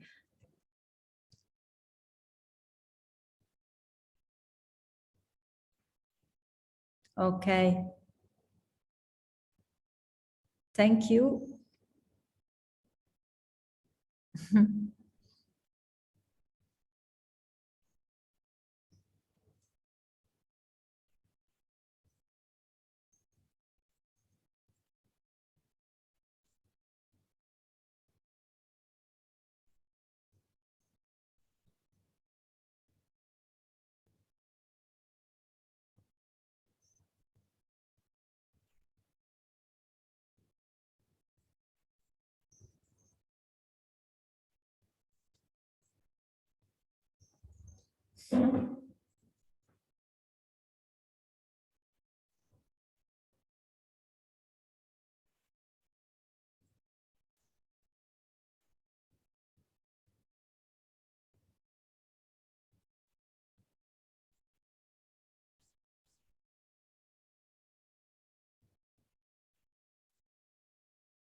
Professor Lamte, we were asking you to say something, but unfortunately, I think you have stepped out. But if you have something to share, please go ahead.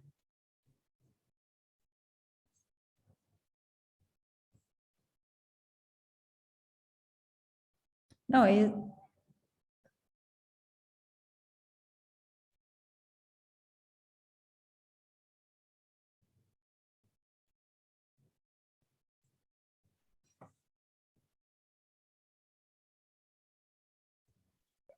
Uncle Ben, you are muted.